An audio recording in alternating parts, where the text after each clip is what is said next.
Jack Morgan.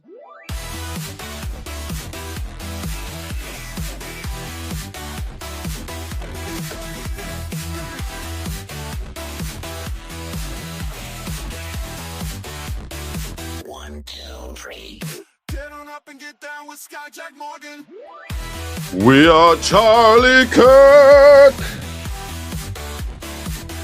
We are Charlie Kirk. 1, 2, 3. We are Charlie Kirk. Oh, 78% say no.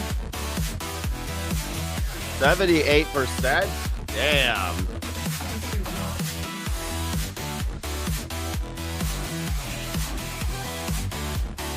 Get on up and get down with Sky Jack Morgan. Woo! All right, are you ready? I'm ready. I'm ready. One, two, three. You don't want to get mixed up with a guy like me. I'm a loner, Toddy. Loner Dottie. A rebel.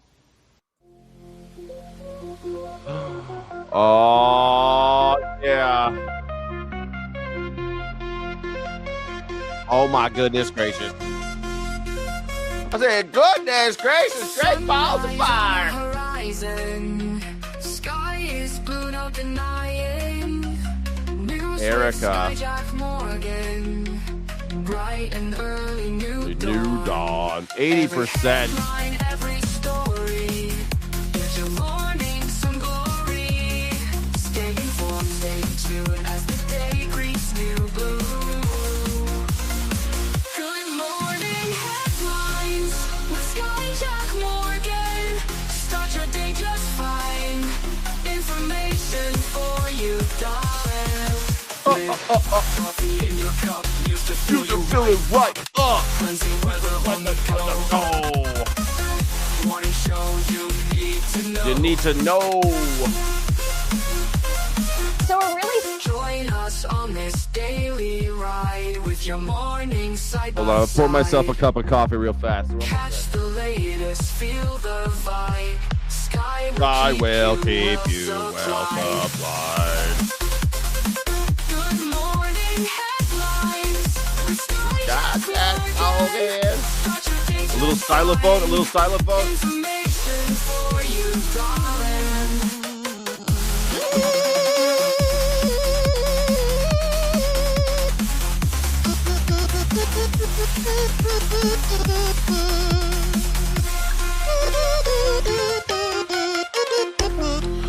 Bum bum bum bum bum bum bum bum bum bum bum bum bum bum bum bum bum. Oh my gosh. Why are you so beautiful this morning, beautiful? How you doing, sexy people? How you doing, sexy people? How you doing? How you doing, Lumaland? Wie geht es dir? Wie geht es Ihnen? Wie geht es euch? Hey, it looks like no on the Erica Kirk. You guys don't think Erica Kirk should run? I think she should run. I think Donald Trump should run for a third term. Why not? Let's burn it all down, man. Let's burn it. Why not? Let him run. I mean, let's see how fast this car can go. You know, you ever been on a, maybe this is just a boy thing, but I think girls do it too. When you're a teenager and you get a car and you're like, well, there's no one on this freeway. There's no one on this highway. It's 3:00 in the morning. There's no one here. Let's see what she can do. Let's see what she could do. Do you ever feel that way? Maybe that's the time. That's what this is. This is what this is for America. Let's see what she can do. Let's see how far we can stretch this Constitution. See if we can just break it. I mean, it seems like it's already broken. Tucker Carlson will steal all their votes anyway. Tucker Carlson coming in hot as the dark horse candidate. I love it. Tucker Carlson coming in hot for the dark horse candidate. That's a good idea. You know, you guys ever do? Okay, let's try it. There we go. Ben from Berlin. All right, let's try Obama versus Trump 2028. I love this idea. I love this for else. for us. The substrate is permanently saturated with water due to high groundwater from the Potomac. A rubber coating will never adhere. It will bubble and peel. Yeah, I know. I mean, we did a whole thing. It's losing millions of gallons. If anything, for $11 million, they should have just torn it up brick by brick, redone it. That's what they should have done. Look, we're going to tear this thing up. Look, I don't know if you know this, but there's this place out here called Lake Havasu. You ever heard of Lake Havasu? It's the current home of the London Bridge. They took the London Bridge out of London and then moved it brick by brick to Lake Havasu. I guess it's in Nevada, right? Is Lake Havasu in Nevada? Where's Lake Havasu? What state is that over there? Arizona? What state is Lake Havasu in? Arizona. It's Arizona and California. So a lot of people come here because they love seeing they love seeing the London Bridge. London Bridge in Lake Havasu. You got to see this. It's the actual 1830s bridge that once spanned the River Thames. It is the actual thing. They took it. It only took $2.46 million. If they can move the London Bridge to Lake Havasu, Arizona, I think they should be able to do it. Here we go. I'm gonna share this tab. Let me share this real fast so you can see what I'm talking about. Here we go. Here's the Lake Havasu. I mean, it's you thought I was joking, but I'm not joking. That's the London Bridge. That's the actual London Bridge in Lake Havasu. It's the actual thing from the 1830s. Like they used to have. Look, they built it brick by brick. They tore it down in London and they moved it to Lake Havasu, Arizona. There it is. It goes across there. There. That's a great picture of it. Why was it dismantled? For funsies. Why not? Now people drive across it. It's still there. Look, I mean, it's beautiful. You could go visit the London Bridge. London Bridge is falling down. Like, if you think about it, if you could do that, if you could move the London Bridge to Lake Havasu, you should be able to tear up a reflecting pool and be like, yo, we're going to build this. What we're going to do, we're just going to take it up brick by brick. We're going to move it just not even that far, a mile away. We can put in storage for a week. And then we're going to redo it all. We're going to put some concrete down. We're going to redo the plumbing. We're going to, find Jimmy Hoffa's body. Jimmy Hoffa's body, finally get him buried, get him a Christian burial. Poor Jimmy Hoffa. He's been underneath this thing forever. We're going to get him taken care of. And then we're going to put the bricks back. Bob's your uncle. You know what I'm saying? Bob's your uncle, as they say in London. Bob's your uncle. You know what I mean? What do you guys think? Should we why can't we do this? It must be preserved. We can preserve it. We just move it and move it back. It shouldn't be that hard. This isn't brain surgery, folks. This is just civil engineering. We're supposed to be Americans. We put a man on the moon and we can't figure out this reflecting pool. I remember in America when we used to do things, we used to build things. We built the Golden Gate Bridge at the height of the Great Depression, and we can't figure out this reflecting pool thing. Oh, it's because Donald Trump is president? Got it. I know a guy. You know what's funny? My whole life, it's always been this way. Like, you go like, hey, I got this minor thing wrong with my car. And you're like, I'm going to take it to the dealership. And someone's like, nah. I know a guy. He'll do it for a 10th of the price. Don't do it. Don't do it. Not that I support the dealerships or anything, but if someone's promising you they could do something at the 10th of the price, they're lying. It's still going to cost you $11 to $14 million. It's cost you $14 million to get it done, and they're still going to fuck it up. Just take it to the guy who knows what he's doing. How about that? Take it to the person. Take it to the professional. I know a guy. They're more interesting in social engineering. That's exactly it. They're more Veg in the Woods. They're more interested in social engineering.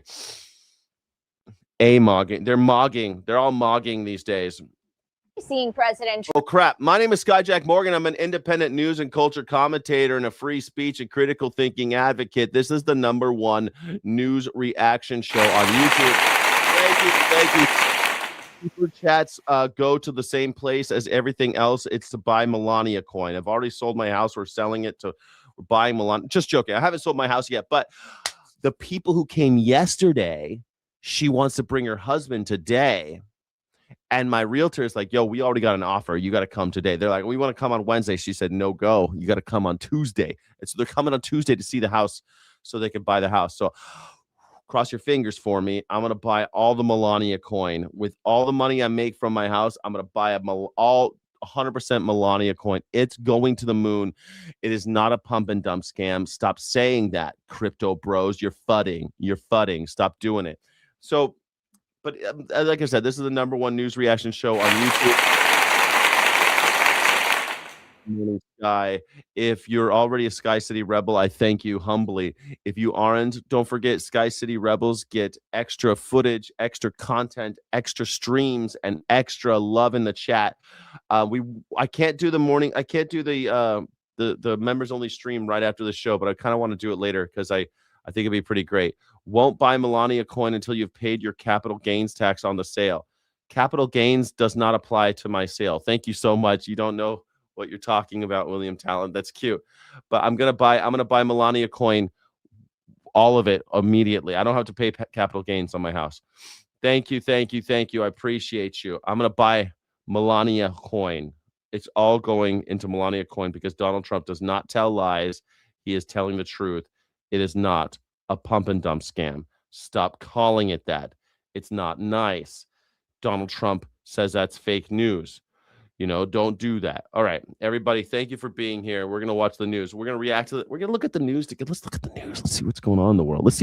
Trump lean back into the affordability issue, from what's happening on Capitol Hill to his trip to Pennsylvania this week. The Senate is voting on a bill that aims to address Americans' #1 issue right now, and that's housing costs. It's a bipartisan bill, as the issue really doesn't see... This is kind of excited. They're calling it bipartisan, but really it is Elizabeth Warren, I think. Who sponsored this bill?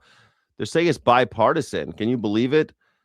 And it's a bill that I've been talking about forever, something that I think we should have done a long time ago. Do you know what it is? Are you familiar with the term? You know what's going on? They're going to keep rich people, corporations, from buying single family dwellings. I think that's great. We should keep doing that. Do more of that. Then let's go ahead and keep corporations from having freedom of speech. Let's keep corporations from looking at me funny. Let's keep corporations from giving any money to anyone, any politician ever. I like that idea. Party lines. It was a bill championed by Democratic Senator Elizabeth Warren and Republican Senator Tim Scott. An overwhelming majority of Americans across party lines want to stop private equity from snapping up single-family homes, and this bill does. Dude, your favorite #1 news. Dude, what do you want me to cover? The guy's not in power. Here, let's cover it right now. The news. We talked about it yesterday. The former New Hampshire representative convicted of child sex crime. Here we go. Former new lawmaker from Nashua sentenced to 33 years. Here we go. You ready? Are you ready for it? Here we go. We're going to cover right now for you, honey pie. Listen, honey pie. Here we go. You ready? Honey pie. Honey pie. All right, here we go.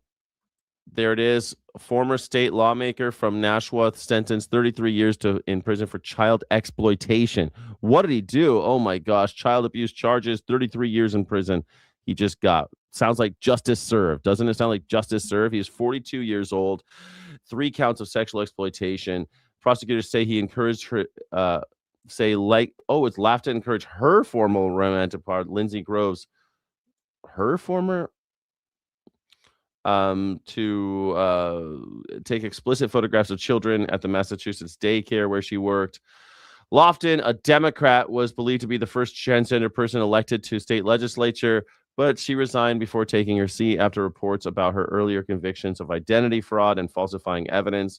She successfully ran again in 2020 and was reelected in 2022. She resigned in December 2024 after being jailed on the charges related to Groves. Groves of Hudson was sentenced earlier this month to 22 years in prison after pleading guilty. Sounds like justice served.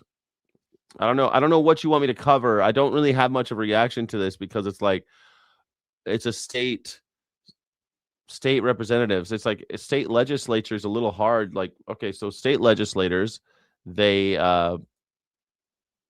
pass laws for the states themselves. It wasn't a congressperson or anything.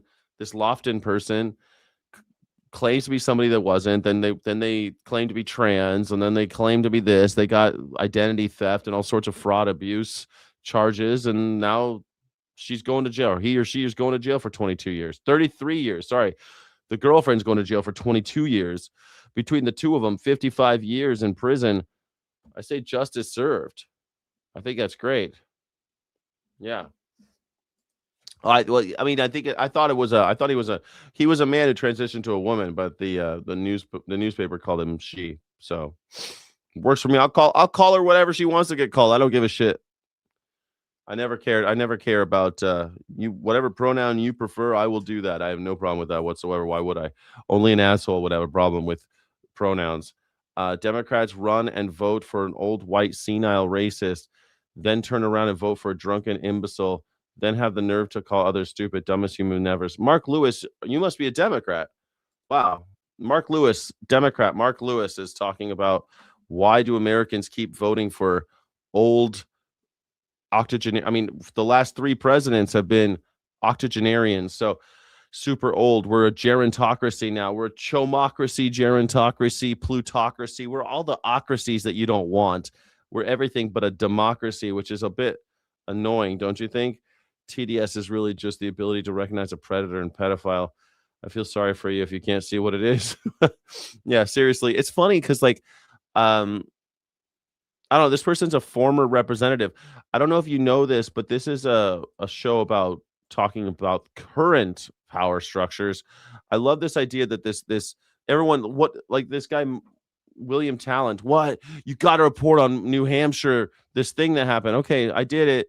New Hampshire, a former representative who had already been disgraced is now going to jail.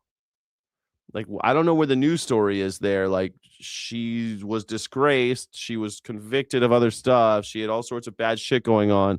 Clearly a repeat offender, was ousted by the electorate, and now is going to jail for another crime. Sounds like justice served. Sounds like good go on. Maybe we could do that to Donald Trump, huh? Maybe, is that what you're saying, William Talent? If we could get someone who's been convicted of crimes, has been ousted once, that person should go to jail for their crimes. You're exactly right. If we could put this Lofton in jail, why can't we put Donald Trump in jail? Same thing happened. Fraud, convicted of fraud, check. Getting other people to take pictures of little girls and always having friends that are child molesters, keeps on getting in trouble with child molestation, check. Convicted of indicted on all sorts of other crimes, check. How come Donald Trump's not in jail? Because some idiots voted for him.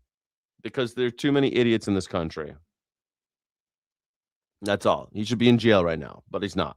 So, I mean, I think that's the bigger story. Donald Trump not being in jail is bigger story than some former state representative in New Hampshire going to jail. Exactly that. This bill also makes sure that corporate landlords who don't follow the law pay up. The bill limits corporations from buying homes in bulk, scales back mandatory building permits, has incentives for local governments to build housing, and has loans and grants for refurbishing abandoned buildings. And that bill passed the Senate and now moves over to the House. Pretty exciting. I mean, imagine if that passes, that could really do something for home prices. That could be a really big deal. I think it'd be beautiful. I think it'd be cool. I don't know if they could keep corporations from buying up houses. There's neighborhoods that they own now, like Blackstone just owns all the houses. If they want to own homes, they should own multifamily dwellings like every other self-respecting capitalist. You want to own a fucking block of apartments and you want to rent them out? Cool. But owning all the houses so that none of us can, and then renting them back out to us, that's bullshit. That's bullshit. Are the contractors who did the initial work with the reflecting pool, are they to blame for the current condition, or is it No, we had vandalism. No, Vandalism. This is my favorite thing. Vandalism. It's vandalism, everybody. Listen, watch how he even says, I fucking love this. He's like, huh? What's the question? Huh? Old man Trump just wakes up. What? Blink, blink, blink, blink. What? What'd you say? The contractors who did the initial work with the reflecting pool, are they to blame for the current condition, or is it we had vandalism. No. Vandalism. Nope. It's vandalism. We're going with vandalism. That's what we're going with. Vandalism. Buy Melania coin. If you believe it is vandalism, please buy Melania coin. It will go to the moon. Can I get some Melania coin emojis in the chat? Because it's going to the moon. It's not a pump and dump scam. Donald Trump says it's the most important financial tool for the financial prosperity of the United States. Please buy Melania coin today. We're all going to the moon together. We have I think 290, 300-foot slit right through it, probably a box cutter or a knife of some kind. But we had people lifting up the basic, some of the, it's not a lot of damage, but we'll probably have to let the water out and refix it. 300 foot. You're saying that someone got into the reflecting pool. Am I supposed to believe someone got in the reflecting with a box cutter? It's always the box cutters in America. First 9/11, now this. This is just like 9/11. This is as big a disaster as 9/11, this reflecting pool. Box cutters, man. That's what we need to do, is just make box cutters illegal in America. Went in there with a knife. We need to get people to take off their shoes before they enter the National Mall. We need to take more security measures. That's all. We need more security, more surveillance. We need to start taking pictures of you while you're sleeping. We need to make sure that Donald Trump's in your bedroom, making sure what socks you wear this morning. Everything. I was just told by the people over at Parks, they have 5 people are arrested and 5 people are under investigation right now. And it's a sad thing. In addition to that, we put brand new beautiful grass all around. They put these massive letters on the grass. You probably know about that. Did you see this? And everyone knows what he's talking about, right? And somebody took this grass and somebody just went in. I don't know how they did it, but they must have poured some kind of liquid. It was it was round dots and it was huge letters. I don't know how they did it. It looks like somebody pissed on the garden. Like someone pissed on the grass, and they made these huge letters. They said 8647. They probably got that from the dirty cop Comey. You know he's a dirty cop, don't you? You know he's a dirty cop, don't you? You know he's dirty, right? We can't get him on anything, but he's dirty. Really, he's dirty? Then do you have any evidence of that? No, he just doesn't like me. Dirty cop. He's a crooked guy. They destroyed the grass, so that's a big thing. But we're gonna get it back. I hate James Comey. But Donald Trump calling him a crooked cop is like this is what they do in the Godfather, right? Hey man, that cop is crooked. That cop is crooked. That's the thing. Hey, all you crooked cops around here. I'm not crooked, you're crooked. Hey, bada bing, bada boom. National Guard and police have been all over the mall. How would these vandals have... You think it was herbicide? That makes sense. It looks like, but it's yellow. It didn't look, well, okay, yeah. It's probably just herbicide. You're probably right. It's probably just Roundup. It's probably glyphosate. It was probably glyphosate. It was probably glyphosate. Something that's attacking my blood-brain barrier as we speak. Glyphosate coursing through my veins. Glyphosate living in my bones. Glyphosate taking root in my colon. Glyphosate living in my... infecting my testicles. Glyphosate. It's in my zygote. Glyphosate. It's in my baby. Gotten so close to do something like that. We didn't have a lot of them then. Who would think that somebody would go into a pool and take a knife and start cutting it? Okay, so I am supposed to believe that someone went into the pool and with a knife cut the... Who would think someone would go into an airplane and with a knife slit the throat of the pilot and fly him into the World Trade Center, Donald? Am I right? It's box cutter. Box cutters are the problem. Do you have proof of that? Yeah, we have proof. Well, let's put it this way. When you have a 350, I think it's 350, not 250, a 300. It's getting bigger. It's getting better. He said 290. He said 250, then it was 290. Now it's a 350-foot slit. That's quite a big... I mean, now you're 350 feet. I mean, hold on a second. Isn't that a football field? That's a football field. That's bigger than a football field. You're saying that someone did the 100-yard dash with a knife. Someone got into the... Okay, here's what Donald Trump's version of events are. Somebody got in to the to the reflecting pool with a knife, and then in the water did 100-yard dash, cutting the side of it, and nobody saw. We have no video of this, no photography, nothing. Now, I don't know if you've ever been to the National Monument Mall, but I'll tell you what, there's security. There's lots of security. There's literally the horse cops. There's the horse cop corral there. I've been there many times. There's horse cop corrals right there, just in case shit pops off. There's cops everywhere. Not to mention lots of people all the time. 24/7. The invisible man. Yeah, that's who did it. I'm supposed to believe that this guy got into the reflecting pool and did 100-yard dash. Listen to what he say. He said he got into the pool. Hold on. What'd you do one more time? I mean, we didn't have a lot of them then. Who You got proof of this? You got proof? Yeah, all you got to do is look. Here we would go. think that somebody would go into a pool and take a knife and start cutting it? Do you have proof of that? Yeah, we have proof. Photos or videos? Well, let's put it this way. When you have a 350, I think it's 350, not 250, a 350-foot... I like that it keeps growing. I love that it's like, I mean, it was, it's 5 inches, it's 6 inches, it's 9 inches, it's 10 inches. You know what I'm saying, baby doll? Yeah, it gets bigger as it gets bigger as I get turned on. That's just... Slit from one end to the other. You think that's proof? You think that's proof? Reporters will be down there today looking for that slit that you mentioned. Well, There's no evidence of what it. you'd have to do is see the Parks Department. They'll show it to you. See the secretary. I thought he was going to say a guy's name. See, secretary. The secretary of the Parks Department. That's his name, Secretary Parks Department. I don't know. Oh, gee willikers. You did it again, Donald. You did it again. You did it again. All you'd have to do is see the Parks Department. They'll show it to you. See the secretary. But I saw it. They cut it very violently. The same thing with the floor. Violent. And the floor. They cut the floor as well. Wow, this is really remarkable. Do you have any evidence of this? No. The reporter's like, we went down there looking for the slit. We didn't see shit. Well, all you got to do is talk to the, what's his name? Who's the secretary of the Parks Department? Doug Burgum. Burgum, Secretary of the Interior, Doug Burgum. Let's get Doug Burgum on the case. Doug Burgum. What's the deal, Doug? Let's get him on the horn. Doug. Guys, I got an exclusive with Doug Burgum. Doug, can you text me pictures of the slit, the 300-foot slit, please? No? Okay, thank you, Doug. Thanks. I love you too. Goodbye. No, Doug says that's all bullshit. Doug says that never happened. That's not true. How big, how long is the Lincoln reflection pool? The reflecting pool is 2,228 feet.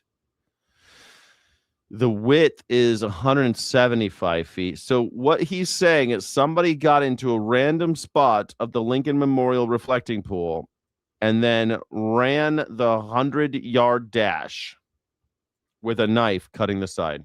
They cut it, and then they lifted it, they pulled it, and that's what it is. And, we've done over 50 monuments. Number one, we start with, this is now a safe city. In fact, if you go over there right now, it looks very good. It's up. Somebody said fertilizer in the water. If you put fertilizer in the water, you get algae. But they put fertilizer in the water. This is all just amazing. It's all vandals, huh? Someone put fertilizer in the water to get the algae. There was algae in it before. Before he renovated, I'm like, this ain't going to work. I don't know. All you guys watch the show, so I said that. I said, look, this ain't going to work because there's algae. The algae is going to grow no matter what. You can paint it whatever the fuck color you want. It's still going to be green because there's algae. You might as well paint it black so the algae doesn't show up as much. But no, you had to go with blue, so now we can really see the algae. That's all that's happening. It's all that always has algae. I've been there dozens of times. It always had algae. It has algae now. It just looks super fucking green. And it's funny because Donald Trump falls flat on his face again. Somebody said they might have put fertilizer. They did something to create the algae, but that doesn't matter because that's been purified. It's dead. Laying at the bottom, they're taking it out. They vacuum it out. They vacuum it very carefully out. And it'll be back to health pretty soon. We're going to have to let the water out to fix the one little, there's two little areas, very little areas where they were cut. And two little areas? You just said there was a 350-foot gash in this thing. That ain't a little area. we'll fix that, but it's not leaking. That's like a 25% area. That's 25%-ish. Or anything. It's got a base underneath. Part of what's curious about this situation is we stood here with you in April when you first revealed the plans. I said what? Well, okay, it's bad. It's not just bad water and bad filters. It's like there's not enough movement to the water to keep that algae from dying, and there's too much sunlight. It's in the open. When you have sunlight, you get algae. That's just how it goes. You could put fish in there to eat it. You could put algae poison in there. You could put herbicide in there. You could do all sorts of stuff. I think salt would be cool, but somebody told me salt wouldn't work because it would eat the bottom. There's lots of things you could do to hinder algae growth. But like I said, the only thing I think that they should do is tear the fucker out. For $14 million, I feel like you could have taken the whole thing out, brick by brick, redone the bottom of it, like torn it all out, re-concrete that shit so it stops leaking, put a new filtration system, make it sure that there's like an undercurrent so there's some movement so that it's not just sitting as much. There's lots of things you could put a fountain in the middle of it. That would help. There's all sorts of things you could do. But come on. Sky Morgan should eat radiation. I do. I just told you about the glyphosate and all the other shit. We all are eating radiation, man. What are you talking about? In April, you showed us pictures of what you were going to do. The one you said the guy was going to do it in a week for about $1 million. Yeah, 5 people were arrested. What the hell does that mean at all, Dana? Are you that stupid? You think that Danel? Oh no, it's Danel. Dang, Danel. Dang, ding, dang, do, Danel. Danel. That's like when you're about to say dang it, but then someone gives you anal. You're like Danel. Danel. Ah, dang, ding, dang, do. Look, people getting arrested doesn't mean shit. 5 people arrested in Central Park, and Donald Trump called for their execution, and they didn't do it. They went to jail and everything. Now they're suing Donald Trump. They exonerated 5, they call them. They used to call them the Central Park 5. Now they call them the exonerated 5, and they're suing Donald Trump because he keeps on defaming them, because he took out ads to try to kill them. So yeah, 5 people getting arrested doesn't mean shit. They arrested an Olympian who did nothing. These people haven't done anything. Libtards hate the truth. Have you heard of Donald Trump and how he feels about the truth? Fake news. It's all fake news. It's all fake news. Check under your car before starting it. Thank you, Sora. Thank you.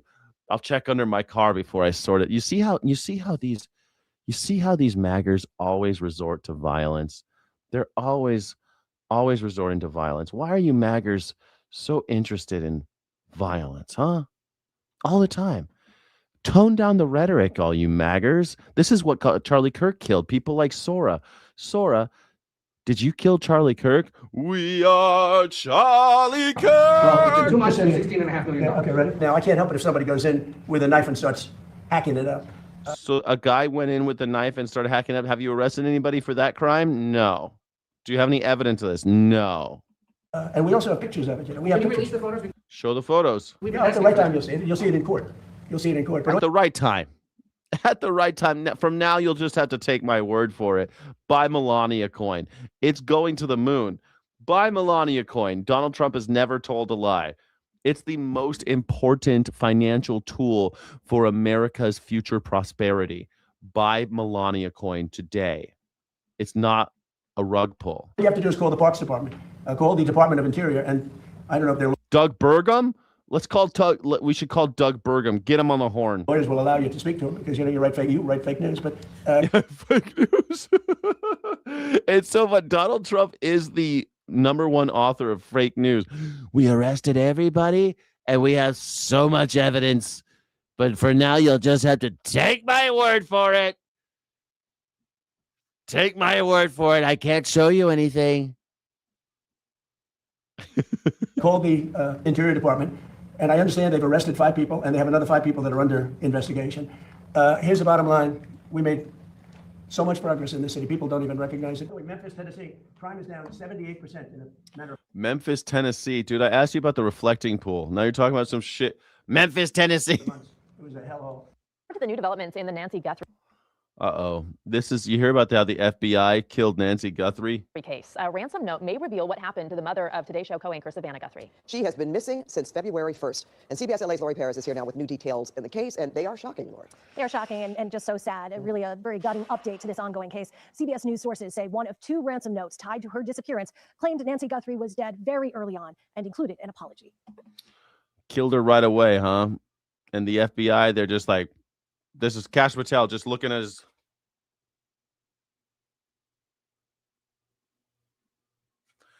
Kash Patel, head of the FBI. What did you do for us, Kash? Kash Yap Patel.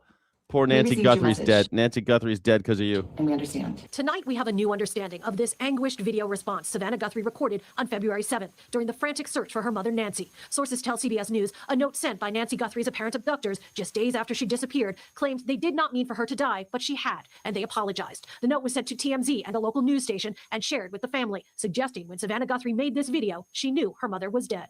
We beg you now to return our mother to us. There were 2 notes reportedly sent to the family via the media in the first week after Nancy was taken. The first, sent one day after a doorbell camera captured this video of a masked man at her door, demanded millions in cryptocurrency. Sources say the second note, with the apology, was written in similar language and style and came from the same computer address. The family has stated they believe the letters. Morgan Wright, a former FBI agent, now founder of the National Center for Open and Unsolved Cases, funded by the DOJ, is skeptical. I call them parasitic communications because they were directed at TMZ. They were directed at a media outlet, not at the family.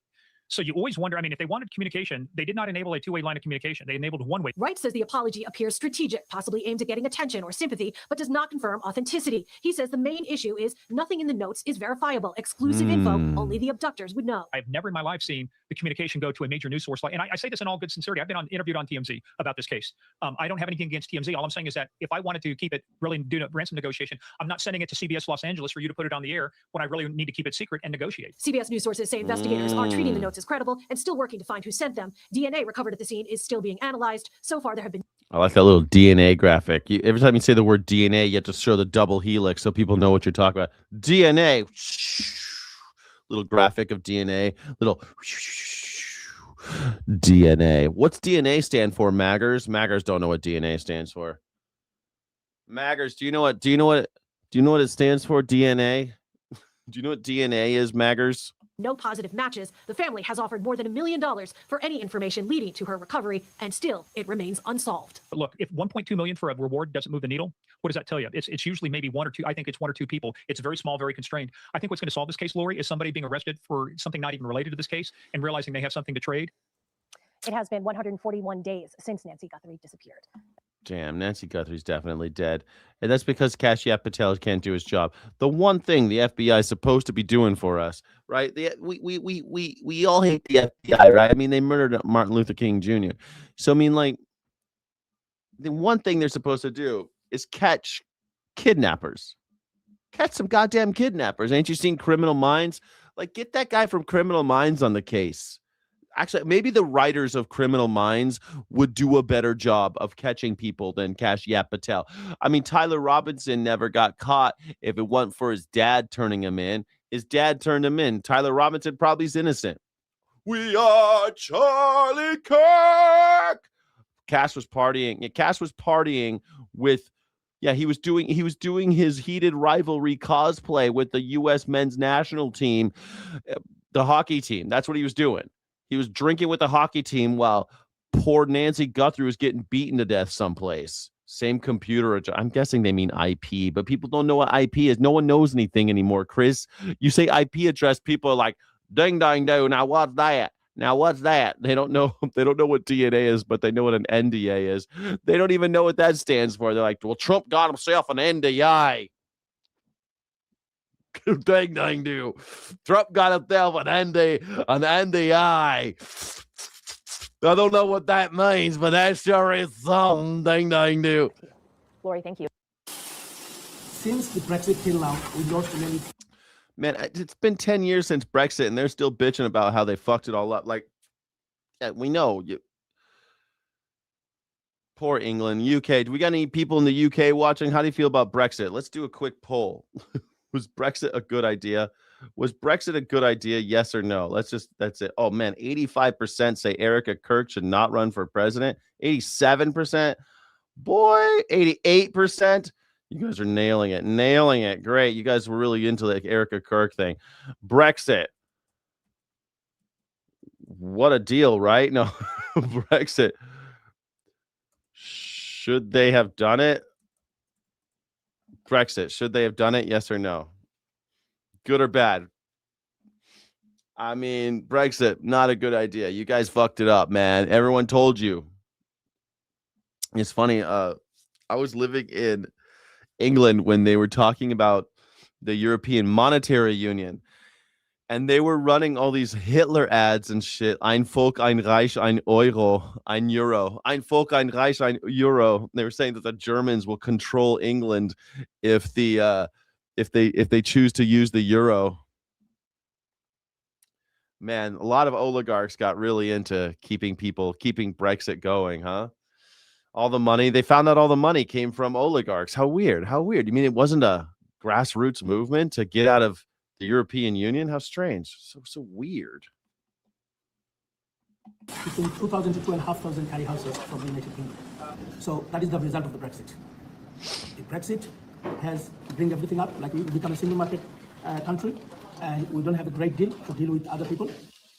And when we were part of the EU, we were able to access skilled people of all skills actually from across the EU to the extent that our economy needed it. Now we don't have that access now, and that's the decision the British public have made, and they're entitled to make it, but it does make us poorer. British people love being poor. They're like, do it for England, mate. Do it for England. Close your eyes, lass. We need to make more little English babies. Close your eyes, lass, and shut up. We'll do it for England, lass. Brexit. No, it's not delivered everything that was said it would deliver on the tin. Okay, but it is delivered. It's very sluggish. You only need to look at the statistics to see that we don't have the best growth, but that growth could be far improved. I love. Oh my God! I love how British people say that shit. Like, it isn't what was on the tin. It didn't deliver everything that was on the tin. Isn't that charming? These Harry Potter talking motherfuckers over in England. Yes, it's not Leviosa. It's Leviosa. Didn't deliver the Brexit. It turns out it didn't deliver everything that was on the tin, did it? Quite. Everybody, this is my name is Morning Sky, and this is the Skyjack Morning Show. Just joking. My name is Skyjack Morgan, and this is the Morning Sky Show. Grab yourself a cup of coffee. We're reacting to the news. It's the #1 news reaction show on YouTube. I know you'll love it. It's the #1 news reaction show in YouTube history, and I think that that's something to applaud. I'm really proud of that. And it would be impossible without you, Sky City Rebels, and your moderators. Sky City Rebels, thank you so much for being here. Sky City Rebels get extra content, extra streams, and extra love in the chat. Thank you so much. The wanker voice. Oh, he's a fucking wanker, isn't it? He's a fucking wanker, isn't it? Everything was fine until I got a bit of soup in my moustache. Everything was splendid until I found a spot of soup on my mustache. Yeah. Thank you so much for being here. You're absolutely amazing. You're amazing. Yes. Your purpose. This is my thank you so much. We need it. This person has intelligent in their name. Intelligent has 3 L's. I'm hoping that was not a misspelling, but intentional. But you spelled your improperly. So I'm guessing that the intelligent was also just misspelled. How intelligent could you be if you misspell the word intelligent and you literally call someone else a dipshit, but you can't spell your? That's one of my favorite things that happens on the internet. Thank you so much, Intelligent1QP. You are the dumb shit of the day, the dipshit of the day. Thank you so much, Intelligence. The numpty, as they say in England. Oh, this numpty, this bell's end. This knob, this wanker, this lady, she's having a grand old time. Look what's happening in America, right? Look at that, a twister. You guys don't get those in England, huh? You guys don't get those twisters in here. We got twisters, baby. You ever seen one? They're scary. They're scary as shit, man. You see one of these things come in, you're like, oh, shit. And you think they're far away, but they're going so fast, they could be on you like a cheetah. They're faster than a cheetah. They're going fast. Fast as the wind blows, so to speak. Oh, my God.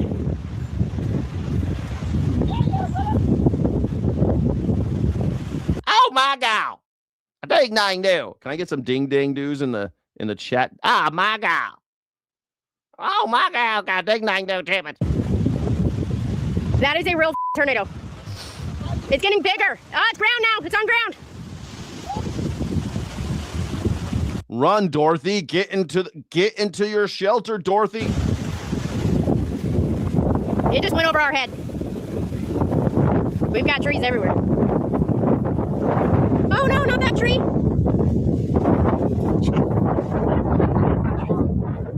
And the other thing, you think these people, like, you think it's gone. Oh, they done took all them trees down. It ain't coming back this way. And they do. They come right back at you. That's it. They're going like this. They're doing all. You can't do it. And then what's even crazier, they'll like take this tree and they'll throw it in the, and then they'll skip the next one and then they'll take this house, destroy this house, and they'll skip this house. Like neighbors can be right next to each other. One house gone, the next house completely untouched. Tornadoes, bro. Tornadoes are scary as shit. Where's my ding dang do emojis, guys? Where's my triple D ding dang doos? I don't see any in the chat. I need some ding dang doos in this chat. Oh my God, got ding dang do, got that tree down. Got trees all down in my backyard. Grabbed my trampoline though. Yeah, like the trampoline didn't get taken, but the trees are on there. At least 3 of them down, 4 of them down. Holy hell.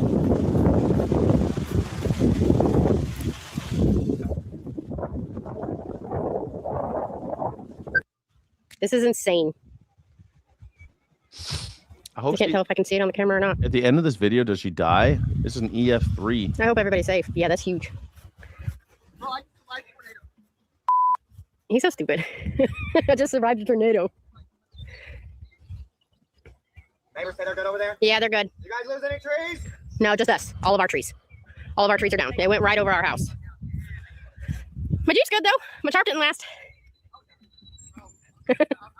Got a lot of trees in our backyard down. Look, now it's all sunny. Of course, none of the dead ones. Oh, that would have been some shit. This is in Illinois where they have, like, I think more guns than everybody else or something. Illinois has got something like that. We got the most guns. Ding, ding, do. And they've got, this is outside of Chicago. Tornadoes come through there. You'd think that, people think Chicago, Illinois, Chicago, Illinois, they ain't got no rednecks over there, but they do. Ding, ding, ding. They got my tree down. My tree done come down, ding, ding. You live in Illinois, Chai Pixie? What do you think about this shit? What do you think about this? This is Illinois. Smile in through Illinois town. Deadly EF3. This just happened. Yeah, it was us. Neighbor got one that got pulled all the way to the middle of his front yard. The road's completely blocked. Like, how is it that the redneck accent, regardless of where you live, sounds like that? I mean, there's some little bit, like in Tennessee, there's definitely a Tennessee accent. And there's definitely like an Alabama accent. Alabama, Greenbow, Alabama, they all talk like, kind of like Forrest Gump down there. But there's some differences regionally. But that redneck accent, that's always the same thing. Nah, dang, fucking, they come down the hill, I'm going, that tornado come rip up all them darn trees. Darn dang, they get the jiggers and ticks coming up down. At least it's going to be real clean around here. I ain't going to do a lot of work to do. These slack jaws. It's like they can't. It's like they got no muscles in their jaws. They're like, oh yeah, I got one day. I'll sell. The fuck. And it's like no matter where they live, it's the same. Look, they got a lot of duckies though. That means that they're. That's a whole thing with if you drive a Jeep. They trade these little duckies. They bring these little rubber duckies and they put it on each other's Jeeps. It's a whole thing. If you drive a Jeep, then you have to show your duckies. You got to show the duckies. You got to teach you how to ducky. I'll teach you how to ducky. There it is. Oh, ding dang, do this road going hell. Go get anything. Gotta get this thing There's done. more further back too. Man, oh man, oh man. I don't know how you feel about this, but I'd be afraid of no teeth. Is it no teeth? Is that the problem? They drank too much Mountain Dew. They drink too much Mountain Dew. Hate to see old growth trees get fucked up. Well, at least it's not getting fucked up by humans, right? You know what I mean? 3 more years of Trump. Yes, 3 more years. Wait, what do you mean 3 more years, Daniel? Daniel, I know. What do you mean, Daniel? What's kind of racist? Intelligent? You have no credibility here, intelligent.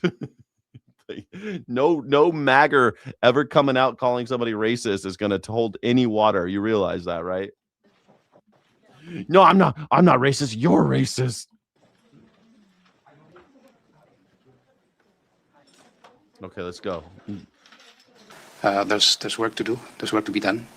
As you say, we believe the fact that the indispensable role of the IAEA is recognized is a sound point of departure. And now it's for us to sit down with our American colleagues, our Iranian colleagues, and start formulating the concrete steps that will have to be taken. So I think it's good that the memorandum is there. Now the technical work starts. Like, how hard is it when you're in? They got Donald Trump going like, the memo of memorandum is the best memorandum that ever memoed. We memoed that memorandum of understanding, and we now understand what the word memorandum means because we got a memo about the memo. Got a memo. We love memos, don't we, everybody? We love memos, don't we? Can you believe it? Can you believe it? To be honest with you, I love memos. Now the UN's got to be like, yeah, we're really happy about this memo. Yeah, it's a big deal. It's so great. Everyone loves the memo. Meanwhile, all the Republican lawmakers are like, this is the worst failure of any diplomacy in the world. It's the worst failure of American diplomacy in the history of America. It's the worst failure of any kind of military action in the history of America. The guy can't even resurface a pool, and you thought that he was going to go to Iran and give them what for? Come on. And having speculated about what could cause a problem or not is not wise at this point, because we are about to start, and we that's kind of your fucking job to talking about what problems might come. We're not going to do that. That's the whole point of you. That's why you're here. That's why the memo exists. Have to initiate any negotiation on the assumption that we are all in good faith, that we want to be successful. And this is what we need to stress at this point. I think if they have signed this, if they have taken the step of signing this memorandum, this important document, it's because everybody wants this to be a success. Nate Quinn, you don't think that people should stand in solidarity with the LGBTQ community? You don't think people should stand in solidarity with the underclass? You don't think that you should stand in solidarity with people who have been historically, traditionally, and currently oppressed systemically and individually? You don't think that you should stand in solidarity with those who can't stand up for themselves, who are the politically vulnerable, those who are struggling under our current system? You don't think you should stand in solidarity with them? You're not an American. Nate Quinn, you're obviously like a Russian or something. You're not American. Only Americans stand in solidarity with other Americans whom this system has failed, whom this system has killed, whom this system has oppressed. Only Americans stand with other Americans in solidarity. If you think this LGBT flag is so offensive in June, the month that we all chose to stand in solidarity with the class of humans that have been oppressed by our own system, then you're not American. I don't consider you an American. I think you are an infiltrator. I think you're what's wrong with this country. I think that you are attacking our ideals. You're against this country, because I believe in life, liberty, equality, pursuit of happiness, that type of shit. Equal access to upward mobility, good stuff, that good old American stuff. I love that stuff. I think in the next few days, we will be able to give a more, I would say, substantiated answer. But please bear with us at this point. It's a point of, as I said, enormous responsibility for all. Thank you.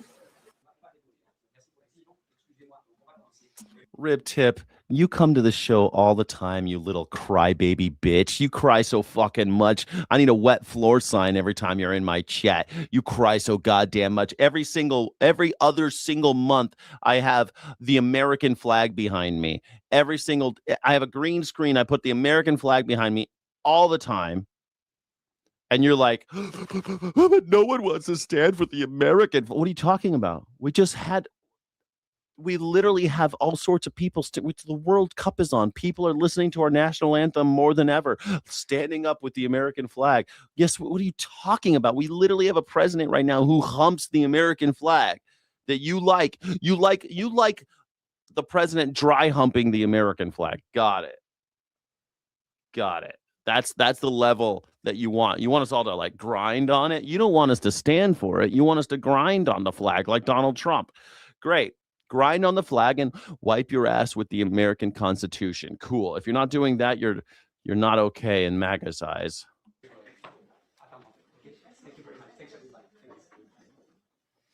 Great. The UN, totally useful information, UN. Great job. Oh, yeah, we like the memo, and we're not going to talk about what could go wrong. Then you're fucking useless, UN. Everything people have said about you being useless and ridiculous is true. Did anybody lose faith? When did we all lose faith in the UN? When did that happen? That's a good. I'm gonna put that as a new. Looks like no. 75% of you guys said no. Brexit. They shouldn't have done it. Great. I love it. Is the UN still legitimate? What should I say? Legitimate. Is the UN still relevant? Is the UN still relevant? I think that's a great question because that's the new poll. I mean, I know everyone's going to say, well, the UN and Israel. I mean, that was in the 50s. Let's try to keep Israel out of your brain for a moment about the creation of Israel. But today the UN just allowed basically, Gaza to happen. So I don't know. Let's see. Is the UN still relevant? Let's see what you guys think. I don't want to poison the waters too much. You tell me what you think about UN. I'd love to know how you feel about it. Completely waste of time in my opinion. It used to be something that I thought the UN actually had some great goals and some aspirational things that we can all kind of look at and be like, yeah, that's the future of the world, But I think it's irrelevant. I don't think it's relevant anymore. I don't think we need it anymore. I think it's like pointless now. Anyway, UN, useless. Oh, man, look at this. Kennedy Center becomes a lifeless husk under Trump. Well, Donald Trump hates culture. Look what he's done. Look what he's done. Look what he's done with it.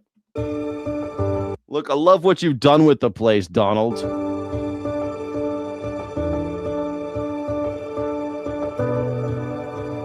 Huge tarp blocked the building sign. Massage broken egos in court documents. Yeah.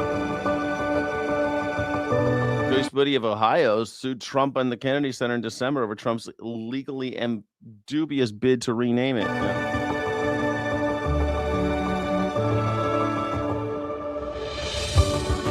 I mean, they named it after JFK because he died the year before it was completed. And so they named it after him. And this motherfucker renames it after himself. Like, I don't know how you guys can't see what a piece of trash this guy is. What kind of a piece of trash? It damaged the building. Yeah, of course it damaged the building. So they got to repair it. Like, it doesn't take that long to repair a building.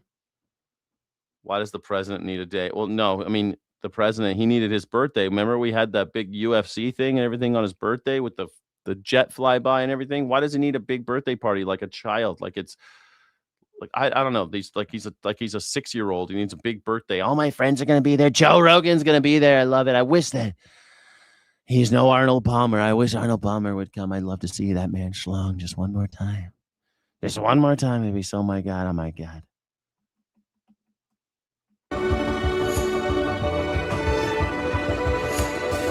Large tarp remains. It's never going anywhere. Undermined a court order.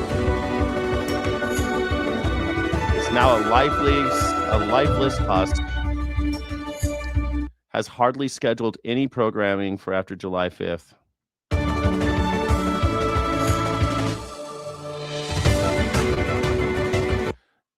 Said that in a filing and plans to maintain operational mode past July 5th by offering continued public access to the center's public services to the living. All right, well then, but there's no shows. There's no shows, no cultural shit. I know Bill Maher just won the what do you call it, the Mark Twain Award, and they're going to do this thing at the Kennedy Center.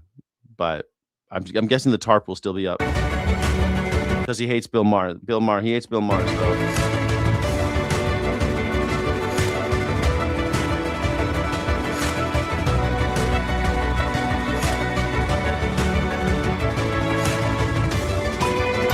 God, this music is killing me. So the judges say, move your damn name.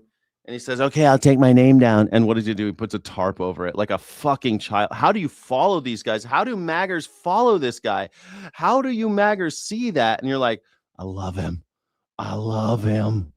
He's my favorite. You win. 53% say yes. Wow, guys. Wow, 53%. That's not bad. Down the middle. I'm kind of conflicted about it myself, to be honest with you. I don't know if it's still relevant. I don't know. Is how about would only a megalomaniac change the Kennedy Center's name to his own? Well, to be fair, to include his own. How about that? Let's do that. Would only a megalomaniac change the Kennedy Center's name to include his own? That's the new poll. Here we go.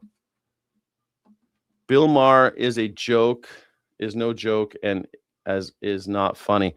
Well, I mean, Bill Maher, they burnt the last Bill Maher clone.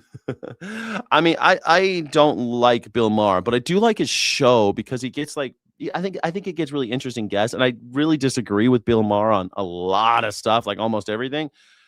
So I don't know. I like watching his show because at least it's like the last funny show where like a senator and a writer and Bill Maher, and they're talking relatively intelligently about issues, and I like the show, but I hate Bill Maher. But he's been a comedian for a long time. He's been on TV for 30 years. I mean, that's what the Mark Twain Award is for, is people like him. And now he won it, and it's going to be at the Kennedy Center, the ceremony, and the tarp is still going to be up. He hates Bill Maher, even though Kid Rock got Bill Maher and him to eat dinner together at the White House, which is, funny since Donald Trump has sued Bill Maher for calling his mother an orangutan. Actually, what happened was, do you know the story? Donald Trump was saying that he would give $1 million to anyone who could prove that that Barack Obama wasn't a Kenyan or something like that. And Bill Maher said, I'll give $1 million to anyone who can prove that Donald Trump is not the son of an orangutan, and as a joke. And Donald Trump said that, well, here's my birth certificate. I want my $1 million, and I want my $1 million now. And then sued Bill Maher for not giving him $1 million. It was just a joke. He wasn't actually going to give you $1 million. No one actually thought that you were actually the son of an orangutan. It's called a joke, you see. Donald Trump sued him for $1 million because that's how Donald Trump treats anybody who makes jokes about him. Fucking child. Better poll. Is Trump's brain composed of mostly neurosyphilis? Jesus. That would be a good one. You're right. Good morning. Up until recently, the Office of National Intelligence had more than 1,700 employees. But just days ago, President Trump said he would downsize the agency. Oh. Overnight, sudden changes at the Office of National Intelligence, the agency tasked with keeping America safe. Sources say acting director Bill Pulte has started firing people. I think this is crazy. So Bill Pulte is just acting. He's not an actual head of the DNI. And everybody lately, all these Republicans are like, oh, we need FISA. We need FISA. Now, if you don't know, FISA 702 or 720, whatever, it's for spying on people. It allows the government to spy on people without a warrant as long as they're talking to a foreigner. If you're talking to a foreigner, they can spy on you, record all your conversations, get all your phone records, get everything they want.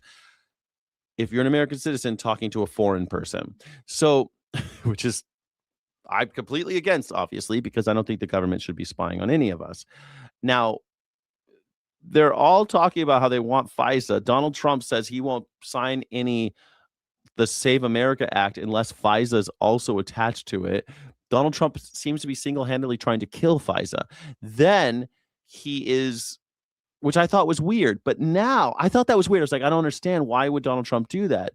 And now Donald Trump's acting DNI secretary, Department of National Intelligence, who's replacing Tulsi Gabbard, who just got fired because she's a Hindu cultist. She's out, he's in, but he hasn't been confirmed, and he's gutting the department. He's firing all our spies. So normally you'd think that I would say, yeah, that sounds great. I fire all the spies. Sounds fantastic. But it seems like he's trying to break the system. Because every time you see an oligarch do something like this, it's usually to sow chaos, starve the beast, and replace it with private enterprise so that a corporation will be the spy. So Palantir will be the spy company instead of the American people funding our own spy agency. Our spies won't be funded by us anymore or accountable to us. It will be a third party called Palantir who is doing all the spying. At the agency, promising to cut hundreds of jobs as directed by President Trump. The National Counterterrorism Center is expected to be hit hardest by the cuts. I'm just more worried day to day that Americans are at risk because we have someone who's incompetent at the head of this agency. Trump appointed Pulte to the role 3 weeks ago, a move met with a fury of bipartisan backlash.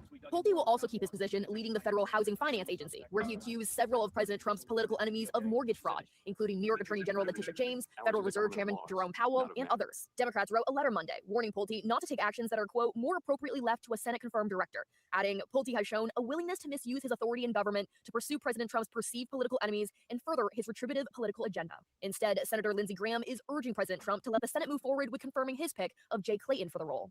Clayton has got the confidence of both sides. Yeah. Let's get him in a job that really matters. It's not clear how many positions have been affected in the Office of Director of National Intelligence. We watched that interview yesterday with Lindsey Graham, and Lindsey Graham's like, oh, well, I think that this is a horrible. Bill Pulte is the worst human being alive. I think he should be dragged into the street and butt fucked by someone. Maybe me. Maybe I should butt fuck him. But the thing is that I think that the other guy would be a much better decision. We need to get him confirmed. Meanwhile, Bill Pulte is gutting the agency. What is going on? It's bizarre. It's just bizarre. I mean, I don't know. I know this is a news reaction show and I'm trying to give my take about it, but like, I don't know how I'm supposed to feel about this whole mess. It's just is it just incompetence? I have my doubts that it's just incompetence. And especially when everyone says it's just incompetence. Then why is Bill Pulte, a Trump loyalist, in charge? There's only one reason, and it's to do some kind of bidding. Now, what is that bidding? Gutting the department? Why? The only answer I can think of is to give the department to someone like Elon Musk or Peter Thiel. That's the only thing I can think of. We outsource it to the oligarchs, to the tech oligarchs, the broligarchs. Venezuela, by the way, has been amazing. It's been amazing. I went on vacation there, a little excursion. We did an excursion in Venezuela. It's been amazing. Really having a great relationship with that country, taking out tremendous amounts of oil, far, far more than that particular war cost. Wait a second. I thought it was about cocaine. Wait a second. You guys told me it was about cocaine. I remember all you maggers telling me it was about cocaine. How come Donald Trump says it's great?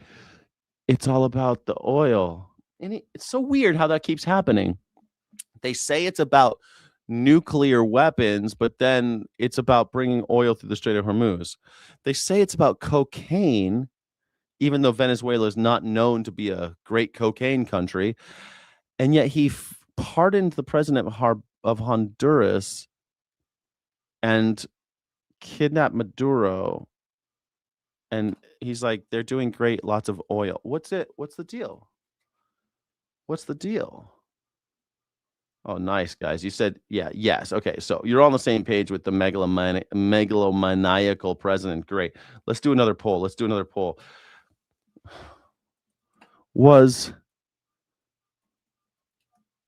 What was the whole Venezuela thing about?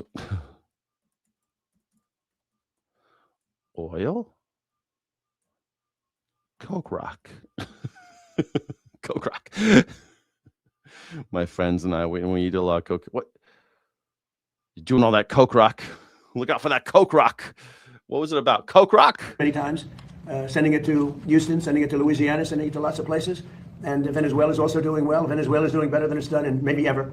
So it's been an amazing Will he even mention situation. it? Where did you ever hear of getting money back from the war by 42 times over, right, Pete?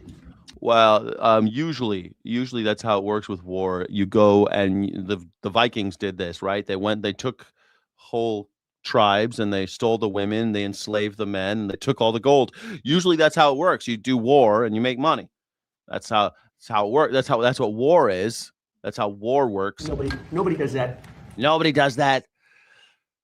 That's exactly what everybody does. Everybody does that. You go to war, you take over some other country, and then you steal all their resources. That's what you did. You went to Venezuela under false pretenses, telling idiots like Maggers who sat here in my chat defending you every single day. Every single day I said it was about oil, and literally people like, no, they're not fishing boats. They're full of cocaine, mountains of cocaine coming into this country. They're those speed boats. You got to kill everybody who's brown in this world who has cocaine. You got to kill them. No trial needed. No evidence needed. Here we are. And Donald Trump is telling us it's about oil again. Like and subscribe if you feel like a political orphan. Like and subscribe if you feel like Donald Trump has lied to you again. Hit that, double tap the screen. Call in. I'd love for you to call in and tell me how you feel. Especially, I'd love to talk with one of you magtards because, man, I'd love to know how you feel, genuinely. Like, he told you it was about cocaine. You came into my chat every single day telling me it was about cocaine. And then he comes on TV and he tells you it's all about oil now. It's all about oil. Meanwhile, Maduro, has he had a trial? No, he's sitting in some fucking gulag someplace. So we've kidnapped a head of state. We've put him in some gulag. His wife as well. His wife's in some gulag too, somewhere separate from him. He doesn't know if his wife's alive or dead. He probably has no access to attorneys. And he's cooling his heels someplace, eating maggot-infested food for oil.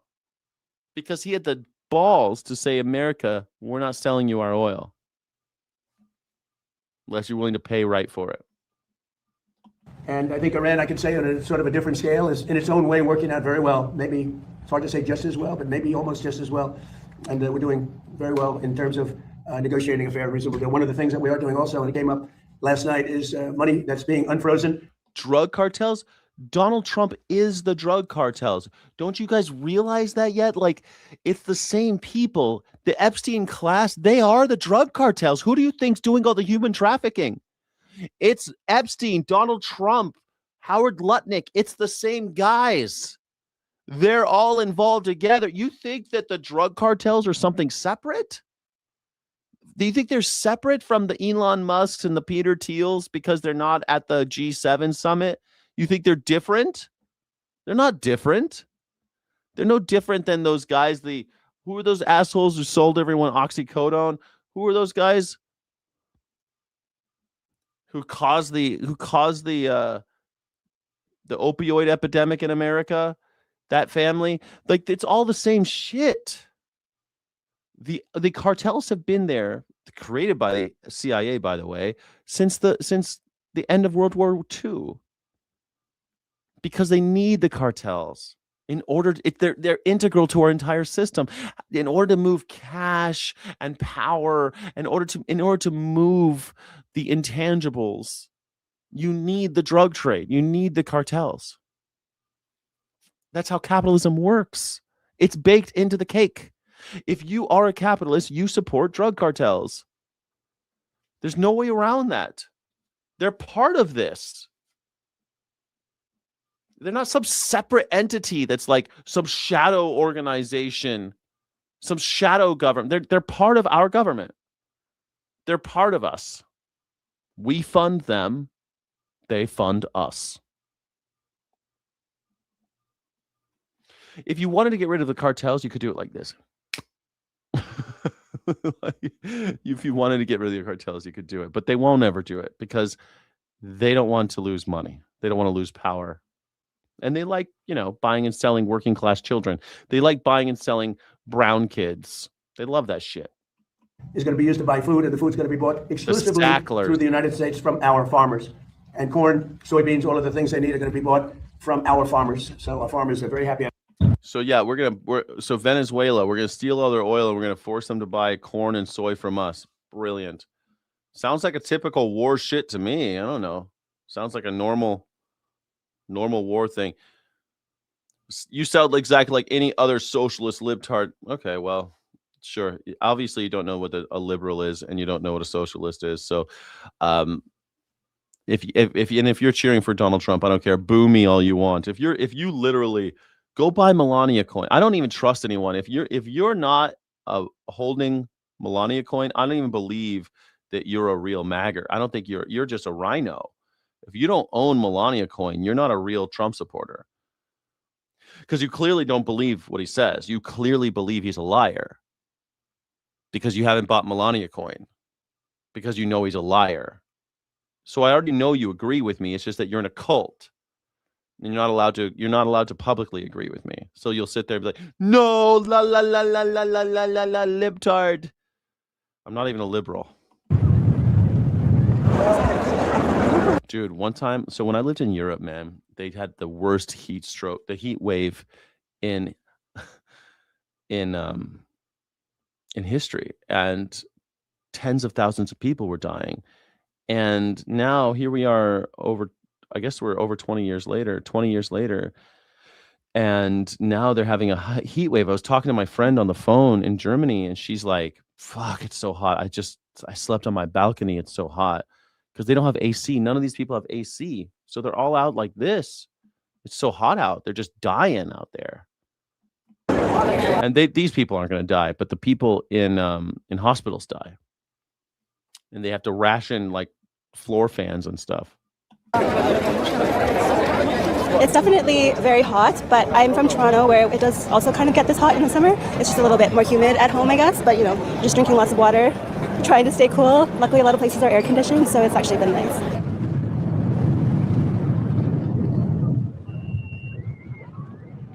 Well, to be honest, I think I'm going to be maybe inside a lot, hide in the shadow, and yes, go for a few swims if you can. That's good. You need to be cool down. Your body needs to be cool down. So drink a lot of water, I would say. Yeah, drink a lot of water. God damn. You hear about all the people in here. We're having kind of a heat wave in lots of America as well. Luckily, where I live, it's not hot. I mean, I got the fan on, but it got to like 78. But man, with all this heat, it makes me think there's going to be a hurricane. And do you think Donald Trump's FEMA is ready for a Katrina? Do you think we're ready? Okay, so all of you guys, 80% of you are on board with it's about oil. Okay, it's about oil. Only 19% of you thought that it wasn't. Great. I'm glad that I have some smart people in the chat. Well, 80% of you have half a brain, so that's nice. I love to see that. I love you guys. Thank you. Sky City Rebels must be voting in these polls. I don't know. Is Trump's administration ready for a Katrina level hurricane? Because here's the thing, if it's this hot, that's bad news. Bad news for hurricane country. Do you live in hurricane country? Do any of you live in Florida or Eastern Texas or Louisiana? Aren't you guys in Louisiana? Any of y'all in Louisiana? We've had 4 heat warnings. Oh my gosh, what does that say? We've had 4 heat warnings in the last week, Jen Batch. What state are you in, Jen Batch? Oh man. I don't think dead kids in Texas say no. Yeah, all those dead kids in Texas that Donald Trump murdered by not having, all those MAGA kids. What was that? Kerr County or Kerr County? I forget. All those little kids that died. Yep. Blood is on your hands, MAGA. So much blood on your hands, MAGA. You're in Florida and they have heat warning. Oh my God, Florida. You're in Florida, Jen Batch. I feel sorry for Eastern Texas. Yeah, like you're in Eastern Texas, you can get slammed. If a big hurricane, you can get hit. If you're in like Galveston area and shit over on the Gulf, you can get nailed. I mean, hurricanes come that far west. They do. It's been a while. And last year we got off lucky. Last year I was talking about, man, we got lucky with hurricanes. Hardly any hurricanes in America. And I was like, man, next year is going to be a doozy. It's just the way that works, man. You get one good year with no hurricanes, next year is going to be a fucking doozy. It's going to be then Donald Trump will be like, nobody knew hurricanes could be this strong. Nobody knew. I put my Sharpie. Remember he drew the Sharpie in his last admin. And nobody knew hurricanes could be this bad. It's the storm of a century. No one knew. I just had no idea that it could be so bad. Nobody knew. Nobody told me that hurricanes are even a thing. I didn't know what a hurricane was. Sharpie Gate. Remember Sharpie Gate? That was fun. We're doing very well with respect to the Hormuz Strait. We took in more oil yesterday than has ever gone. We took a lot of oil. It's funny. Iran, it's all about oil all of a sudden. Took in a lot of oil. They're getting a lot of oil. Through the strait. You probably see that. We have an oil gusher. The strait is totally open. You know that. And we're negotiating to see how that all goes. But we have 2 things. We have an open strait and we have a country that will never have a There is no Eastern Texas. What the fuck are you talking about? There is no Eastern Texas. Nuclear weapon. We'll never, ever have a nuclear weapon.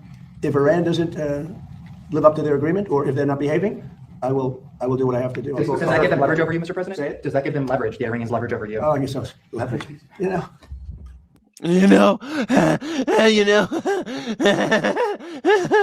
Donald Trump just lost the most embarrassing military failure since let me think. I don't know. It's worse than the Afghanistan pullout for sure. 13 people died in the Afghanistan pullout that Donald Trump orchestrated and Biden executed. But sure, I mean, this is worse than that. It's worse than Benghazi. It's worse than how many people died in Benghazi? Let's just do it by body count. Why not? How many Americans were killed in Benghazi? 4. 13 Americans have been killed in this Iran bullshit. 13 who would love to see their parents again. 15 who would love to see their sisters and brothers again. 13 are dead. Thousands of Iranians and Lebanese are dead. Hundreds of children. But it's a gusher. We got lots of oil that we had before too, right? Yeah, but it's different now. It tastes different. Trust me. Once you taste this oil, it's going to be great. Once we taste this oil, you're going to like it. It's better than Coca-Cola. Their Navy is gone. Their Air Force is gone. Their leaders are all dead. Oh, my God. All this bullshit. Their leaders are all dead. Everybody's dead but me and Pete Hegseth. When I die, I hope I can see Arnold Palmer Schlong just one more time. The whole country is a mess. Their economy is shot. The Times, the fake New York Times said, oh, it's about the same as it was 4 months ago. No, 4 months ago they had a Navy, 159 ships to be exact. It's gone. The whole Navy's gone. I've decided I'm done. Congratulations. If a video gets flagged, it gets flagged. If the reach drops, it drops. I'm not testing the waters anymore. I'm done pretending great means rape. I'm done pretending I don't. Ooh, I like this. Shut the fuck up, loser. I mean, Donald Trump is a loser. You're right. Everybody should say that. Every time Donald Trump does a press briefing, shut the fuck up, loser. That's what all the news broadcasters should say. Shut the fuck up, loser. Shut the fuck up. That's what they should say. Yes, indeed. Bring facts. They don't have facts. They don't believe in any of that. They don't believe that. This clown has a fucking platform. Absolute cancer. I know Donald Trump is an absolute cancer to society. You're absolutely right. 100% agree. 100% agree. M4 bully. Donald Trump is an absolute melanoma. As Jim Carrey called him a melanoma, and I think that's such a great description. Such a great description. Does my daddy pay my bills? No, I pay my daddy's bills. Are you talking to me? I pay my daddy's bills. He's in a home. We put him there. I put him there. I'm an orphan. Sorry, everybody. You can insult my parents all you want. One's dead. One's on death's door. Sorry, Charlie. I love people always want to talk about my parents. I know I look young. I look so young. I think that's what it is, right? Is that what it is? I look so young. I look young. It must be because you think my parents are still alive. my parents are, for all intents and purposes, both dead. The only reason my dad's still like breathing, but he's not alive. I've already pretty much mourned. Yeah. Thank you so much for being here, everybody. Keep it going. 32, nurse, Rod. You're so kind. 32 years old. Thank you. Alive means suicide. I'm done acting like changing a few letters somehow changes what happened. And the crazy part is we've all gotten so used to talking this way. Man, I'm fucking glad someone else is saying this shit finally. I've been saying this for ages. I don't pull my punches and change my diction because grape. What were y'all talking like 5-year-olds? What the hell is this? We all got to talk like 5-year-olds because some algorithm is telling us you're not allowed to say certain words. That most people don't even stop to ask how we got here. So I did. And believe it or not, part of the answer leads back to the Wolf of Wall Street. Yeah, that guy. See, back in the early days of the internet, companies were trying to figure out a problem that nobody had dealt with before. If somebody posted something illegal online, who was responsible? The person who posted it or the website? And the answer kept changing. In one case, a company wasn't held responsible because it didn't moderate content. In another case, Jordan Belfort, the Wolf of Wall Street, his company sued an early internet platform called Prodigy after users accused his firm of securities fraud. Prodigy tried to moderate content. The court said that made them more like a publisher, and suddenly the internet had a weird problem. If you moderated content, you could get punished. If you ignored it, you could get protected. And Congress looked at all that mess and said, absolutely not. Congress. Gotta love them. They're always there to protect the people and represent us, right? So in 1996, they passed Section 230. And that's where things get interesting. Because most people think Section 230 was about protecting speech, and it was. But it also gave platforms broad authority to remove content they considered objectionable. And that's the part that changed everything. Now, fast forward a few decades. The people that platforms really need to keep happy aren't you. They're advertisers, because advertisers are paying the bills. And advertisers generally don't want their product showing up next to somebody who's talking about death, They don't want them next to people talking about sex, violence, politics, war, mental. It's so weird that, is that true? Because, the news has been around a long time, and they talk about death and poverty and all the rest. And also, like, a lot of TV shows are about death. Like, almost every TV show for a while started out with two people standing over a body being like, who did this? Like, there's so many shows like that, like Bones and CSI and all the CSIs and the JAGs and the what's the one, the ting ting, what's that one called? Law and Order. All the Law and Orders. Like, just there was at one point in time, it's like every TV show started out with like two people standing over a body. This is a grisly murder. Oh my God. Who did this? And even before that, you had like, I just got reminded, you got like Sherlock Holmes and all that. There's a lot of solving murders, a lot of death and grisly shit. So why is everyone such little pussies now? Why is everyone such a little pussy? Such a little fucking pussycat, not like a female, like a pussycat. People think that when people say pussy, they mean like a pussy. But when someone's called someone a pussy, it's about pussycats, like you're a little scared little pussycat. But I don't know. Sorry, I call people pussies, and it has nothing to do with misogyny. Just so everyone knows, I get accused of that every time I call someone a pussy, but it's not. People, it's just like the word niggard. That has nothing to do with the other word. But you can't say niggard anymore because everyone thinks you're saying the other N word, and it's not fair. But that's how language works, I guess. What should you call someone who's such a little snowflake, limp-wristed little child?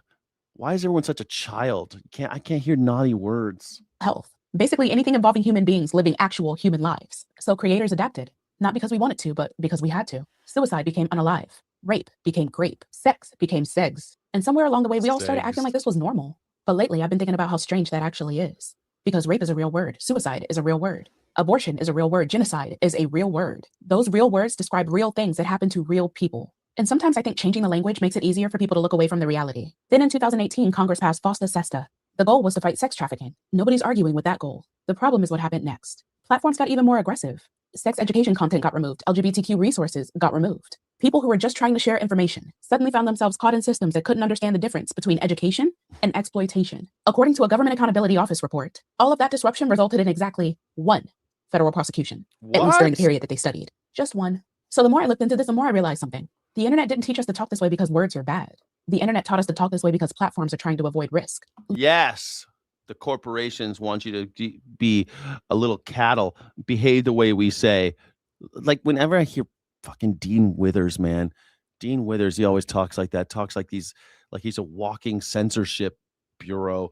Just he's walking around like he's Brendan Carr. He's walking around like Brendan Carr. Don't say the wrong word. Oh my God, don't say the wrong word. Don't say it. My virgin ears can't take it. Is Dean Withers a virgin? That should be the next. Is Dean Withers a virgin? Dean Withers. How old is Dean Withers? Like 25?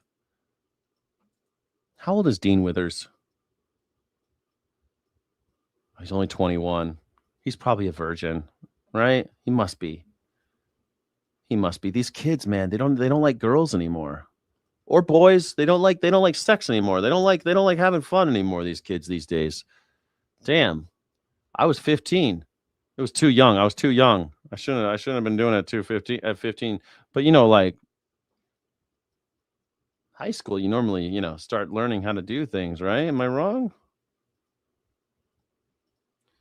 Okay, it looks like 79% of you say no on the Trump's admin. Is Trump's admin ready for Katrina level hook? 21% of you think that he's ready for Katrina? I mean, George W. Bush wasn't even ready. And he didn't get dosed. George W. Bush wasn't even ready. Although one could argue that Katrina was kind of Bill Clinton's fault, but we're not going to get into that. That was a lot water under the water under the levee. You know what I mean? That's water under the levee. I was 16 years old and too young. Yeah, I don't know. I feel like Dean Withers is such a little baby. Cried when Charlie Kirk died. I just saw a thing on Jubilee where somebody's like, I know you have a soul. Some magger was like, I know you have a soul because you cried when Charlie Kirk died. That should be it. Did you cry when Charlie Kirk died? Did you cry? I don't cry when fascists die. It doesn't mean I think he deserved it, but he kind of had it coming. But I didn't cry when he died. Legal risk, advertising risk, public relations risk. And maybe that's why I stopped caring so much about whether the algorithm likes the words I'm using or not. Because if I'm talking about rape, I'm going to say rape. If I'm talking about suicide, I'm going to say suicide. If I'm talking about racism, genocide, violence, abuse, or discrimination, I'm going to use the actual words. Not because I'm trying to be rebellious, but because the truth is serious enough without turning it into baby talk. That's it, baby talk. Why do I have to talk like a baby, like Dean Withers? People God, my friend Chip, man, he does this shit. He's like grape and unalived. Are we fucking children? Like, I'm sorry, if the algorithm decides that only people over 35 are allowed to watch me because only 35-year-olds can take my style and my language, I'm fine with that. I think people over 18 should be able to, but you know what? I'm fine with it. I don't care. These 18, I've seen people, they'll feed their kids dead animals, force feed them dead animals. But if you show them where dead animals come from, they'll cover their eyes and be like, no, that's violence. Well, then stop giving them the product of violence. I love, you put oil in your car and you'll drive your kid to soccer practice and all this stuff. And you'll do all these things that our lifestyle might be great. Your lifestyle might be great in suburbia or wherever you live, but that comes at a price and somebody else is paid. So if you're not going to show your kids the wars that are being carried out on our behalf in order to secure our oil interests, then you shouldn't be using gasoline if you're so afraid of it. At least look. You cowards. Cowards, man. Just constant, just cowardice. When did America become like this? All the time, just cowardice. What an embarrassment to the left. You don't even know what the left is. No whites allowed. You don't even know what the left is. Fucking bot. All right, here we go. Barack Hussein Obama. Have you ever heard of him? Yeah. He's been. Have you ever heard of him, Barack Hussein Obama? You ever heard of him? I don't know. Tell me how he fucked up Iran as badly as you did. 2 years and over $100 million on trying to fix it. You know what happened to it? Never even opened. He took the water from the river. You know about that, right? It turned out to be putrid, and it destroyed the whole thing. Is that what happened? Because I don't know. Doesn't seem like that's what happened to me. Is there any validity? How much did Barack Obama? Did Barack Obama ruin the Lincoln reflecting pool and spend hundreds of millions of dollars like Donald Trump just said? No.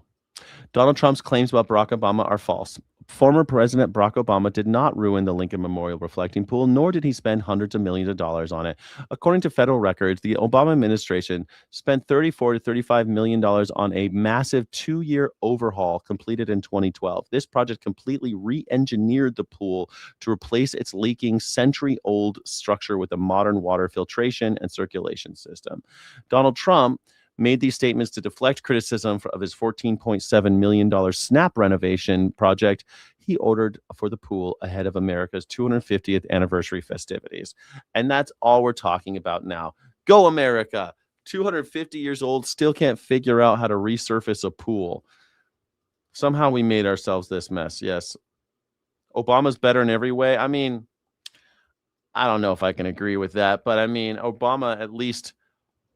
Okay, like, I don't know. Obama's more palatable. At least he didn't sit there. At least, like, he seems to like his wife. His wife seems to like him. But he's still a war criminal, still killed people extrajudiciously. But he didn't get us into wars. That was pretty cool. He didn't, like, actually start any wars. Kind of cool. But he didn't end Afghanistan. But he did end Iraq. He ended the Iraq war. So it's kind of a mixed bag with Barack Obama, you know?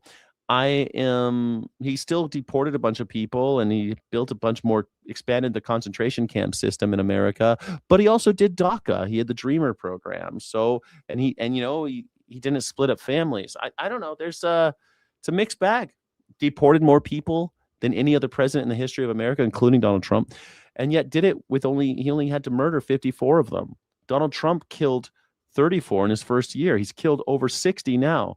He's only a year and a half in. Over 60 people have died in ICE custody, and Donald Trump is killing more every day.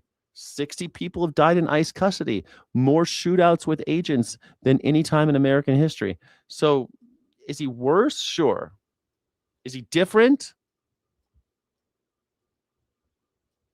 I wouldn't say that Obama's better, but I would say that Donald Trump is worse. It's getting worse. Like, the next president will also be worse, by the way. No matter, like, unless something crazy happens, the next president will be even worse. Wait for it. President Trump sounding off on the scandal that liberals think could finally sink his administration once and for all. The green algae in the reflecting pool. Recently renovated. First they came for the algae. First they came for the algae. I like how Fox is like trying to make it like it's a big joke. But come on, $14 million for this? Over repealing paint and algae growth just weeks after a $14.8 million restoration project was completed. Democrats and the media can't seem to stop sticking their hands. $14.8 million, $15 million. Hands in the pool. Check this out. That American flag blue paint, it's peeling away. And we're going to vandalism. It's vandalism. It's got to be vandalism. to see if we can get this tested. Arrest her. Arrest her. If she had run across this reflecting pool, she would have died as a result of that. That had he not messed with pool, you know, it would still be a reflecting pool instead of a liquid jungle. Or just a political debacle, just an embarrassment. Everything done. If he stayed out of Iran, it would have been still Iran, and we'd still, we lost he ripped up the JCPOA. If he just minded his own business and just tried to keep a steady hand on the rudder, we might be in a decent, okay place. But no, Donald Trump has to turn everything into shit. That's all anybody talked about at home this weekend. And when liberals aren't dunking on the pool, the usual suspects like Joy Reid are dunking on the 4th of July. nobody black I know is really excited about the 4th of July because it is what Frederick Douglass said it is. There's something about Alex Wagner I really like. I like her a lot. She's the one on the left. I think she's such a great interviewer, and she's got like this kind of like this attitude that's always just like she I don't know. I think she'd be a really cool person to hang out with. She's always just like I bet she's the type of mom. She's a mom, I bet she's the type of mom that like can really throw a fastball for her kids. She just seems like someone who could throw a baseball for her kids. I wonder if she has sons or daughters. I don't know. She seems like someone who can do kind of like she could work on a car. She seems like she could work on a car. It is the celebration of slaveholders who freed themselves from having to pay taxes to the crown for their slave empire. Truly amazing, and we're going to get to that. But first, Greg, so this whole thing about the reflecting pool, we talk. I mean, and she's not hard to look at, I guess. But I mean, I just think she seems like a really her vibe is super cool. I like Alex Wagner. Every once in a while, I listen to her podcast. It's called Runaway Country with Alex Wagner. But she used to be, I forget what network she used to be on. She used to have some job on some network. Now she's a podcaster. Talk a lot about Trump derangement syndrome and how Trump manages to take over the brains of liberals. But I also sometimes wonder if I don't have a form of Trump derangement syndrome, because I hear a story like this and I think it's so funny. It's almost like he intentionally threw this out to occupy all the media, occupy all the left, to the point where you have like other. Oh, good point. Maybe he did. He threw this out. I like that. I like that this crazy guy is saying this. Maybe Donald Trump did this to keep us from talking about Epstein. By the way, did you hear Donald Trump is a sex offender? Aussie boys are on a bender. Donald Trump is a sex offender. That's what they're screaming in the streets of America outside of the World Cup stadiums. Aussie boys are on a bender. Donald Trump is a sex offender. Those are the chants that we're hearing at World Cup. Why supposedly serious news organizations doing a countdown clock from when they finished the pool to going out doing algae tests. What they've done is they've created a kids table for all of these people, while the rest of us are over here talking about, like, I don't know, preventing World War IV. World War IV? Presenting World War... Wait, did we already have World War III? Hold on. Quick check. We've only had 2 world wars, right, guys? Like, am I in a Mandela effect situation here? Did I just slip into another dimension? Guys, tell me, did the Monopoly Man ever have a monocle? Did the Monopoly Man ever have... How many world wars have there been? I'm going to do a quick one. Oh, man, you guys are still going crazy on this one. Let me see. Did you cry when Charlie Kirk died? 73% said no. All right, so 27% of you are crybaby snowflake little fascist baby dolls. All right, next one. Next poll. How many wars have there been? How many world wars have there been? 2 or 3? Because this guy just said he's World War IV. They're preventing World War IV. How many have there been? What dimension am I in? With a nuclear weapon. It is amazing, but at the same time, I love that analogy. These guys missed the border. Yeah. They missed the victims of illegal gang members, women who were raped and murdered. Oh yeah, rape and murder, guys. Illegal gang member rape and murder. Are you scared? Did you hear it? Like, you know how the magtards are always saying, you guys keep calling us Nazis, it doesn't mean anything anymore. Okay. Well, you guys calling immigrants rapists and murderers doesn't mean anything anymore. Your president is a rapist and a murderer. So calling the illegal rapist, murderer, immigrants, brown people, does that keep you from talking about, I don't know, Epstein or the pool or the ballroom? Illegal rapists. Missed the entire COVID crime cover-up, which right now... COVID crime, COVID. It's COVID crime cover-up. Now it's exploding. I think, algae is the perfect analogy of left-wing politics. You can get rid of it and make things beautiful, but it's going to grow back. And so you kind of have to constantly battle it because it lives off the things that you make. If there was no reflecting pool, there would have been no algae. If there was no lawn, there would have been no 8647. If there was no wealth and prosperity, there would be no socialism. So you see how they all have to depend. What? What the fuck? Dude, this guy, you're really reaching now there. They're Gutfeld. And on people making and creating things in order for it to survive. It must be weird to hate nice things because people you hate like the nice things. If Trump said, I love food, would these idiots starve themselves to death? Maybe as an experiment, he should come out against rat poison. We all know he loves food. Just to see if they would sprinkle it on their oatmeal. Well, he does now say they embrace. he does say a lot about how alcohol is bad. So I mean, I guess that's why America's drinking more than ever. Is that why we're all drinking so much? Because Donald Trump says he doesn't like alcohol. By the way, if you drink alcohol, you're not a real MAGA. If you drink any alcohol, you are not MAGA. Sorry, Donald Trump says alcohol is bad. So if you drink it, you are not MAGA. You are not a real Trump supporter. You're not a real Trump supporter unless you have a lot of Melania coin. I'm selling my house to buy Melania coin because I support our president. Algae, they embrace vandalism because it's anti-Trump, but that is nothing new. They've embraced Vandalism. vandalism before. Does this look like vandalism to you? Does that look like vandalism to you? They've torn down statues. The old line, if Trump cured cancer, they'd call it an attack on funeral homes. Dana, I don't know. Nobody laughs. No one ever laughs with Greg Gutfeld. Look at this is Greg Gutfeld's whole life. This sad comic that nobody laughs for. What to make of all of this? Oh, you don't? I have no I have a idea. feeling you know. They're laughing more together. They laugh more at these other clowns than they do at Greg Gutfeld. Like, why are you even here, Greg? Exactly what to make of. No, all I of it. really don't. I have no idea whether it was a botched job or it wasn't a botched job. And I actually think it's even You don't know? You don't know if this is a botched job? it's more simple than that. Okay, let's back up. I lived there a long time. I used to go when I used to run. I don't even run errands anymore, but pretty much when you go Look at by this. all of these. They're just putting hydrogen peroxide they're throwing in there. Great. Thank you, Park Ranger. Beautiful monuments in Washington, you see, for a long time, they were, there's weeds growing, the homeless people are around, like it's not nice. And the pond has had a lot of algae for many years. And at least President Trump was like, Yeah, I said the same thing. The pond was going to have algae no matter what. It's just going to be worse when he does this shit. this place is a dump. I want to make it all look better. So he's putting time and effort into it. Now, I think there's nothing wrong with saying, well, shoot, that didn't work. Part of the problem is you have the water that comes from the tidal basin. Where's the tidal basin water come from? The Potomac. What happened in the Potomac? Just like 6 months ago, this is what I would have said. But what did we have? We had the Maryland and Virginia with that little, whatchamacallit thing, the water deal. They didn't deal with it right. And then all the pollution went into the Potomac. And now that's the water that goes in there. Now, I wish we had an agency that would protect the environment. I wish we had one of those that we could fund so that we wouldn't have pollution going into the Potomac. I love that assholes like this lady wants to say, oh, it's the pollution. That's the problem. We got to do something about the pollution. Well, great. Should we fund the EPA, the Environmental Protection Agency? No, we can't fund them.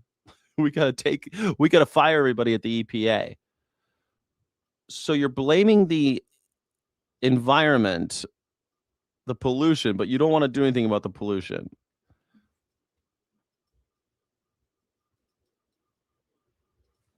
Nobody sees how stupid that is. This is what Donald Trump always does. This is what all MAGers do. It's the pollution. Okay, great. Let's do the EPA. No. The EPA, that we need to be able to pollute in the river, or else you're bad for business. Okay, but it's killing kids. Yeah, we need to do something about the environment. Okay, let's do something for the environment. Let's fund the EPA. No, that's bad for business. They need to be able to poison the river.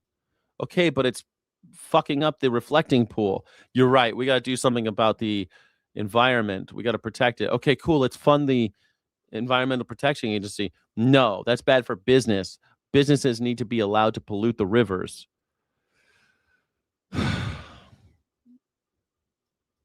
But it's killing kids and all the fish and the whole earth. It's killing us. You're right. We need to do something about the environment. Cool. Let's fund the EPA. No, the businesses need to be allowed to poison the river. That's how stupid MAGers are. That's the circular logic that they're stuck in always, because they're in a cult. This is what cults do. and I think there's nothing wrong with saying, well, that didn't work, but we're going to get it right. Let's train it one more time. Let's do it one more. They won't ever do that. We got it wrong. Let's do it right. Donald Trump will never admit fault. That would be too much for his character. Wouldn't it be great if we had a president that was like, hey, it got fucked up. We fucked it up. So we're going to have to redo it. That happens in business all the time. Fucked up shit. Shit gets fucked up all the time. I've built lots of buildings. Sometimes the flooring gets fucked up and you're like, God damn it, we got to redo this whole fucking floor. Man, I've done it where like we're building a bar and at the last minute I'm like, no. We have to have we have to have a well here and a well there. We have to have a service bar here. We need to set this bar up properly and you guys fucked it up. We got to redo all the stainless steel in the back. I've done that before. And sometimes it's because I missed something. Sometimes it's because somebody fucked something up. Whatever. You got to redo it. Sorry. Got to be redone. We're going to do it one more time and see if we can make it work. And there would be nothing wrong with that. President Trump is blessed with the worst opposition, right? They love to come out and they want to dress up and they want to do all of these pictures. They want to go there. Like, they couldn't even send a single reporter to the border when Bill Maloogian was there for months, showing them all of these stories. That said, this is an administration who has not been shy about showing us the evidence that they have against people who did something wrong. For example, the guy who threw the sandwich at the ICE officer. We saw that. Yeah, that was nothing. That guy went free because they lied. They said there was mustard all over the ICE officer, that the ICE officer had a bunch of damage to his uniform. Turned out that was all a lie, that the sandwich didn't even become unwrapped, and the guy went free. That video was available. I will be open-minded. The video was available, and that's why the guy went free, even though the cops lied. I would love to see some more evidence before I'm willing to buy that it was vandalism. I think that the dirty water in the Wow. You don't believe Trump that it was vandalism? Holy shit. And that's the new one. Hold on.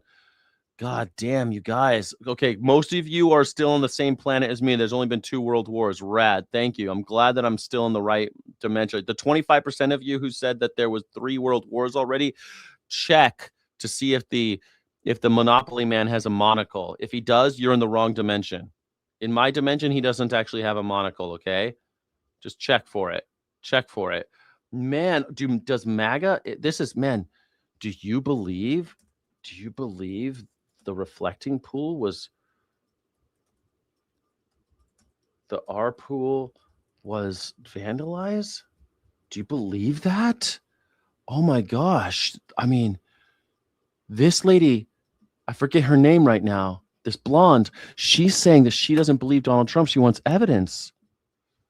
Holy shit. That's crazy. She wants more evidence. She doesn't believe Donald Trump. She didn't buy Melania coin. Did she buy Melania coin?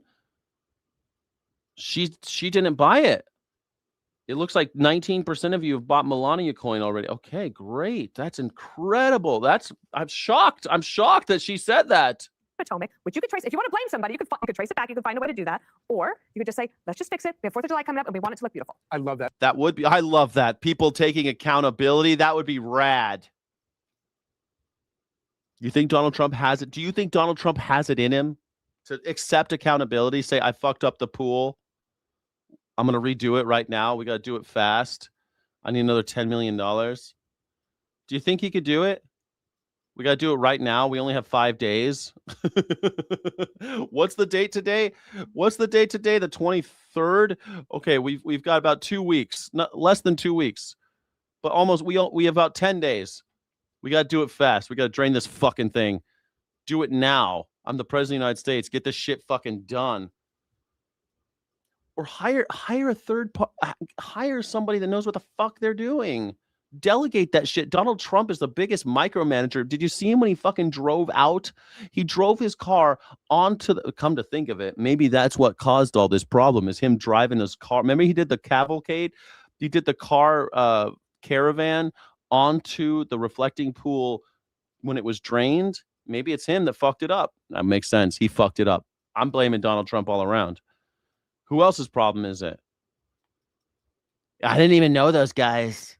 Blame it on the E. coli that Democrat politicians allowed in the river. All right, Jesse. Yeah. To Joy Reid. It's E. coli. Do you think all black people hate the E. coli? That's whose fault it is. How did you let it in the river?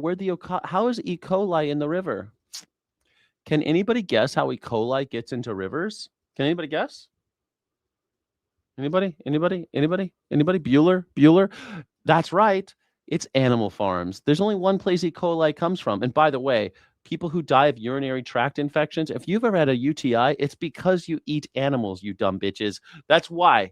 Because you eat animals, you get E. coli, and you got E. coli down in your crotch, and now you get a yeast infection. You get a fucking UTI.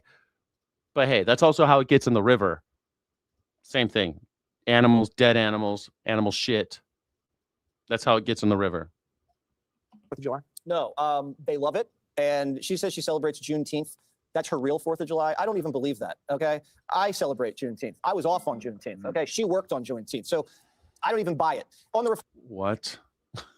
Reflecting pool. Trump said that... I guess you're better than Charlie Kirk. He used to make fun of Juneteenth. God rest his soul. We are Charlie Kirk. They have evidence of someone slicing and dicing the bottom of the pool, and that Show evidence will be shown in court. And that we have made 5 arrests, 5 individuals are under investigation, and I'm waiting to see the video evidence of it. Or they botched the redo. I'm waiting. Okay, I either way, believe him. this I is believe him. I believe him. I'm just waiting to see the video evidence of it. all you got on this guy? You guys couldn't even build a charging station. That's true. Like Obama's library. Have you seen that? It's like 20 years, $1 billion It's done. later, and they stiff the black contractors, and it looks This whole stiff the black contractors thing is so fucking stupid. like garbage, Jessica. And oh my God, liberals would never vandalize public works. Did you see BLM, the statues, the graffiti? Go to Skid Row. I mean, Did you remember January 6th when a bunch of maggers spread shit all over our Capitol building and called themselves patriots? Do you remember that? Do you remember when maggers went into they killed cops and went into the Capitol building and then shat in their hands like fucking baboons and rubbed the feces on the walls? Remember that? you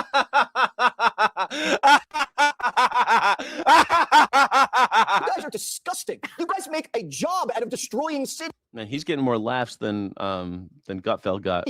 Look at Penn Station.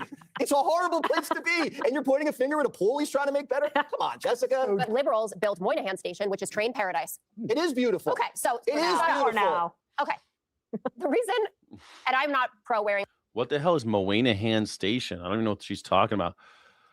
What is Moynihan Station train paradise? I don't know what is Moynihan.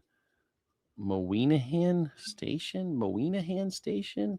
What the hell is she talking? What is Moynihan? Moynihan Station? Does anybody know what she's talking about? Liberals built Moynihan Station train paradise. Moynihan Train Hall is the grand modern home of Amtrak in New York City, located on the west side of Midtown Manhattan, and occupies the James A. Farley Building, a historic century-old Beaux Arts structure that was formerly the main U.S. post office. Oh, that's cool. I've been to that building. The train hall is directly across 8th Avenue from original Pennsylvania Station and serves 17 of its 21 tracks. The hall is named after the U.S. Senator Daniel Patrick Moynihan, and who championed the multi-decade effort to restore and modernize the station. Stunning design. Grand boarding concourse featured 92-foot high ceiling, glass skylights that bathe the hall in natural sunlight, replacing the cramped feel of the older station. Moynihan Station. What year did it open? I don't even know what year it opened, but okay, interesting. Liberals built the train paradise in New York City. I learned something today from Jessica Turlock. Like frog costumes or whatever, like people should work more and whatever. But the reason that the pool matters to people, putting aside someone who might have your odd case of TDS, is that Trump came out and said, Obama, Biden, none of them can make it nice. I make everything nice. I'm the best builder in the Even she could do. Everybody could do a Donald Trump. Do the best. I love when people do their Trump impersonations. I love it. Even Chip does one now. He's Romanian and he does a great Donald Trump. Everybody could do a Donald Trump impersonation. I did the best. I do the best. I'm the best. I did make the prettiest buildings. I do everything right. whole world. And guess what? His poll It's is funny. full of Like and the fact that the fucking Trump Tower in Chicago is considered a public nuisance by the state of Illinois. Veg in the Woods, thank you so much. I appreciate that. Sky City Rebels. 10 Sky City Rebels. Sky City Rebels get extra content, extra streams, and extra love in the chat. Thank you so much, Veg in the Woods, for your contribution to independent media and supporting this channel. Sky City, Skyjack Morgan, and the Morning Sky Show, the #1 news reaction show on YouTube. Thank you, everybody. retail. Right, so he bragged about how it was impossible for anyone but him. He alone can fix it. Well, obviously not. Have you seen the murder rate? I'm alone. What about the murder rate? What about the murder rate? You mean the murder rate? Do I need to bring up the chart? The murder rate's been doing this for the last 50 years. So, what about the murder rate, though? Just keep deflecting. #2 reason. How is that deflecting? I'm just asking. How is that deflecting? Because we're talking about the pool and you brought up murder rates. That's called deflection. That's deflection. How is that deflection? Fucking MAGAs. Dude, look at this guy's face. Look at him. This is what MAGA always does. Hold on. I want to see this reaction one more time. This was great. I love this. I love this. And guess what? His poll is full of algae too, right? So he bragged about how it was impossible for anyone but him. He alone can fix it. Well, obviously not. Have you seen the murder rate in DC? Just keep deflecting. Number 2 reason. How is that deflecting? I'm just asking. We're talking about algae, not murder. Yeah, we're talking about algae, not murder. Even Greg Gutfeld's like, shut the fuck up. I love it. Even Greg Gutfeld's like, we're talking about algae, not murder right now. Have you seen the murder rate? I mean, have you seen how Donald Trump's fucking ICE confiscated people's guns? I mean, is anybody believe in the Second Amendment anymore? Donald Trump has just ixnayed the whole Econ Amendment say. He's just ixnayed the whole First Amendment fay. Like, we don't like those things. We don't like freedom to bear arms or the freedom of speech anymore in America. Donald Trump says so. They are arresting people on fake vandalism charges, like the Subway sandwich man. And it is going to Yes. Well, the Subway sandwich, the guy did actually throw the Subway sandwich. Oh, he did. And then he went free because they fucking lied about it. They said that the guy was covered in mustard, and the judge took one look at the video and was like, okay, this guy's free to go. You're free to go, sir. Going to be thrown in jail for. Well, I didn't know, but I saw the evidence. But do you think actually Trump called up the I think that police and said, you need to go and arrest the guy in the bike shorts? I think that someone told him, by the way, and the guy in the bike shorts, you think a 3-time Olympian, a canoeist, this David. Not a canoeist. A canoeist. Oh my God, that changes everything. Get me on the canoeist association line. Showed him pictures, Natalie Harp or whoever it is, and it's like, look what they're doing to your pool. The third element that matters in this, and it is so unsurprising, is that the money spent on this went to no bid contracts. Again, one of which to one of Donald Trump's big donors. You should have given it to an indigenous contractor. No, you should give it to. Yeah, I mean, indigenous though. What about the indigenous? I love this shit so much. These fucking Fox News hacks. Like, it's true, a no bid contract that we all talked about before this debacle, before the disaster. People talked about how the no bid contract was going to be a fucking joke. They were going to fail. That you're not giving it to people who actually deserved it because this company just exists now as one of your donors, and you just gave them $14 million to do this job. Then you didn't go out and get it bid on like anybody else. I have built several buildings and I bid them out. Shit, I just hired a realtor and I had 3 realtors I was looking at just because you want to try to find someone that fits for the fucking job. Nope, not Donald Trump. He just gets 4. Who's my friend? Who's my friend? Who's willing to lick a little ass? Who wants to lick a little ass? I'll give you $14 million to lick my ass. And that's what he did. He gave somebody $14 million. He took your money and gave it to his friend. And his friend gave him money. That's how that worked. And now we have this big fucking joke. We're an embarrassment again. Once again, Donald Trump falls flat on his face. He's like a cartoon character stepping on rakes. Like what's that guy? Sideshow Bob. He's like Sideshow Bob stepping on rakes. Fucking loser. A year. There are pool people who are posting on social. Not transgender pool people. Those are the people that deserve. You're right. You should just give a contract to all of your friends so you can have a pool covered in algae. But the water would still come from the Potomac. Fine, and it's all Wes Moore's fault, right? Isn't that where we're going with this? No, but I like that. And no bid contracts. This is how they always end up. Always. You know, I remember, dude, even when I worked for this nonprofit called Shakespeare Company, the American Shakespeare Center in Virginia. And I remember this guy was ripping us off, selling us our t-shirts for our merch store. And I was responsible. And I was like, this is fucking crazy. Like we're losing money on merch. We're not selling that much of it. And we're losing money because we have all this unfucking sold merchandise that we put all this money on. We need to make money somewhere. So I found another company that did it faster, better, could do smaller runs. So we didn't end up with a bunch of extra inventory we couldn't sell. And you know what happened? The managing director said, of course. The business director said, yes. The education director said, yeah, of course. That makes perfect sense. And then the artistic director said, no, this is my friend.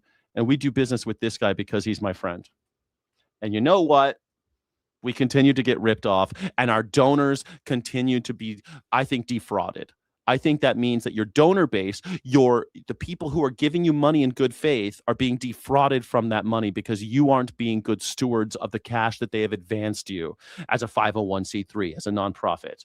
If you're not being good stewards of your money, then you are defrauding your donors. But hey, who am I Who am I? The guy that got arrested in the bike shorts. I'm not the president of the United States, you know. This guy has no fucking integrity.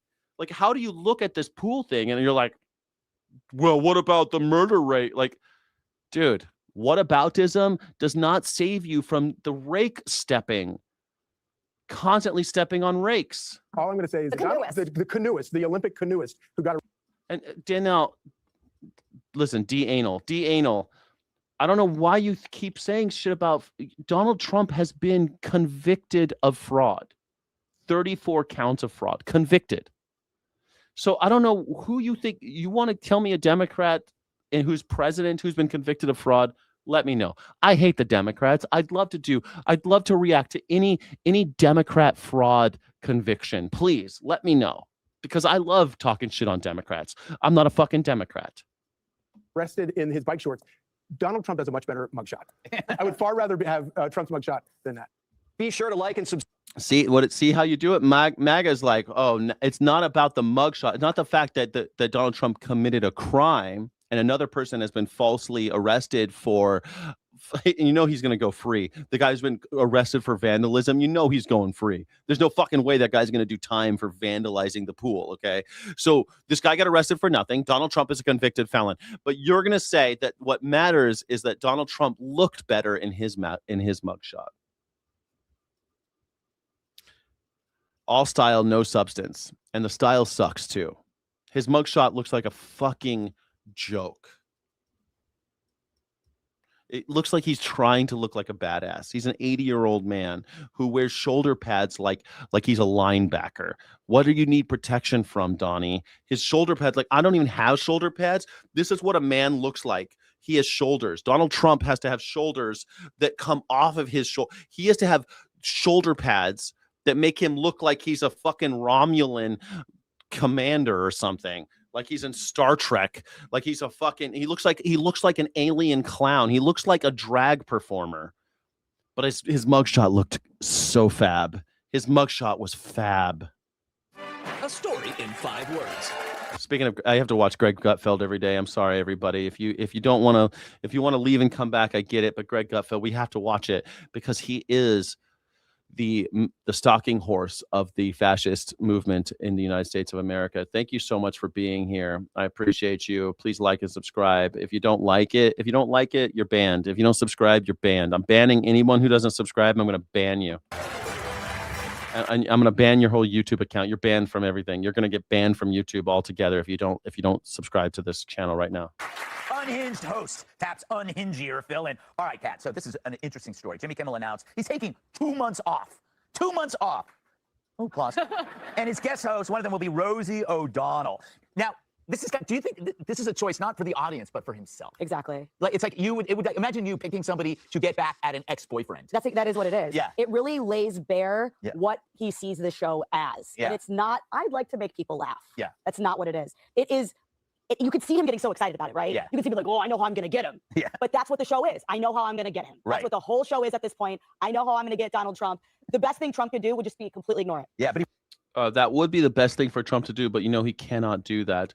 I don't know if you noticed, but Donald Trump's president of the United States. Most presidents, they do some shit. They get made fun of on the late night talk shows. They get made fun of by people like me, and that's what presidents are there for. Partly is that we can all make fun of the king, right? We all make fun of the dictator, and that's how we try to pretend that we live in a free society. Is that at least we can make fun of the guy? Not anymore. Donald Trump will literally try to have you executed and imprisoned if you make fun of him, which is exactly what the worst types of kings ever did. The worst types of dictators do. But hey, you guys like him. I get it. You guys just like the cut of his jib or something. I don't know. You like the fact that he's got a micro penis like you do. I get it. You just like him. Fine. It would be better if he shut the fuck up and let people do their little things, or just stayed out of the news for 24 hours. And then, you know what? If Donald Trump just stayed out of the news for 24 hours, then people could stop making fun of him. I could have a show back like I used to before, you know, where I sometimes talked about the president, but not every day. But no, now it's every fucking day because he never stops. He's always in the news doing something stupid. So we all got to talk about it. But he can't do that. It's fucking exhausting, to be honest with But you. he can't do that. But that's what he knows is going to happen. Absolutely right. It's really laid bare, and we've all known this for a long time, but it doesn't get more glaring. I mean, you're gonna book an international, isn't she still an island, an international ticket for her to come here to do this because every day you wake up and think, in this economy, an international ticket to have Rosie O'Donnell. Yeah, it's crazy. Joe, think about this. Rosie O'Donnell left because her TDS, she admits, was bad for her mental state. She needed to leave the country. And Kim, I mean, if the president was talking shit about you every day on Twitter, you probably would also want to leave the country. That would just, if the president of the United States, one of the most powerful people on the planet, he's not the most powerful person, but one of the most powerful people on the planet, if every day he talks shit about you, you would leave. I mean, Gary Kasparov left Russia because Putin was talking about him all day, every day. And so Gary Kasparov ran. Like, first he ran, and then he lost, and then he ran, as in away. So, yeah, Gary Kasparov lives in exile. I think Gary Kasparov still lives in exile. Does Gary Kasparov still live in exile? Yes, Gary Kasparov still lives in exile. The former world chess champion and prominent Kremlin critic left Russia in 2013 due to fears of political persecution and has lived in self-imposed exile ever since, primarily residing in New York City. Yeah, it makes perfect sense, right? If Putin is talking about you on every day, and you're afraid for your life, or just it's fucking getting scary, even if you don't think he's going to kill you because you think you're too famous to kill, you're getting pretty fucking scared because all of his followers might kill you. And so Gary Kasparov left Russia. Rosie O'Donnell, a minor celebrity, like a chess champion, just a minor celebrity that Donald Trump has got into his little creepy brain that has to talk about her all the time. Well, that would fuck with your mental health. You would be looking over your shoulder all the time. Every time a black car drove by, you'd think it was the cops or the FBI or the CIA. So yeah, fuck it. Get the fuck out, man. If Donald Trump was talking about me every day on the news, every day on me twittering about me every single day, you guarantee I'd at least have mad security. I'd be freaking out, man. They'd fuck with you. It would fuck with you bad. It totally would. And also, you just heard me compare Donald Trump to Vladimir Putin, and you know that they're the same. They're the same. Vladimir Putin hated Gary Kasparov, and Donald Trump hates Rosie O'Donnell. They just get it in their brains. They got to hate somebody and ruin those people's lives. It's like dangling the drug that the addict should not be near. It's like, come back. I'll give you this like Trump fentanyl. That's what he's doing. It's actually mean to her. Well, I don't ever believe that was real to begin with. I think Rosie did it for attention. I don't think that using Rosie O'Donnell to make someone. This guy seems totally normal. All these guys seem so normal. Greg Gutfeld, this guy, Joe Manchin, they're totally normal people. Totally normal. They're not weirdos at all. When jealous is a strategy that would work on any of my exes, they would be. They would take me back. They'd feel sorry for me. But, you should pick a host who's going to make your audience happy, the people who watch Happy, not one guy who doesn't watch Happy. And credit to you for giving guest hosts spots to the people that the audience want to see that sometimes even outshine you. Yeah.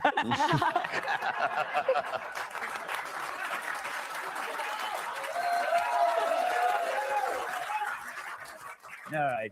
You get one suit on sale from Today's Man. Aaron, what do you make of this At least he had the respect enough to wear a suit. Remember when Greg Gutfeld used to wear suits? move? Kind of weird. It is weird. It's thirsty. It's desperate. And I know millennials and our pop culture is now the way to bring in viewers, right? We're the halftime show of the Super Bowls now, generally speaking. Dude, Erin McGuire, I remember her. I haven't seen her on anything for a long time. I thought she was dead. Our nostalgia is the era that people are marketing toward, but we could have picked a better 90s TV host. Let's bring back some Maury. How about some Sally Jesse Raphael? She's dead. What about a little Ricky Lake? Okay, R.I.P. Sally. I don't know. Ricky Lake hosting Jimmy Kimmel Live would be hilarious. I'd love to see Ricky Lake host Denzel. What was that guy's not Denzel Washington? What's the guy? Denzel. What was that guy's name? Denzel Montgomery or some shit? What was that guy's name? Montgomery, Morty? What was that guy's name? That he was tall and he was black and he was bald and he had a talk show in the 90s. Do you guys know who I'm talking about? Man, who is that really tall, bald, black guy who had a daytime talk show in the 90s? Montel Williams. Man, I was like, Montel Jordan, Montel Williams. You guys remember Montel Williams? He could do Jimmy Kimmel Live. Is he alive? Is Montel Williams alive? Is Montel Williams alive? Man, I like this. I want to dream. Oh, yeah, he's alive. He's 69 years old, host and former military officer, remains active, notably hosting Lifetime series Military Makeover in Montel. I think Greg Gutfeld should be a host, should be a co-host. Just not a co-host, but a guest host. If Kimmel's taken 2 months off, wouldn't it be fucking hilarious to have Greg Gutfeld come out there in a suit one day and do it? I think that'd be great. I think it'd be great. Let's see how fast we can take this thing. You ever been in a car and you're a kid and you're on the highway, there's no one around, and you're like, let's see how fast this baby goes. Let's see how far we can push this thing. Well, how come no one has that energy anymore? I still got that energy. How far can we go? Let's do it. I think it'd be great. I would love to see that. MAGA are never victims. MAGA, they play victims every day. They clutch their it's vandalism. They're vandalizing my beautiful pool. It's what it is. They're always the victims. Every Nazi plays victim, though. That's always what Nazis do. Fascists always play victim. There we have to defend ourselves with more surveillance and more bullets. Jesse probably would be better than Rosa. We need more protection from those illegal immigrants, and we need concentration camps, or else they're going to rape us and kill us all. Anyways, like we can do that. Either way, there were so many great 90s hosts. I feel like we could find somebody better than Rosie, who's I feel bad for her. Yeah, you push till it breaks, and then you let go a little bit. You know, you would think that you wouldn't, like when you really hit that gas and the car takes off, you're like, oh shit. And then you're like, oh, okay, let it go. Man, let's see how fast she can go. You know, you don't have to break it. But sure, if it breaks, it breaks. If it breaks, then it wasn't worth keeping anyway. Go as fast as you can. The only reason she's being trotted out isn't because they think she's the funniest or the one who's going to do the best. They think she's the one that's going to make the president the maddest. And Jimmy Kimmel. Also, it is quite funny. Like it is funny, Rosie O'Donnell. That is funny as shit, right? That's a much better troll move than Donald Trump's stupid Christian, I'm Jesus Christ AI stuff. Remember when Donald Trump pretended like he was Jesus Christ and he had an AI of him doing Jesus shit and he totally defiled Christ and defiled the Christian message and defiled the Bible? Do you remember when Donald Trump did that and he put his name on the Bible? He called it the Trump Bible. Remember when he did that and he defiled the teachings of Christ? Remember when Donald Trump completely undermined and made a joke, a mockery of Jesus? Remember when Donald Trump keeps doing that? That's trolling. But you know, I think it's great troll. Like, hey, fucking Rosie O'Donnell. I think they should troll the libs though too. Like put Greg Gutfeld as a guest host on the Kimmel show. Fuck, man, they don't have the balls. They don't have the balls to do it. I was like, ho hum, look at me. If that's the best you're going to serve, good luck, buddy. This is why he's a dying breed out there at this point. He should have gone for Byron Allen. Oh my God. Look, I am all for this. I mean, finally someone with balls. But nice. But I think this is a perfect because you got like one who's a lesbian, angry, Trump-hating person, and the other is Rosie O'Donnell. But I think that I think people are going to be confused because they're going to be like, why is Rudy Giuliani hosting the show right now? I should have stuck with two. But yeah, you know who's actually happy though? Is people in Ireland. Yeah. They're actually thrilled. They haven't been this glad since happy hour. And I'm happy for them. Be sure to like and subscribe. I mean, I rolled a joint with a Bible paper, so I can't talk. You could do, but you're not. Are you on TV as president of the United States pretending that you're a Christian? Then no. I mean, TDS means that you believe in Donald Trump, right? That you have a derangement, that Donald Trump is a good and honest person. I think that's what TDS means. I have no TDS.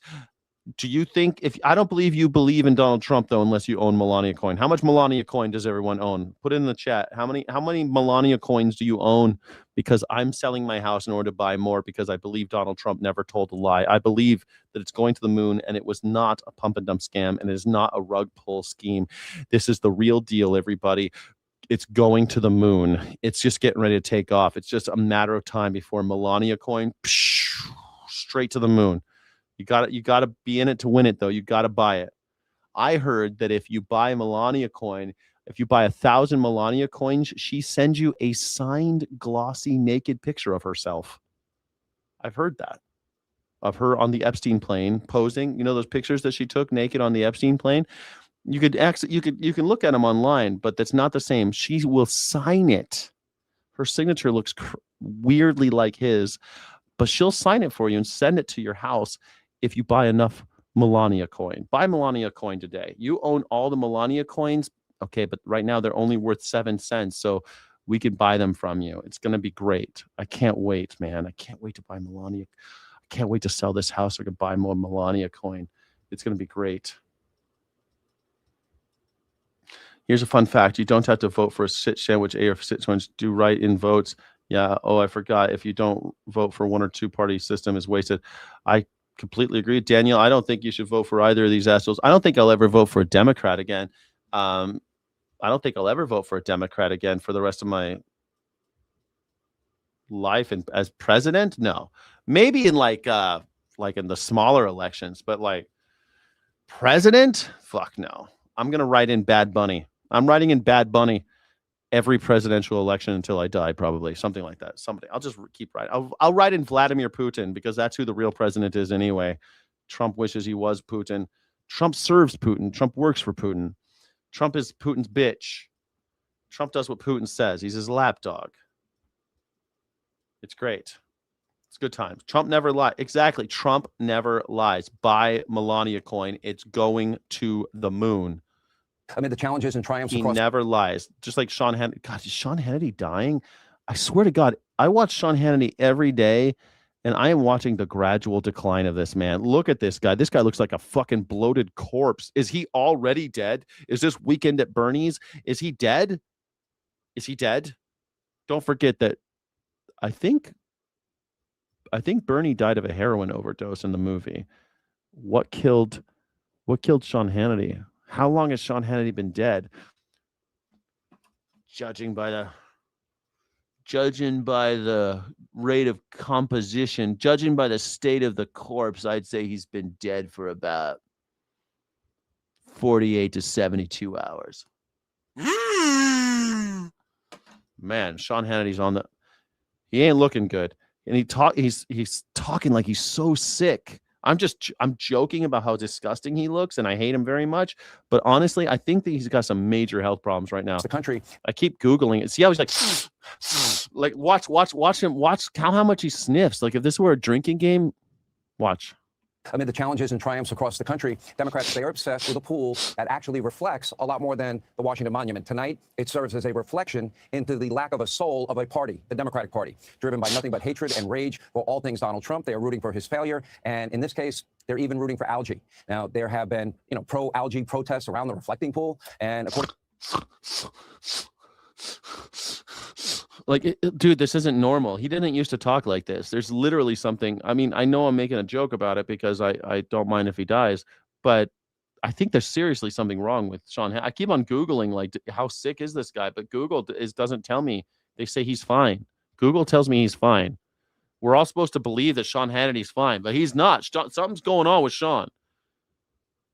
Like, I think Sean's going to be dead by the end of the year. to reports, the so-called demonstrators are even harassing members of the National Guard who are on site because of the near constant vandalism from left-wing activists now during and after the renovation. Now, this includes the threatening phrase 8647. Threatening phrase? I mean, yeah, I'm going to miss you, Sean. I'm going to miss you when you're gone, Sean. The threatening phrase. Oh my God. They wrote it on the they wrote it on the pool. 8647. How could you? Spray painted on the concrete base of the pool, along with other structural damage. And the View's Whoopi Goldberg, that hard-hitting news show on ABC, she thinks this is just one big moment of entertainment. But there's a catch on the other side of this about Barack Obama. Take a look. But he is claiming that vandals. Her earlobes have those big hoops on them, and her earlobes look less elongated than Sean Hannity's. Sean, how old is Sean Hannity? Holy shit, dude. How old is Sean Hannity? 64, dude. You're too young to be looking and sounding like this. 64? Bro. He is unhealthy. Are to blame. He says they illegally placed chemicals in the water and left a 300-foot gash in the pool. Now, 5 people are said to have been arrested. He says a 10-year prison sentence will be strictly enforced. Oh. Well, if he's saying he's going to jail for 10 years, I'm going to let him go. It seems to me that had he not messed with the pool, it would still be a reflecting pool instead of a liquid jungle. All right, we're getting to the best part. Now, of course, there's been... I mean, I don't know. The View is horrible. I don't watch The View. Do you watch The View? I don't watch The View. I don't know. I think it's made for women who are at home, right? Doesn't it come on at like 2 o'clock in the afternoon? What time does The View come on? What time does The View air? It's been around since 90. God, I remember when it came. 11 Eastern. 10 in the morning it comes on.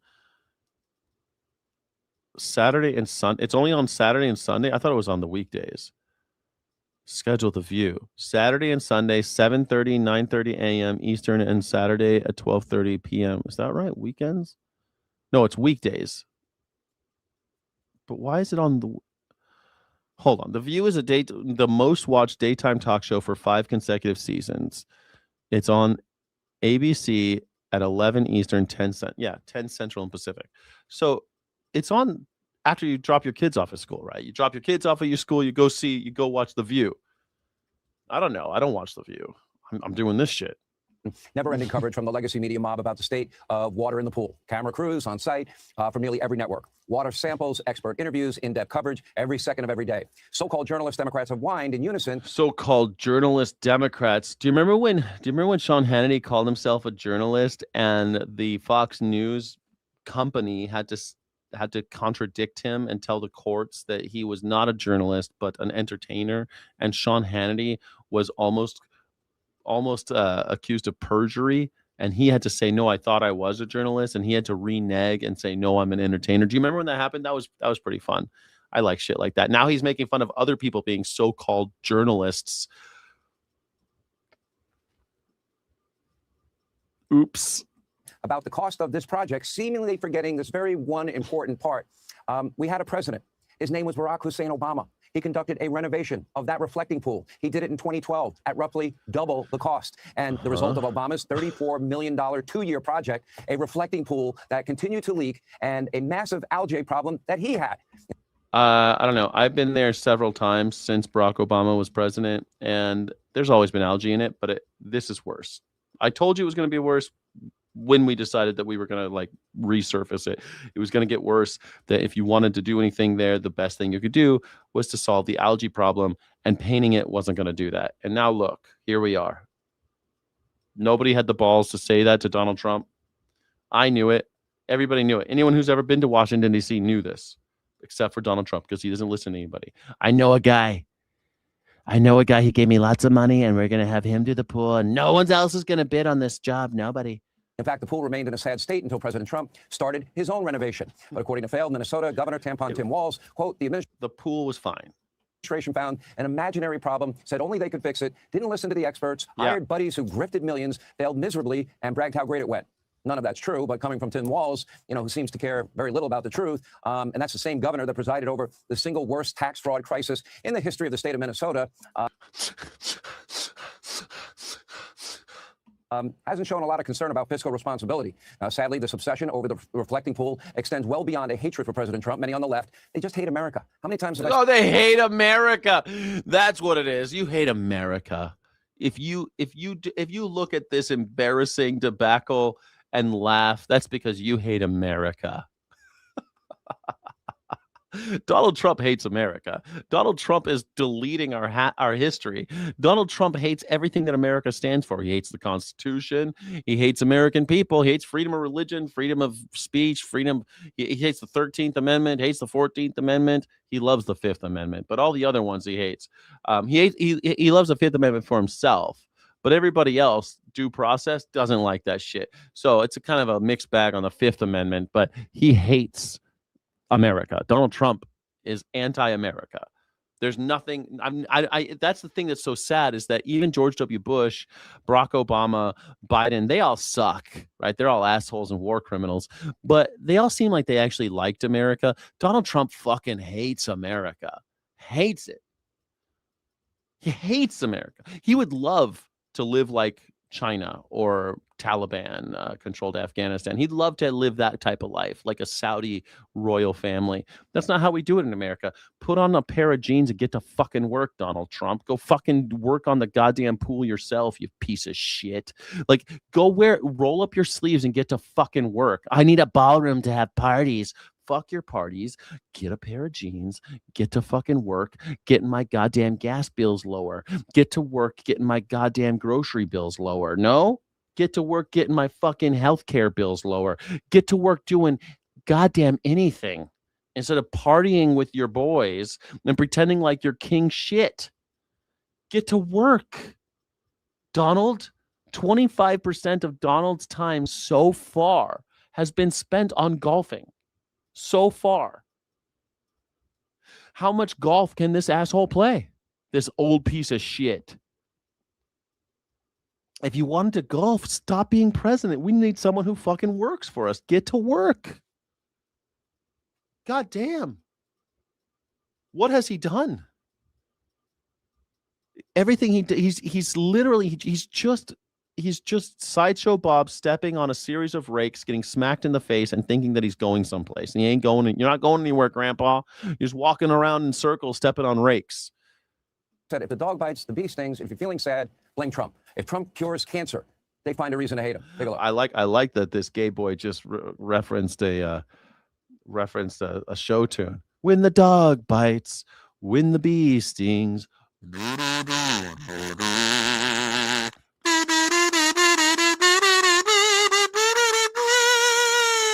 Maybe it's a Coltrane thing, but Coltrane didn't have the words. The fact that he knows the words to the Sound of Music, though, I'm impressed, Sean Hannity. I'm impressed. I mean, it's Pride Month, so I'm glad that I'm glad that little dog whistle for the gays. Your predictions. Okay, so I have quite a few, but I think that this is a long-term one. I don't know if we'll be around to see the results, but I don't think America's making it to 500 if we're on the same trajectory. You know, 250 was a stretch. No, don't say that. I don't see it happening. They're destroying education. Say more. History. Right. I mean, I think that we have a concerted effort from the current administration to forget about history, to, sort of destroy public education, to destroy public works, to privatize everything. One of the hallmarks. Yeah, I mean, we're not going to make it to 300. The America as we know it, some form of America will make it to 300, but it probably won't be what we see today. In the next 50 years, it'll start looking like America will start looking like Swiss cheese, where you have zones that are no longer enforced by the United States government. You'll have places inside the country that aren't part of the country anymore, that are just on their own. This is what's going to happen. We'll have small revolutions in small areas, and America will just say, oh, we don't have the resources or the inclination to do anything about it in order to hold that territory, so just let it go. That's what's going to happen.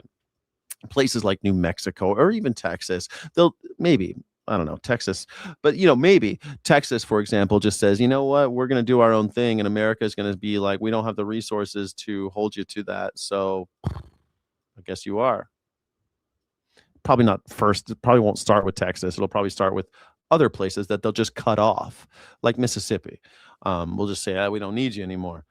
You're a drain on us. Mississippi costs us more money than they produce. So they'll just say, like Detroit, how Detroit, the centralized government can't care for all the neighborhoods in Detroit anymore. They can't service it all. So they're just letting whole neighborhoods go.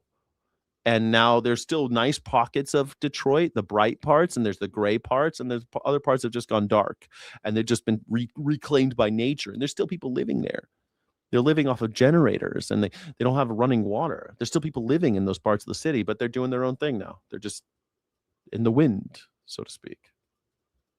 Marks of the modern Democratic Party is nothing but an utter contempt for America and Americans. Now, even multimillionaire former MSDNC host, listen to this. Joy Reid said, the 4th of July is not something to celebrate. Okay, take a look. It is Independence Day. Everybody's barbecuing. It's a thing. I can promise you, Black folks, we will take that day off. We will barbecue because we off. But Black people, nobody Black I know is really excited about the 4th of July because it is what Frederick Douglass said it is. It is the celebration of slaveholders who freed themselves from having to pay taxes to the crown for their slave empire. And that is what it is. And she also said, "Is that was that true?" Yeah, that's a true thing that she just said. I mean, I always liked 4th of July, to be honest. I like the old red, white, and blue and all that. But these days, fuck, man. Do you think I'm going to go out and celebrate 4th of July? I don't think so. Nah, I haven't decided. Are you going to? Oh, yeah, hold on, let's do another poll. Are you celebrating 4th of July? Oof, 64%. Thank you, Tovi Coins. Thank you so much, Tovi Coins. You're amazing. Thank you. Appreciate that. Thank you, Tovi Coins, for that gift. I really appreciate that. Let me see. I'm going to end this poll. 64% of you said no on the whether or not the pool was vandalized. 36% said yes. Wow.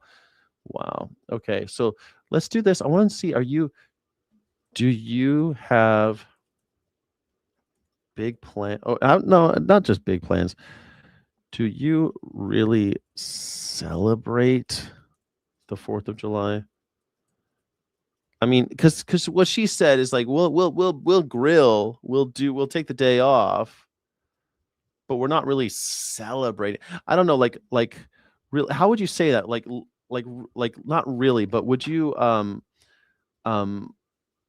legitimately or truthfully or honestly celebrate the 4th of July? Do you wholeheartedly celebrate? Wholeheartedly. Maybe that's what I need to say. Wholeheartedly. Do you wholeheartedly celebrate the 4th of July? I think that's the word I'm looking for. Wholeheartedly. Anyway, that's the poll. We'll see what you guys got over here. I want to see what you guys think about that. she would never vote for any Democrat that supports the state of Israel. Wow. Take a look. The Democratic Party is as married to this Israel over everything, Israel no matter what, Israel no matter what they do, no matter how many people they kill. The Democrats were as married to that as the Republicans. And so it would take a really strong Democrat. It would take a Mamdani-style event to get a Democrat to say that they weren't getting down with it. Joy Reid's going off the rails, man. She's turning into a real lefty here. She's going alt left. She's going to become an anarchist here pretty soon. She's an anarcho-communist all of a sudden. I mean, I don't know. I don't support Israel anymore, because of, the genocide, the ethnic cleansing that they carried out, the fact that they forced our president through kind words and ass kissing into killing 13 American soldiers over the skies of Iran. So, no, I don't support Democrats that take money from AIPAC. No, because they're just like the Republicans. Israel over everything. I thought this was supposed to be America first. Is it Israel first or what? Who do you represent, Israel or us? But to me, I, going forward, cannot vote for a Democrat who does not pledge to end this relationship. This relationship needs to end. Now, these are not isolated feelings. According to a new poll, very few Democrats are proud of their country, 29%, while the party's base obsessively hates Israel. And now most Democrats seemingly... I don't hate Israel. I do dislike Benjamin Netanyahu pretty intensely, but I don't hate Israel. I just think that, like, now that it's here, we can't get rid of it, but we can get them to, stop treating Palestinians as second-class citizens. We could, I don't know, maybe get them to stop murdering Palestinian children. That'd be cool. Stop making them carry papers and pass through the wall in order to get them to work in Israel. That would be cool. We could do something like help some kind of I don't know, hold them accountable for their human rights violations. That would be neat. We could do a lot when it comes to Israel. We could tie the money, the aid that we give them to their human rights violations. That'd be kind of neat. Want to transform our great country into a communist socialist hellhole. What does that mean for America moving forward? Hellhole, communist socialist hellhole. It's a communist socialist hellhole. What makes communism a hellhole? You guys don't like communism? I thought you did. I thought you guys were into that shit. With that, we bring in Karl Rove, former White House Deputy Chief of Staff for President George W. Bush and a Fox News contributor. Trey Gowdy. Karl Rove, baby. Look at these guys, man. These are some good looking maggers right here. These are some good looking maggers, man. Look at these guys. Happy Pride Month, Sayard. Happy Pride Month. Yeah. Being a MAGA supporter isn't complicated. It's common sense. Danel, D. Anal. I don't know what you mean common sense. Common sense ain't very common, and you maggers have a very short supply of it. Host of Sunday Night in America, former House Oversight. It's common sense. Maggers, it's not complicated. Maggers just like child molesters. It's just they hate kids. They love child molesters. Maggers, it's not complicated. They love sex offenders. They hate democracy and constitutions and stuff like that. They hate that type of shit. Committee chairman and federal prosecutor, and David Carlucci, former Democratic New York State Senator. Gentlemen, thank you. Very good to have all of you with me. You know, it's interesting. David Carlucci, let me start with you on this. There have been a number of interviews with Yeah, they love Gestapo. They love licking boots. You're totally right. these candidates where they're asked their stances on, you know, things such as Hamas and other things in terms of like whether or not we should even have prisons. And they're pressing these candidates on this issue. Take a look at this one. Number 2, the group that backed Mamdani says that they cannot endorse Avila Chevalier because she still supports Hamas. These statements about Chevalier's positions on Israel were not mere rumor, the political club wrote. At our own endorsement meeting, when asked to condemn Hamas and the October 7th attacks, she point blank refused, turning the question into yet another attack on Israel. David, there's a growing number of slate of these candidates who feel this way. Can these candidates win, and what's happening in your party? Well, look, they can win, and it's because people are just so fed up. They're very concerned, not really about what's going on in Israel. They're more concerned about what's going on in their own neighborhood. The fact that they can't afford rent, they can't afford a first home, the groceries, the childcare. Those can't afford shit, but we keep sending money to Israel. Israel has a constitutional right. Well, they don't really have a constitution, but they have a parliamentary government. But they have a constitutional right, or what counts as one, for health care. They have a right to health care in Israel. Every Israeli citizen has a right to health care. I don't have health care, but I'm sending money to Israel. I don't have health care, but every month the government takes money away from me and sends it to Israel. Does that make fucking sense to you? By the way, everyone in Iran has a constitutional right to health care, and all the money we're spending in Iran, we're going to send $300 billion to Iran. With $300 billion, that could be 6 years of healthcare for every man, woman, and child in America.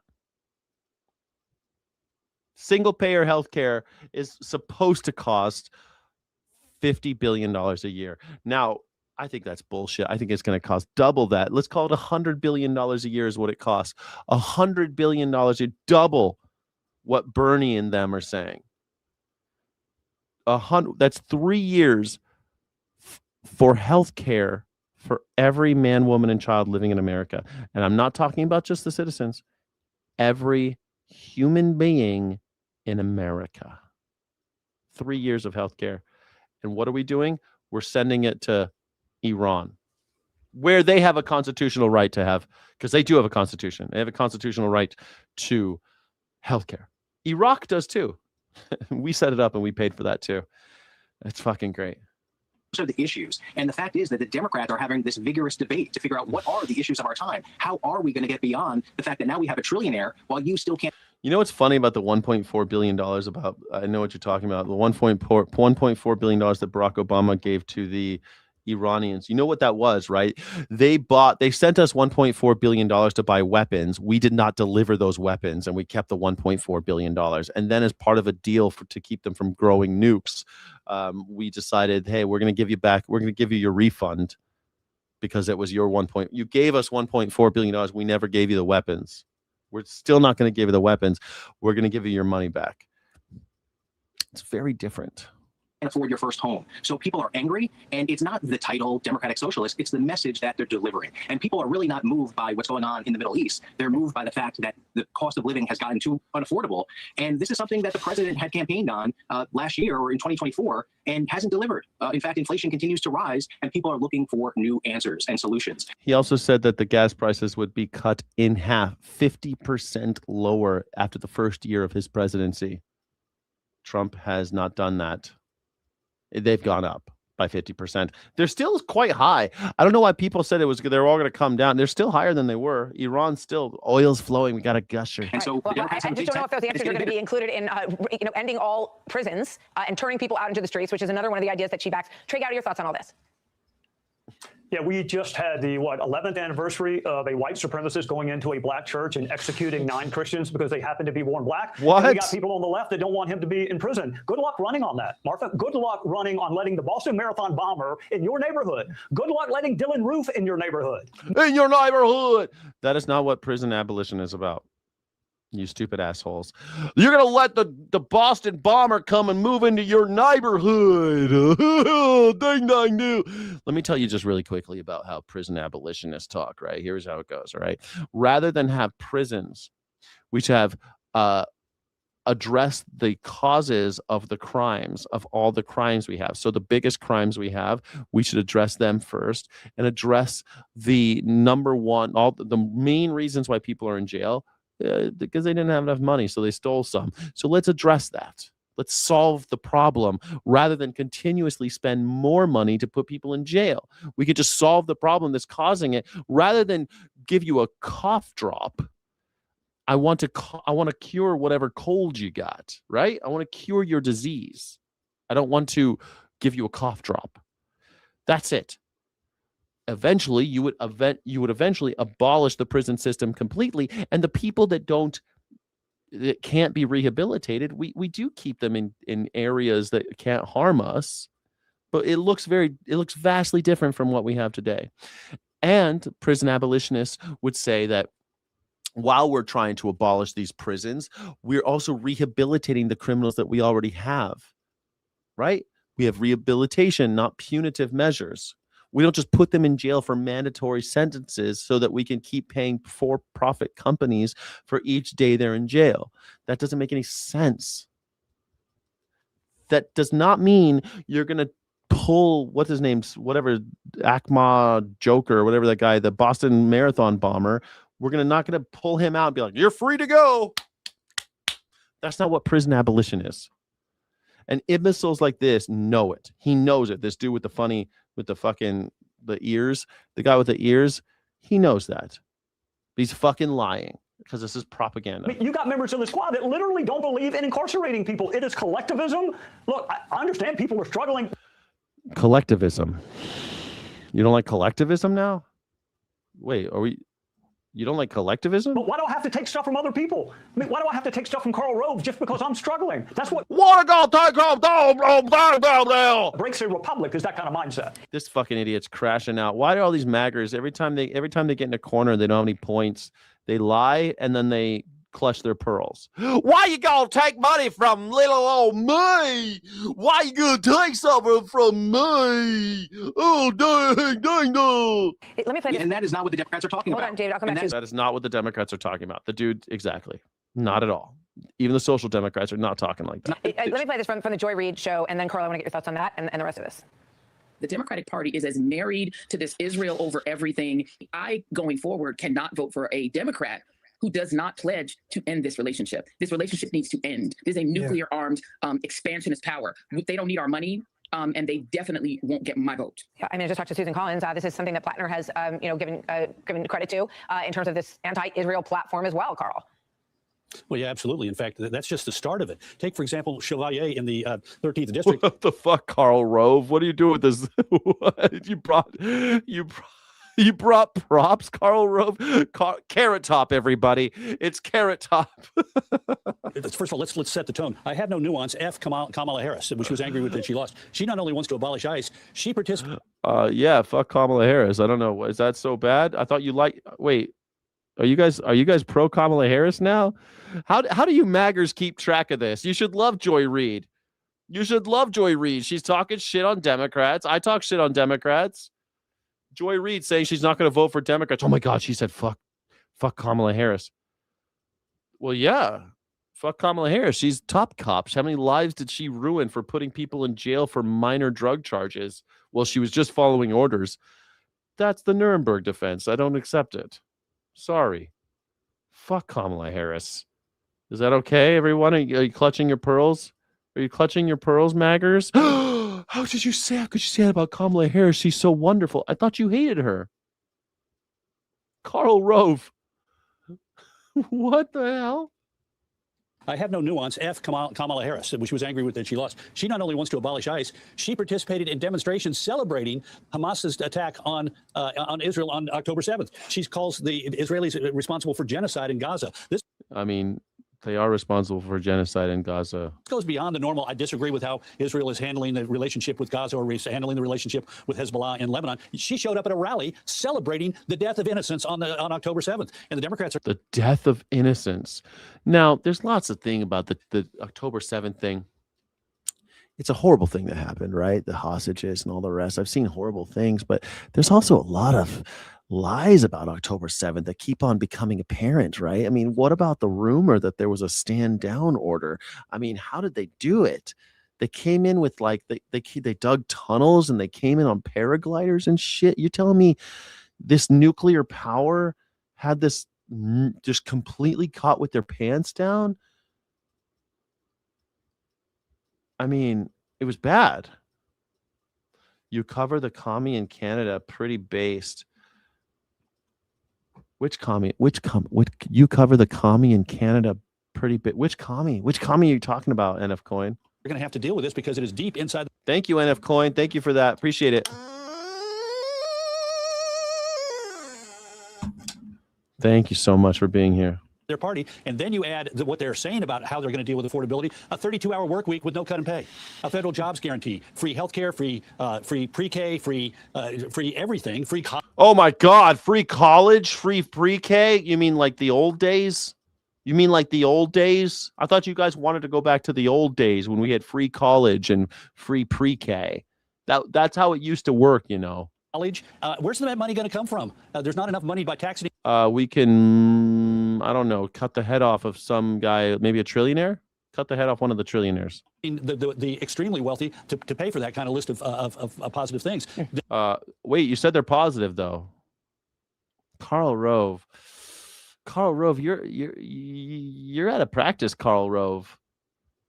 You just said it's positive to have free healthcare, free college, free pre-K, and you say there's not enough of the ultra wealthy. We got one guy with $1 trillion. That'll go a long way. We can make that stretch. We could stretch that. Yeah, we could stretch that pretty far. Yeah.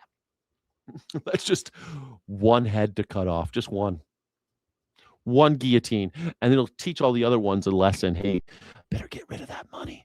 Because if you make over $999 million, $999,000.99, $999,999,999.99, up against the wall. What about Taylor Swift? Up against the wall. What about Peter Thiel? Up against the wall. What about Zuckerberg? Up against the wall. Democratic socialism is a label that's going to hurt them. Dick on the wall. Put your dick on that wall. Dick's on the wall, gentlemen. You make over $999,999,999.99. Dick's against the wall. Across the country, it may win in a deep blue district in Manhattan or in the New York City, but it's not going to help them in the rest of the country. So, David, I guess how do other Democratic candidates separate themselves from this growing movement? Very easy. Look, talk about the message and not the label. The message is affordability. What are we going to do? And, Carl's talking about all the problems with the Democrats. But the fact is, what are the Republicans running on? If it's just a big, beautiful bill, that's a sinking ship. People are not feeling the relief. And that's it. The president is not talking about new things of affordability, how we are going to afford the groceries, et cetera. And that's the problem. So, look, Democrats are doing this. You had Mandami get elected in New York City. And right across the Hudson River, you had Mikey Sherrill, a moderate, get elected as governor of New Jersey. The Democrats are but Trey, I mean, so far we're not seeing any free buses or free childcare here. I don't know. How far is he along on the free buses? Has Zoran Mamdani made good on any of his campaign promises? Zoran Mamdani. Zoran Mamdani. Has Zoran Mamdani? The name is Mamdani. Mamdani. Mayor Mamdani delivered on some of his early campaign pledges, such as launching free child care for 2-year-olds in partnership with New York State. Yeah, child care. And winning a multi-million-dollar settlement for delivery workers. Cool. And while scaling back or delaying others due to significant budget or legislative hurdles. Universal child care. Just days into his term, Mamdani and Governor Kathy Hochul announced the launch of free child care. I remember when that happened. I said he couldn't do it, and he did it. I couldn't believe it. Workers' rights. He has actively followed through on pro-labor platforms, securing a $5 million settlement for food delivery workers and implementing stricter hidden fee and wage protection. All right, okay. That's cool, I guess. A central, highly debated, affordable promise. His budget proposal includes $70 million in capital funding to build these municipal, city-owned grocery stores with preliminary plans to open the first one in East Harlem. Delayed. Free city buses have been delayed. He admitted that was his most ambitious plan, and they will not happen in 2026. The policy requires state tax legislation that faces heavy opposition. Okay. Freezing rent for rent stabilized. He hasn't done it yet, though he has taken steps to fill vacancies on rent guidelines boards to influence the annual rate decisions. Yeah, that takes a little bit of time, but he did say that one was going to take time. Free city buses, people said that would never happen. Maybe it'll still happen. I don't know. It's just his first year, homie. What the fuck has Donald Trump done? Donald Trump said that the wars would all be over in 24 hours, that Ukraine would no longer be under siege, that gas prices would be down by 50%, that my grocery bills would be down by 30%, that my electricity bill, remember how much of a deal he said about my energy bills, would go down by 50%. He's not done any of that. In fact, everything's gone up. He said there would be deflation instead of inflation. That did not happen. He said that the dollar would be more, not less. It is down. The dollar is down. So what? I say Mamdani 2, Trump 0. In New York City, we know these things are extraordinarily expensive, and then other services are going to take a hit as a. And I still don't trust Mamdani, by the way. I'm keeping a cautious cautious eye on people like Mamdani. I don't trust him, but at least he's come through on a couple of his promises. How many promises has Donald Trump done? Zero promises. Result of it if they start to implement these things. But David makes the point. These candidates, some of them are winning, and some of them are becoming even less moderate than they were when they ran once they're in office. Well, think about how few people vote in the primary. And in many of these districts, the primary is the general. So, you look at how few people voted for Alexandria Ocasio-Cortez when she beat Joe Crowley. It was very few people, and now she's a household name. So you don't have to do much to win a primary. Look, people are getting out of New York. I think even somebody in this conversation maybe doesn't live in New York, even though she may work there. Okay. That's cool. Get the fuck out of New York. Great. More vacancies, lower the cost of living. I don't know why people think that's a threat. I'm not afraid if billionaires leave anywhere. Fuck them. I'm afraid if working people leave. When working people leave, your city dies. If a billionaire leaves, fuck them. They don't contribute. They don't pay their taxes. Their businesses usually don't pay taxes. They barely buy anything in your city. Everything comes from someplace else. The only thing they're paying for is property, and they're fucking doing everything they can not to pay their fair share. Fuck them. Why are people, if you lose the working class, you've lost your city. Everybody who lives in a small town in America and realizes what Walmart did to every downtown, everyone who's about as old as I am or older knows what happened when Walmart came to town and Dollar General came to town. You know what happened. Your city fucking died. And all the little people who own little businesses in the downtown area and everyone who had jobs, they're all in the dole now. They're all on fucking welfare because that's what Walmart and McDonald's and Starbucks, that's what they do. They try to hire as few people to do as much work as possible and leave everyone else in the cold. That's it. And the people that are working at Walmart, they're on fucking food stamps too. So what do you care if a billionaire comes to your town? It was great before we had billionaires. Life was better. Before the robber barons, life was better. And so we had to kill a bunch of robber barons. We had to pass a bunch of laws to break up the robber barons. Now we have this new generation of robber barons, and you got people on the news be like, what if they all leave? Fuck them. You could take all the billionaires right now, round them all up, put them on a boat, a classy boat, so we don't do guillotines. We're going to treat them real nice. And we put them out in the middle of the ocean, no internet, no fucking phones, no contact with the rest of us, and none of us would notice. If you took all of the dishwashers and you put them on a boat, this whole society would grind to a halt.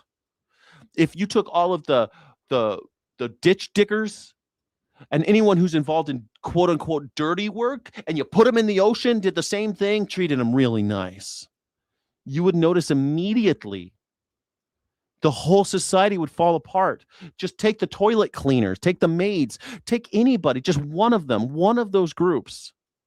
The billionaires, the 900 billionaires that live in America, I think there's like 500 in New York and 400 in LA, something like that. Take them, put them, you could take all of their heads. Nobody would notice.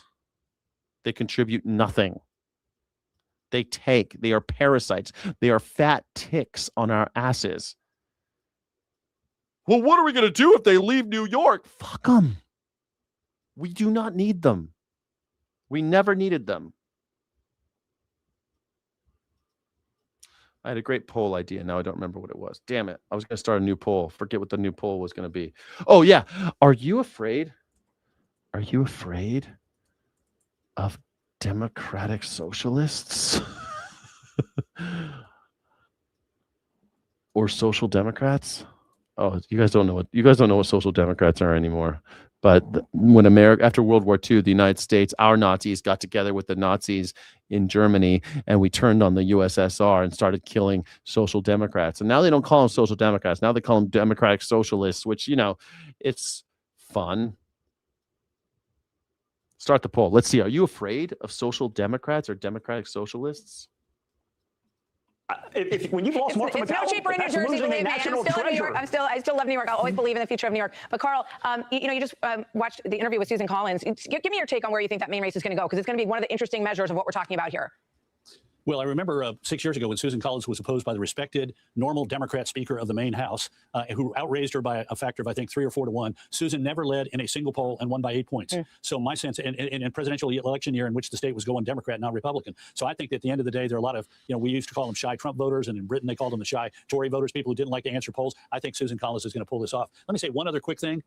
Yes, Mamdani won in New York. He got 50.4% of the vote in a city in which 66% of the voters are registered Democrats and 16% are registered Republicans. It goes to show that this is not necessarily a very powerful message, even in deep blue territory. Very interesting. Very interesting. Well, Donald Trump won by 1%, and he acts like he's like king of the world. So I won in a landslide. 1% is not a landslide. No fucking politician has ever won in a landslide. Well, no presidential politician since Reagan. And people keep on trying to say that he won in a landslide. Only a piece of shit would claim that he won in a landslide if you won by 1%. It's like you ever seen like a foot race, and someone just is like by the nose, or like a horse race where the nose of the horse just goes barely over, and you got a flash finish. That's how Donald Trump won, just barely. But it'd be like someone going, "Yeah, I smoked you. I almost had you. You never had me. You never had your car." Gentlemen, thank you so much. We have President Trump. Be sure. A recently released Justice Department memo questions decades of protection. Like and subscribe, everybody. If you don't like the video, you're banned. If you don't subscribe to the video, you're banned. Become a Sky City Rebel. Sky City Rebels get extra footage, extra content, extra streams, and extra love in the chat. Thank you so much for being a Sky City Rebel, everybody. For Americans with disabilities. It's the latest effort by the Trump administration to shift long-standing practices for the disability community. Ali Rogan has more on potentially landmark changes. Nick, the new memo is one of several attempts to change services and policies dedicated to people with disabilities. The DOJ says states aren't required to provide home and community-based services that have long kept disabled Americans out of institutions if they would benefit from these other services. And as the administration seeks to shutter the Department of Education, it's moving key responsibilities to agencies which disability advocates say are less equipped to handle them. Yeah, they're called concentration camps. This is how Action T4 started in Germany. Action T4, way before he thought about like killing all the Jews. Back in 1939, Hitler was like, hey, what are we going to do with all these handicapped people? First, we close the hospitals. Then we close the schools. We don't let handicapped people into schools anymore. Then we make a list of all the handicapped people. And RFK Jr. wants a list of all the autistic children. Why? Well, you're closing Department of Education, the people who generally do care for the disabled. So who's going to do it now? We're going to have new camps for the disabled. And don't worry, everything will be fine. We won't harm a hair on their heads. For perspective on what these actions mean for the disability community, I'm joined by Maria Town. She's president and CEO of the American Association of People with Disabilities. Maria, you are on She's on the airport. the move today. Thank you so much for taking the time to speak with us. I first want to ask about this DOJ memo, which really provides a new interpretation of these existing laws and a Supreme Court decision that reaffirmed what we have understood to this point to be the rights afforded to people with disabilities. Can you just walk us through what those existing statutes are? So in the Americans with Disabilities Act, which turns 36 next month, there is an integration mandate. And the Olmstead decision is a Supreme Court decision that turns 27 years old today that affirmed the integration mandate in the Americans with Disabilities Act. The Olmstead decision stated that people with disabilities had to be served in the most integrated setting whenever possible. What this means in practice is that states cannot forcibly institutionalize people with disabilities, whether that be in nursing homes, state psychiatric facilities, or in other institutional settings. And so this memo from the Department of Justice, which says that Olmstead is not enforceable. You can't forcibly incarcerate disabled people. The Department of Justice under Donald Trump is saying the Olmstead Act is not enforceable, that we can forcibly incarcerate disabled people. Completely goes against all previous legal precedent, and it also goes against the will of Congress and the will of the Supreme Court. So if states Action T4. Action T4. That's what this Aktion T4, if you're speaking German. longer feel obligated because of this DOJ legal opinion, which we should mention is not a law, but could have far-reaching implications anyway. If states don't feel obligated to provide these services to people who would benefit from them rather than go into an institution, what does that mean for the people who rely on home and community-based services? This means that people's ability to live in their homes and in their communities and with their families and friends that they love is in jeopardy. If states decide not to follow decades of legal precedent and existing civil rights, it means that people with disabilities may be forced into institutions instead of being provided with services that allow them to thrive in their communities. And then they will be forced to be euthanized in order to protect them. It'll be a mercy killing, and it'll protect our gene pool. It'll be better for us all if we just ended all these lives right now. It's better for everybody. Let's put them to sleep. Let's forcibly castrate them. Let's sterilize all of them, right? That's what we used to do back in the good old days. Let's make America great again, like when we forcibly castrated, sterilized, or otherwise euthanized disabled people. Let's make America great again. That's what Donald Trump meant this whole time. Wow. It may also mean that people's health suffers, and in the worst case scenario, it means people will die. We know that people with disabilities and older adults have better outcomes and live longer lives when they are served in the community and not in institutions. So this could have extremely dire consequences for many people and their families across the country. Separately, Maria, the administration is taking steps to move over. The administration that hates healthcare wants to institutionalize all the handicapped people. Damn, we just ran out of money. We don't have enough money to care for them. Shit, we have people in state prisons eating maggot-infested food. And what do you think they're going to do to handicapped people? What do you think they're going to do to the disabled when they round them all up and put them in camps? What do you think RFK Jr. is going to do for these folks? Of special education from the Department of Education to HHS. Here is what Education Secretary Linda McMahon said recently about these changes. Quote, by closely partnering with HHS, we will align federal services to improve academic outcomes, strengthen access to programs and information, and support people with disabilities. Yeah, I knew that disabled were next. They're going to put people in institutions and use Medicaid money that got kicked off of. The money goes to these private institutions. That's exactly right. Yes, they are going to use private institutions. They're going to break the system and say private institutions can do this more efficiently. And then they're going to say that, well, the corporations run for profit. So that's great. Profit's a great motivator. Well, this person's costing us more money than we're actually profiting off of. So it's time to end this life. We can't even run our concentration camps. We killed over 60 people now. It was 34 the first year. We're already to 60 people dead in ICE custody. It's the record-breaking year after year after year.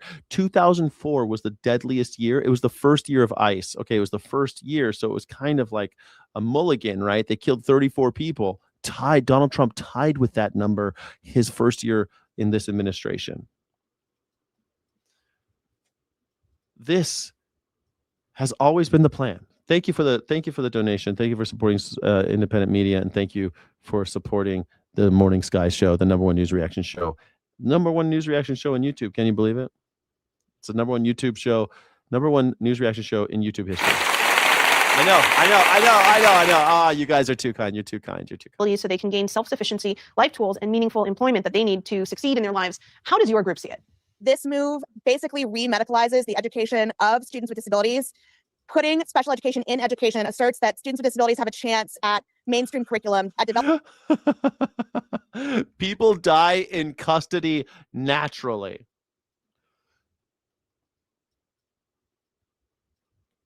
Naturally. There's some truth to that, right? If you take a bunch of people from all over the country and you put them in a concentration camp, some of them are going to have COVID, some of them are going to have the flu, and then all of them have the flu now, and people start dying because they're immunocompromised, or they're not getting the doctor service that they need because all of a sudden they can't get their medication. So people are dying naturally, and by naturally I mean they don't have their medicine, and by they don't have their medicine I mean their insulin was confiscated and they haven't seen a doctor, so now they're dying in police custody, in ICE custody. They die in custody naturally. Yeah, or like all the people they keep on finding with their hands tied behind their backs, hanging from the rafters. I mean, that's something that keeps happening when these ICE facilities. It's really strange. And then they say they committed suicide. They're hanging with their hands tied behind their back, but they're suicides. Nobody should be dying in custody. Nobody.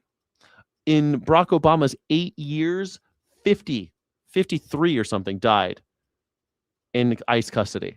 And he deported a lot of motherfuckers. He was deporting like it was going out of style, man. And only about 50 died in ICE custody. Under Donald Trump, we have thousands missing, thousands of children unaccounted for. We don't know where they are. People unable to see their families, and 60 people are already dead in ICE custody. And shootouts. Under Barack Obama, you didn't have agents having shootouts. We've had more shootings with federal agents inside of our borders than in the history of America. Developing critical thinking skills and in participating in the classroom, mainstream classrooms with their non-disabled peers. We see this as a resegregation of students with disabilities when literally for the past 50 years, the standard has been to serve students with disabilities in the least restrictive environment and to ensure that students with disabilities have a free and appropriate public education. We are concerned that the public education students with disabilities will receive will no longer be appropriate because it will no longer be a meaningful education. When we see the government focusing on changes to policies and services that affect children and adults with disabilities, what are the stakes? They want to lock them in Bedlam. They want to lock them in Bedlam, which is just a basement. That's what they want to do with the disabled people of America. For the wider disability community here. If they die, they die. If they die naturally, like Toker said, they'll just die naturally in custody. They just die naturally. We put them in a basement with no food and they died naturally. They died naturally because we gave them no food and no medicine, and they just died natural. It's natural.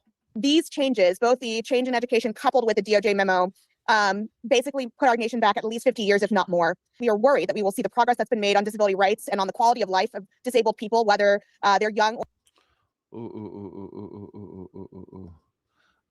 Danel, D-anal, wrong again. You're just lying now. I'm going to ban you if you're just going to tell fucking lies. That's not true. Barack Obama did deport more people than anyone in history, in all presidents combined, maybe. I don't know if that's even all presidents combined. I find that hard to believe, but he was the deporter in chief, but he did not kill so many. And he went after actual criminals most of the time. But whatever. I'm not an Obama fan or anything, but I don't like people just talking bullshit. George W. Bush killed a lot of immigrants. He started this whole concentration camp thing, and they didn't really know what they were doing. The first year was really bad, and then the second year got a little bit better, and the third year got a little bit better, and they weren't killing so many people, but they were throwing a lot of people in there that without due process and things like that under George W. Bush. And they used the excuse of 9/11, right? 9/11. Everything was 9/11 back then. Everything was 9/11, 9/11, 9/11, 9/11. But he killed a lot of fucking people.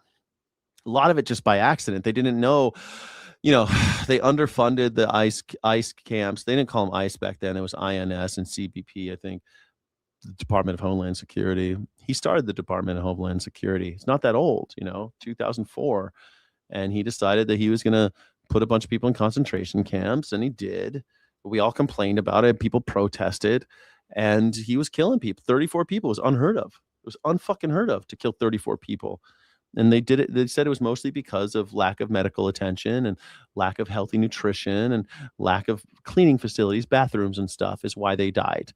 And so they tried to make it better. And then Barack Obama made the same mistake. He expanded the concentration camp system and he killed a bunch of people, but only about 54 in his whole 8 years. So, I mean, not so bad if you think about it, considering how many people he deported. Donald Trump has already killed 60 in a year and a half. Or old erode very, very quickly, and that hard-fought progress will be lost. Maria Town, President and CEO of the American Association of People with Disabilities. Thank you so much. Thank you don't know what a concentration camp is? It's not my problem. Go look it up. It's just disabled people, or is it the elderly included? Action T4 started out with the feeble-minded, right? So sometimes that includes elderly people because they develop disabilities, right? They develop cognitive disabilities. So elderly people are often considered disabled because they have, dementia or like my father is in a home. My father is a drain on the community now. My father is now, though he paid his entire life, he worked every day of his fucking life, and now he is in a home and he's on Medicaid and he's unable to care for himself. So he's in a place, a memory ward. He's under lock and key. He's basically in jail. And he can come, like people can come and visit him and people can come take him out. He had some gelato on Sunday, it was he was very, very happy that somebody came and helped him with gelato and took him to a little ice cream on Sunday for Father's Day. That type of stuff. They'd kill him. RFK Jr. would kill him because he's a drain. It'd be a mercy killing, right? So old people end up in the lot with all the disabled kids and everything. That's how that works. Bay Minette business owner and customer are clashing over apparently poor service. The customer left a negative review online after having a bad experience at the ice cream shop. The shop owner says it was an attack on her business. The heated dispute that followed was caught on camera. Our Haley Sample is joining us in the studio now. Haley, what happened? Speaking of ice cream. Yeah, Daniel Smith tells me he went to the grand opening for the local scoop back in March. He was hoping to get a taste of some of his favorite ice cream flavors. But what happens next is far from sweet. Oh, man, he's just wanting some ice cream. Don't you ever worry about the local scoop again, okay? This is the Don't you ever come to the constructive local scoop again. criticism goes wrong. Daniel Smith says he went to try the local scoop in March, the newest ice cream shop in town. Just didn't have a good experience. Hold on. This guy, he's in front of City Hall. Why are they in front of City Hall talking about ice cream? This guy looks like he would leave a bad Yelp review on an ice cream. I don't know why this guy looks like a guy who would leave a bad Yelp review on an ice cream store. Smith says he went to try the local scoop in March, the newest ice cream shop in town. Just didn't have a good experience, so I wrote a bad review. What the fuck? Do you write bad reviews?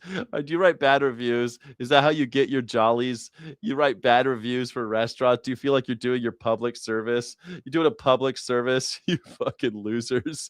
All you fucking people that are like, I'll show you. I'm going to leave a bad review. It better be fucking, man, I've left reviews. It's either 5 stars or 1 star. You know what I mean? Like, unless someone takes a shit on your table, if someone really treats you like shit, if someone steals your money, then I get it. Get an extra scoop of butter pecan. I love it. Are you afraid of social democrats? All right, 30% say they're afraid. I love it. 30% of you said you were afraid of social democrats. Damn. That's beautiful. Okay, let's start another poll. Do you leave negative reviews of local shops? I'm gonna blast you on social media.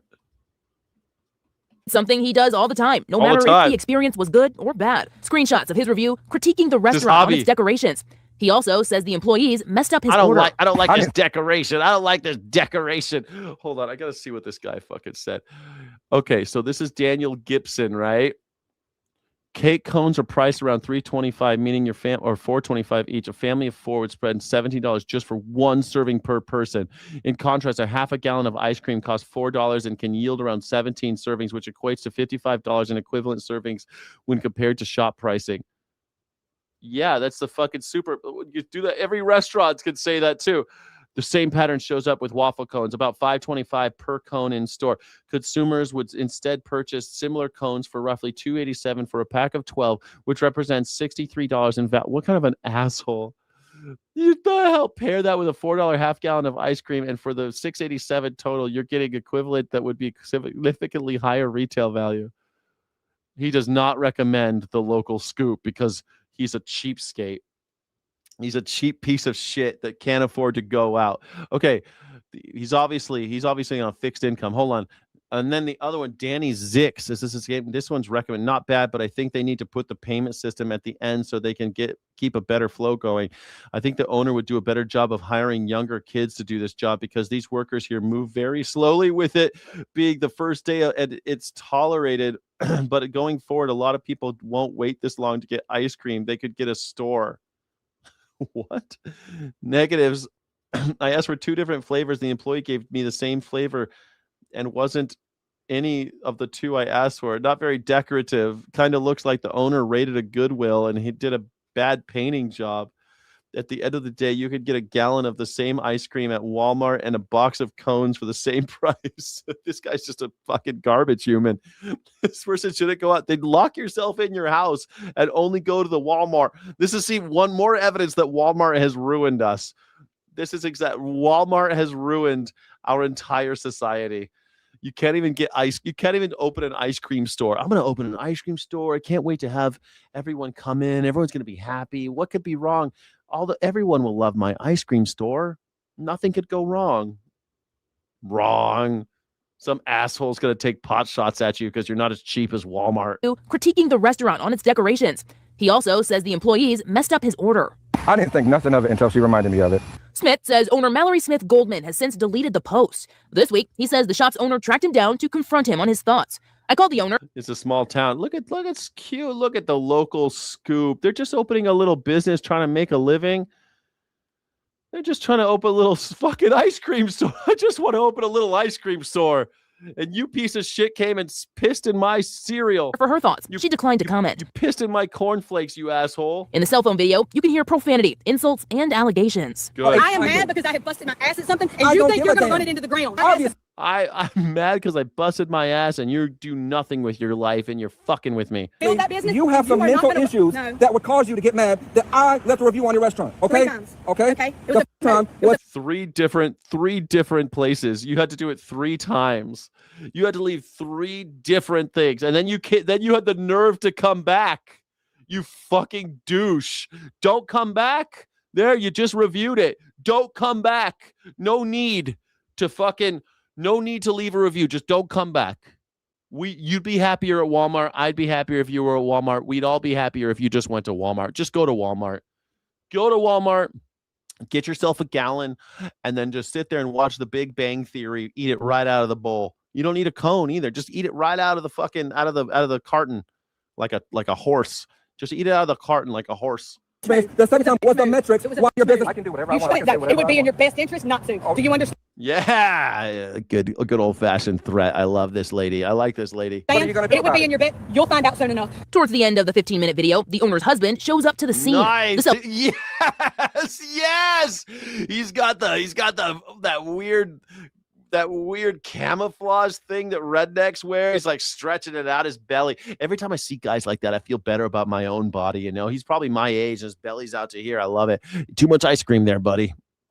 He's like, all I want to do is eat ice cream all day. What's the big deal? You're right. You know what? If you got a big old round belly and you want to start an ice cream store, you go right ahead. This is America. Someone talks shit, smack the taste out of that ice cream right out of that motherfucker's mouth. Smack it right out of his mouth. Pow! Well, actually, I could get cheaper ice cream at what? Pow! Shut the fuck up. Shut the fuck up, you fucking...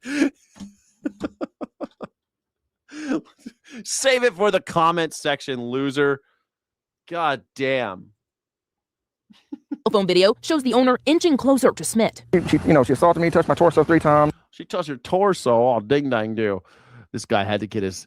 He just wanted to get some ice. He just wanted to eat ice cream and talk shit. I just want to eat ice cream and then talk shit on the person serving me ice cream. Learn some fucking manners, douchebag. I'm glad this. I wish this guy got more than tuss. I wish someone smacked the shit out of this piece of shit. She knocked the phone out of my hand and she ruined his cell phone. I love it. Pretty much destroyed the back of it. She stomped on it. Is that an Obama phone? How'd you afford that? How'd you afford that Apple phone? You know, you could get a cheaper phone. You get an LG at Walmart. You go to Walmart, get that Walmart phone. They got, what's that Walmart brand called? Bing Bam Boom. I forget what that Walmart's called. What's the Walmart brand called? They have an electronics brand.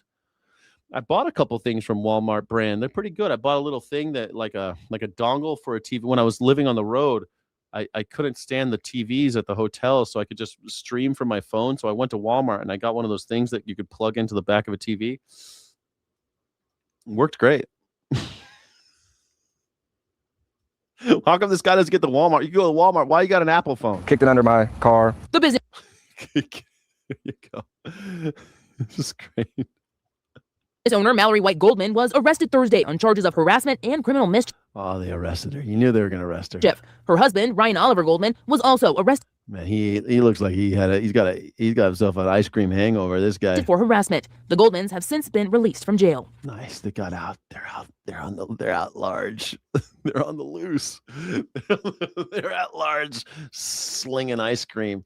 I mean, look at how cute this is. They didn't have enough money for a sign. They're just trying to make a little ice cream store. What's the big deal? I'm sure they got plenty of vegan options. Smith tells me he'll continue to review restaurants in the future. For now, he says he's searching for a lawyer to possibly file a civil suit. I hope someone kills this guy. Reporting live from the studio, I'm Haley Samples. People who sit there, he didn't just go to Yelp. He had to go to Yelp, Google reviews, and Facebook and leave 3 different. I don't recommend this place because Walmart's cheaper than going out, and I hate their decorations. Fuck you. I hope so. I hope he does. I hope he keeps doing this. I hope he reviews the gun shop next. Review the gun shop. Guns are cheaper at Walmart, and so you should go to the Walmart and buy the guns, and don't go here. This guy's like struggling, trying to make a living. Just has his little gun shop. I'll just sell guns. I don't know why this guy's got to be such a shithole. Ding dang do. Well, I'm glad that. News. What's Donald Trump signing now? Oh, he's signing his plane. He's signing his plane that he got from Qatar. The $400 million. The jet's finally done, everybody. It cost us $100 million to make it flight worthy for Donald Trump, and it cost $400 million, but the Qataris gave that to Donald Trump. So the taxpayer had to make it good enough for us because it's security issues. And now Donald Trump has accepted a $400 million jet.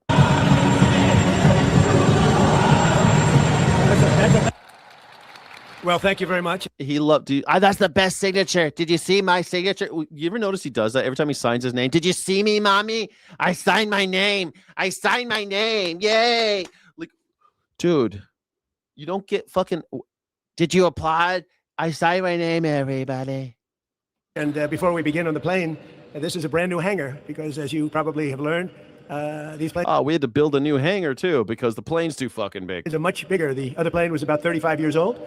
And it was time, and President of the United States, numerous of them, would land, and they'd be standing next to one of the new 747s. And the biggest difference is the difference in size. It's like virtually double the size. And actually on a runway, it looks even more so. And I said to myself, it looks bigger when it's in small hands. Just let me. If I only date girls with small hands because it looks bigger on the runway. You know, these countries, they have a lot of respect for us, a lot, and yet they have a plane that's much better and much newer. It's a little ridiculous out there. They respect us, but they hate our plane. Bro.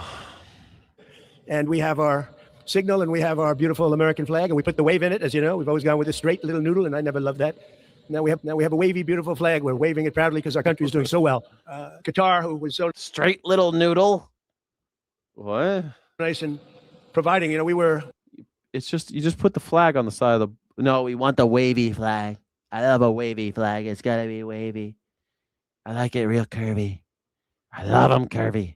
It's not a 10 if it ain't curvy. We were at a little bit of a logjam. We're waiting for I call them the normal 747s, and I asked the Emir if we could use the brand new 747 that he got when we first heard about it. 800 hours. 800 hours for an airplane is essentially, I think, Troy, you could say that's a brand new plane.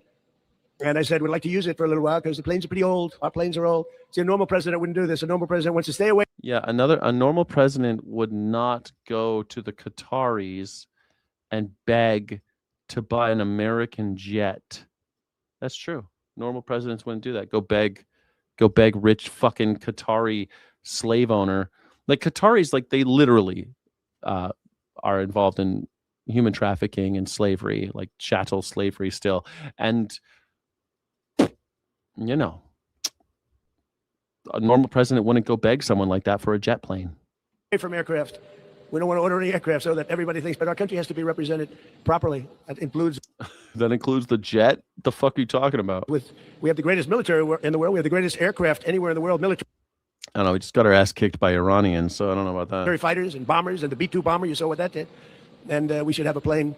And we're going to have, as you know, we ordered two for a long time ago. They ordered, and they're coming in. And the hangar was built for the large plane. The other plane is such a difference in size, but there will never be one like this. This is very unique. This is considered the world's most luxurious plane when it was built. It was built at a level that will probably never be seen again.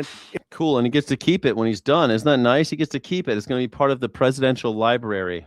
Isn't that cute? If the press would like, I don't know if it's going to help me with stories. I don't think they'll be any different. But what we're going to do is we're going to take you for just a quick tour. The press is actually going to, oh, look at them. They're actually smiling. Are you smiling?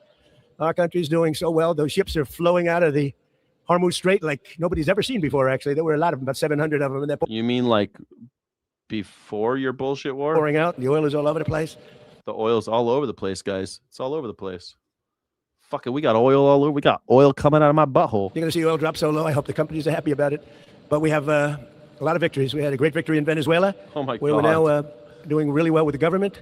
The big companies are all in there. The oil companies, they're building rigs. Are you serious? We paid for that war many, many times over. We're running it. And again, we have a fantastic. We're taking their resources, so we're paying for our wars. You're just talking about stealing. Like if I find you on the street and I beat the shit out of you and I take your purse and I take your wallet and I take your phone and I take it back home and I start counting the money in your wallet and everything. Oh, that's worth that. Paid for itself. Huh. It took me that pays for the gas. It took me to go drive down there and beat the shit out of that person. I paid for itself. Hey, let's tell everybody. Relationship with the people of Venezuela. Venezuela's become a happy country. Turns out crime pays. Because they have never made the money that they're making now. We take some and they take some, but I just want to thank them. Everybody takes some. They sell it to us for what we say now. Because if we don't, we'll kidnap more people. The general for the job, Raisin Cane. I liked his name right away. I had him. Raisin Cane, and he raises cane, and he's very quiet about it. But he knows how to win. I knew that a long time ago. He raises cane and he's quiet about it? I said, if I ever get back here, I know the guy I'm going to put in charge of the Joint Chiefs of Staff. And I got my man. So thank you, General. Great job. We're proud of you. And all of the people. I mean, we have the greatest military anywhere in the world. And you saw that in Iran, where in 1 week, virtually, we knocked out their entire Navy, their entire Air Force. So this is supposed to be about the jet, and he just can't stop lying about all this other shit. Their anti-missile weapons, their radar. We knocked out everything. Now, some of the fake news would say, oh, we didn't do it fast enough or something. We took about a week. We're a little spoiled by Venezuela, but equal. I would say equal. And now we have an agreement that was signed last night, and it's 60 days. They have to make a deal. Otherwise, we will do things that won't make them happy, but I don't think it's going to get to that. I think it's going to be very good. Remember, if we do that, then all of a sudden you're not going to have the oil flowing out of the strait too quickly. Oil. So it's about oil? No, it's not about oil. Because people that own billion-dollar ships don't love missiles flying over them, don't love mines all over the water. I love how all of you fucking maggers could not. When I said it was about oil, you're like, no, Venezuela is about cocaine. Now Donald Trump says it's all about oil. Does not mention cocaine at all, ever. Now that it's over, it's all about that.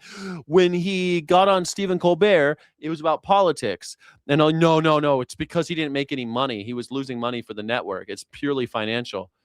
And then after he's at the last day, of Stephen Colbert, Donald Trump, and all these other assholes. They come out and they say, yeah, it was all about politics. It had nothing to do with finance. And now with Iran, all you maggers say it's all about nuclear weapons. Now that it's over, no one's talking about nuclear weapons. He's only talking about oil. It was all about oil. And yet you idiots will continue. The next thing he'll say, you'll believe him again. You'll believe him again and again and again. Because you're fucking the G in MAGA stands for gullible. You're a bunch of hayseeds and rubes. You used to have to go to New York City to get ripped off by a fancy talking con man from New York. You used to have to go all the way to New York City to meet someone like Donald Trump trying to sell you fake Rolexes in Times Square. But not anymore. He'll come to you. We mass communicating. Donald Trump is mass communicating. He's mass communicating. He's coming through the TV to rip me off, take my money. I bought all my Melania coin. I bought all my Trump phone and my Trump shoes and my Trump perfume. I vote for. I just love Donald Trump. I vote for him 10 times if I could. I got my cool red hat with my Chomo hat.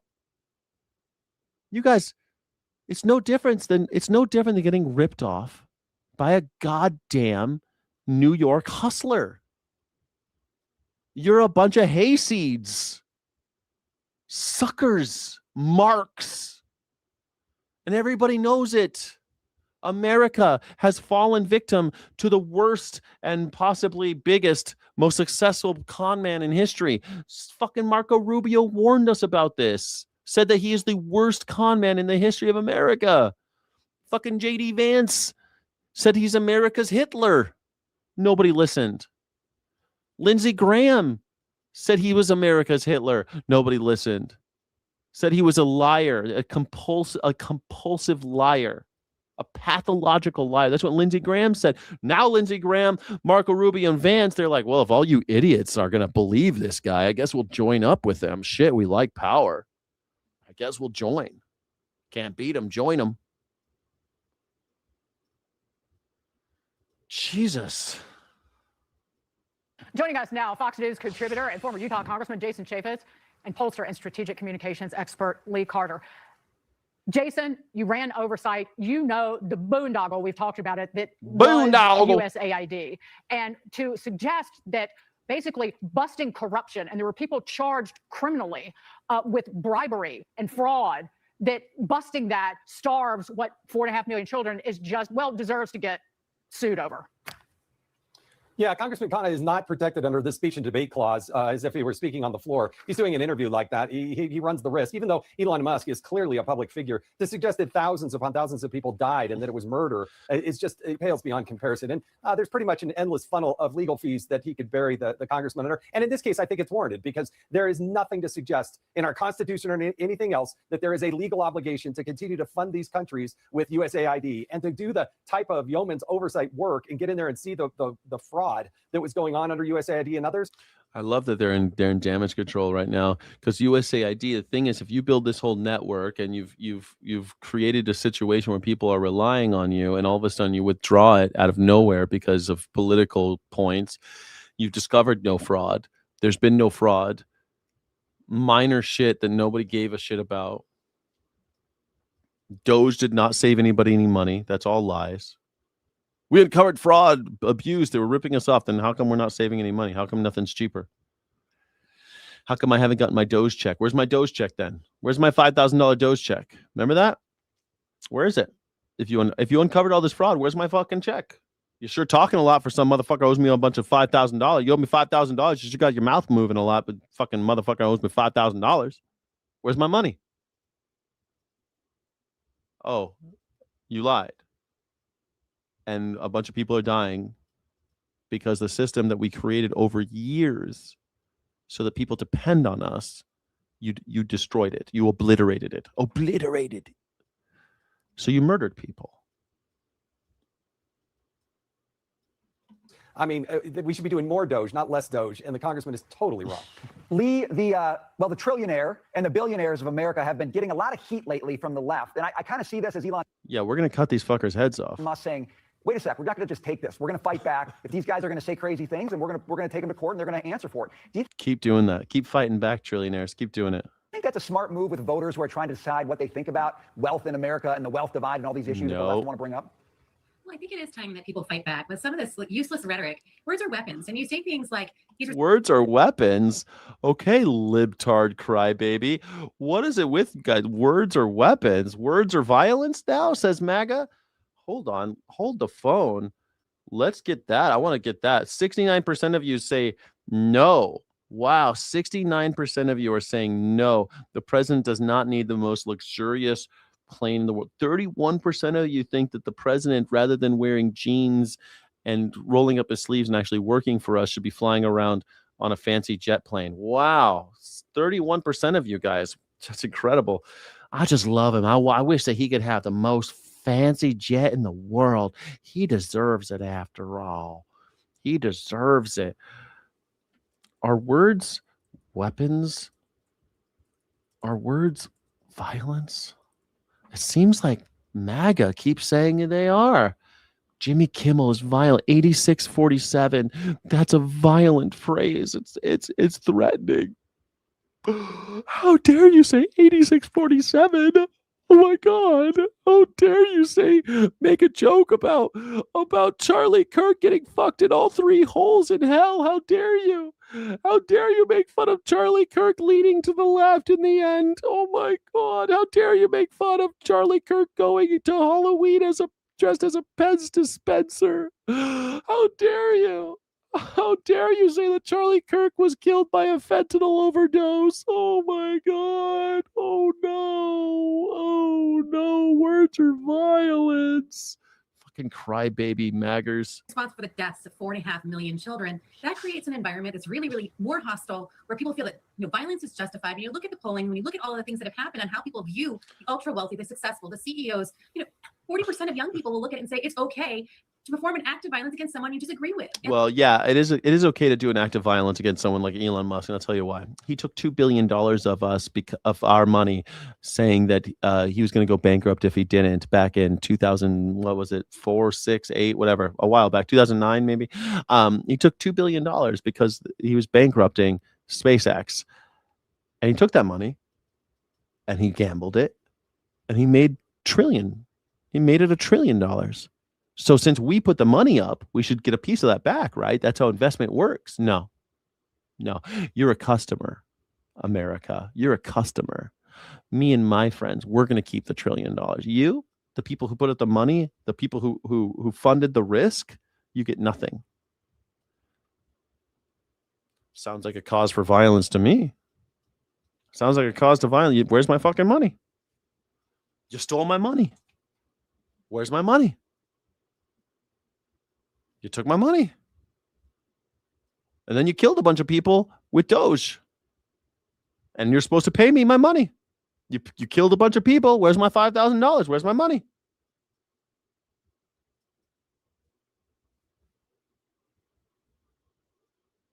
Where's my fucking money? This is the kind of thing that leads to that. So there has to be a stop to it. And I think that Elon Musk is right to push back. There's always been these sort of ebbs and flows, sort of let people walk all over us until we don't. And I think he's smart to point this out. I think it's the right strategy for sure. Yeah, do that. I hope Musk does that. I hope Elon Musk really goes after people. I hope he makes a big spectacle of it too. Let them eat cake. He'll end up just like the other assholes who signed treaties in Versailles. He'll end up just like the Louis. I'm going to shut up. Just like the robber barons. What did we do to the robber barons? What were the robber barons, and what did we end up doing with them? The powerful industrialists and financiers in the late 19th century who built massive monopolies through ruthless anti-competitive tactics and exploited their workers. To curb their unchecked power, the U.S. government shifted from a laissez-faire approach to heavy regulation, breaking up their monopolies and introducing foundational labor and tax laws. The era of the robber barons, which included figures like Andrew Carnegie, Rockefeller, and J.P. Morgan, corresponded to the Gilded Age. While they rapidly built the nation's infrastructure and were called the captains of industry for their innovations, their rise was heavily fueled by monopolistic practices, poor working conditions, and political corruption. Does that sound familiar?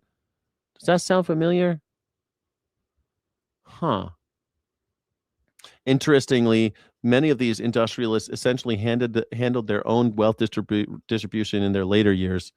Critics turned philanthropists like Carnegie and Rockefeller donated hundreds of millions of dollars to fund universities and public, but they did that in the end, right before they died, to try to earn their way back into heaven. Sherman antitrust laws that we don't use anymore came out of it. Progressive taxation came out of it because in order to address the wealth gap, but that was in 1913. Most progressive tax brackets in states across America have not been updated since. Pretty crazy, right?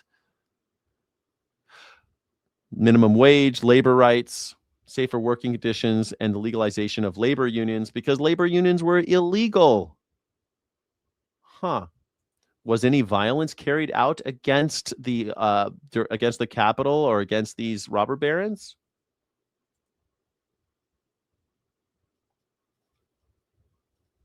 Yes. Immense violence was carried out against both capital interests, factories, railroads, and industrial property, and the robber barons themselves. During the Gilded Age, and the struggle between billionaire monopolists and desperate workers frequently erupted into bloody clashes, armed uprisings, and even high-profile assassination attempts. Henry Clay Frick, who was anti-union chairman of Andrew Carnegie Steel Empire, was the target of the most famous assassination attempt of the era. They shot him twice in the neck and stabbed him 4 times with a dagger. Miraculously, he still lived. I was back at his desk a week later to make money for him.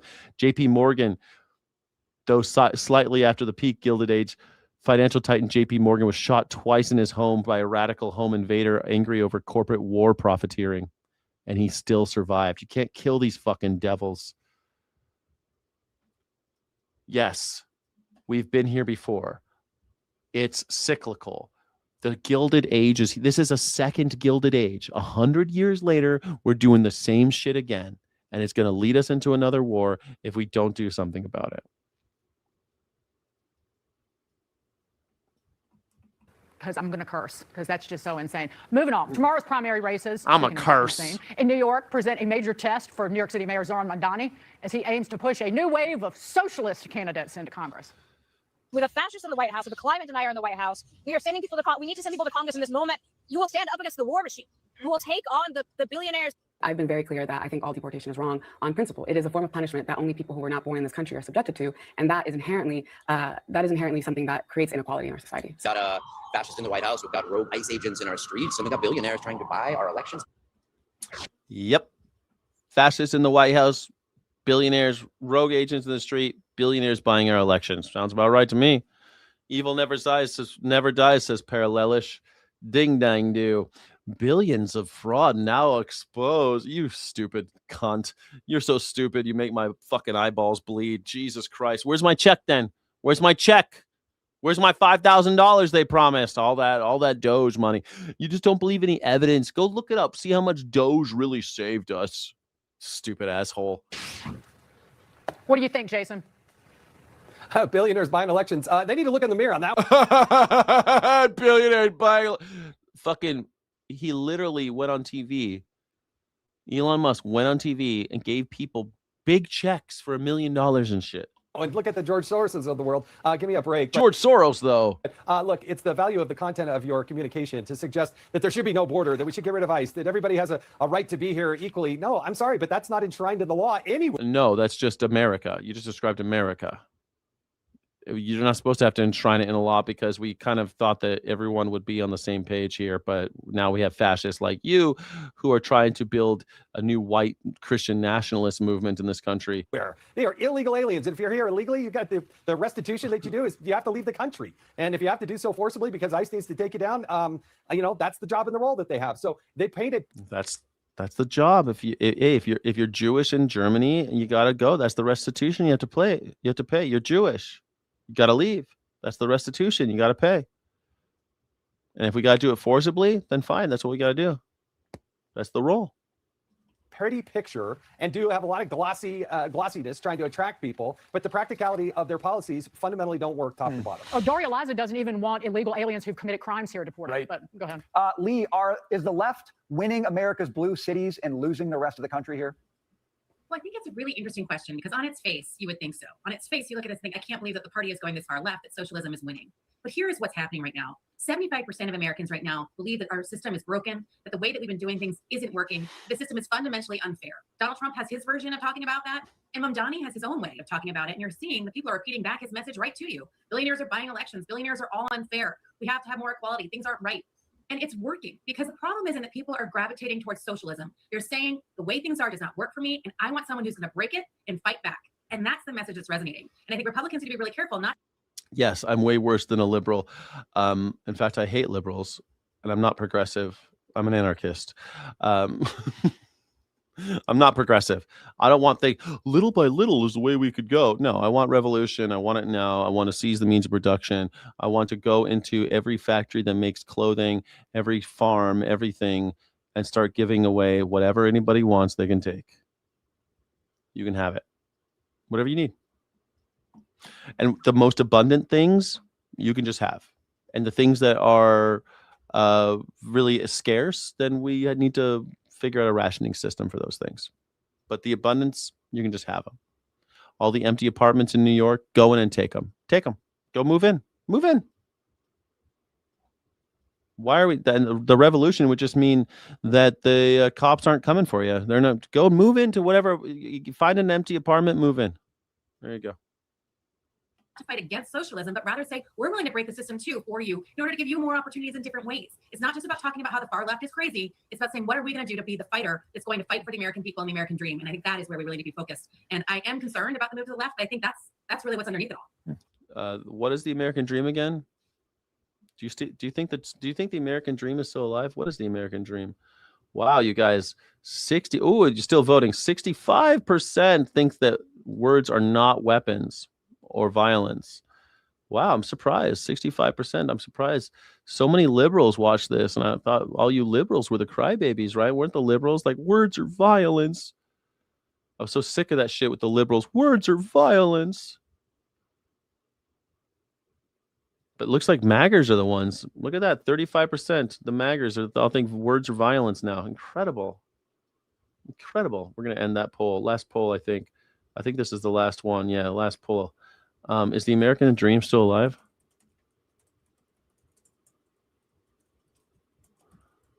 I don't know. Is the American dream? What is the American dream? I don't even know. Decide yourself and tell me if you think it's still alive. Do you think the American dream is still alive? I don't know. I don't think so. I think the American dream, I don't know. What do you think? I had all these other videos, but I'm running out of time. I don't know. All right, we'll just try. We'll need to go. We need to speed up a little. We need to speed up a little bit. Here we go. You ready? This is the speed round because I got to be done by I got to be done in 30 minutes because I have a house showing. I have to show my house. No, I can't do this the guitar today either. It sucks. Maybe I think what I want to do is maybe do a second broadcast today. I know that might be annoying for everybody who watches the Morning Sky show. I think we'll have to do another stream later today. Because I have to do this house showing. Hopefully I'll get an offer on the house today. That'd be pretty rad. Vandals. You know, we have 100. Vandals. We have I think 290, 300-foot slit right through it. Probably a box cutter or a knife of some kind. National Guard and police have been all over the mall. How would these vandals have gotten so close to do something like that? Do you have any proof of this? I mean, we didn't have a lot of them then. Who would think that somebody would go into a pool and take a knife and start cutting it? Did they have proof of that? Yeah, we have proof. Well, let's put it this way. When you have a 350, I think it's 350, not 250, a 350-foot slit from one end to the other, you think that's proof? Yeah, I think it's proof of a piss poor job from your pool guy. I think you did a fucking piss poor job. Yeah, that's proof of a really bad no bid contract. Will. Yes. Thank you, Joe Scarborough, the last Republican. Jesus. Yeah, it's evidence of a piss poor no bid contract. That's what that was. That's what evidence there is. That you can just see for yourself. Yeah. The size of the alleged gash apparently keeps growing in President Trump's mind. The president claims vandalism is to blame for the large pieces of liner that have been floating in the water at the Lincoln Memorial reflecting pool. The president also claimed, without evidence, that somebody put fertilizer in the pool, causing the massive algae bloom. He told reporters the pool would have to be drained again to repair the more than $14 million renovation job. No, it's really, it's actually quite symbolic. But actually, this is where we are. This is where we are. This is where we are. where you have Jonathan Muir, you've got a president who is focused on his legacy. You know, I'm so jealous of Joe Scarborough. He, first of all, morning Sky, morning Joe, you know, but I'm so jealous of Joe Scarborough. He gets to hang out with he must love his wife. He gets to hang out with his wife and they do this show together. And I would love to have a female sidekick. We could bounce things off together. Imagine, it'd be so great. They don't make them like Mika though. They don't make them like her. Like there aren't that many like out there like that.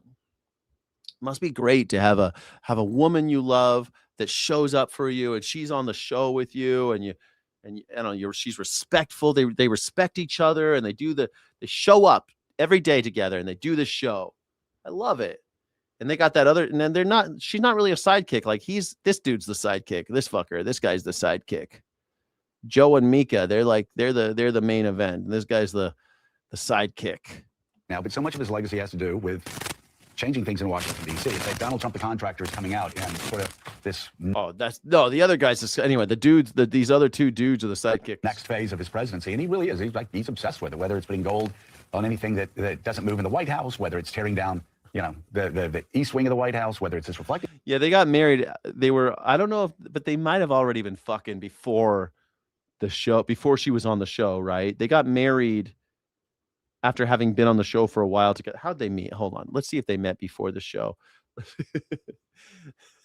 How did Joe Scarborough and Mika meet? Mika Brzezinski. Brzezinski,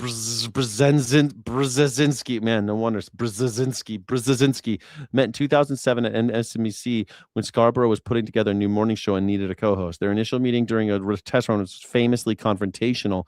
She playfully insulted Scarborough within 5 seconds of meeting him. Despite the insult, or perhaps because of it, Scarborough immediately called the president of MSNBC and declared he had found his co-host. Love at first sight. Come on. That's love at first sight.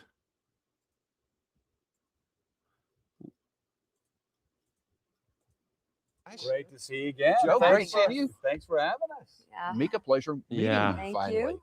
Joe dressed up and I didn't. I Oh, don't you know how look that great. happened. Usually it's the other way around. But That's okay. right. That's right. Y'all both look In New York, fabulous. it's just the opposite. Yeah, I got you.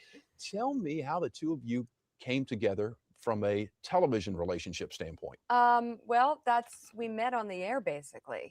There were a couple of conversations that happened before the show started because Joe was building the show and he was looking. He looked way more Republican back then, didn't he? Like, I don't know, he was a former congressman. I mean, I don't know. I think this guy's got a good life. Staff it. And I was in the right place at the right time or the wrong place at the wrong time, depending on the day. She doesn't want to tell the story, but I was in the line of fire. No, she won't tell the story. But what really happened was, as everybody around the set and WSRE knows, I did Scarborough Country every night for 4 years. Oh yeah, I remember that show, Scarborough Country. I remember that. Yeah, he had I forgot about that. In the studio.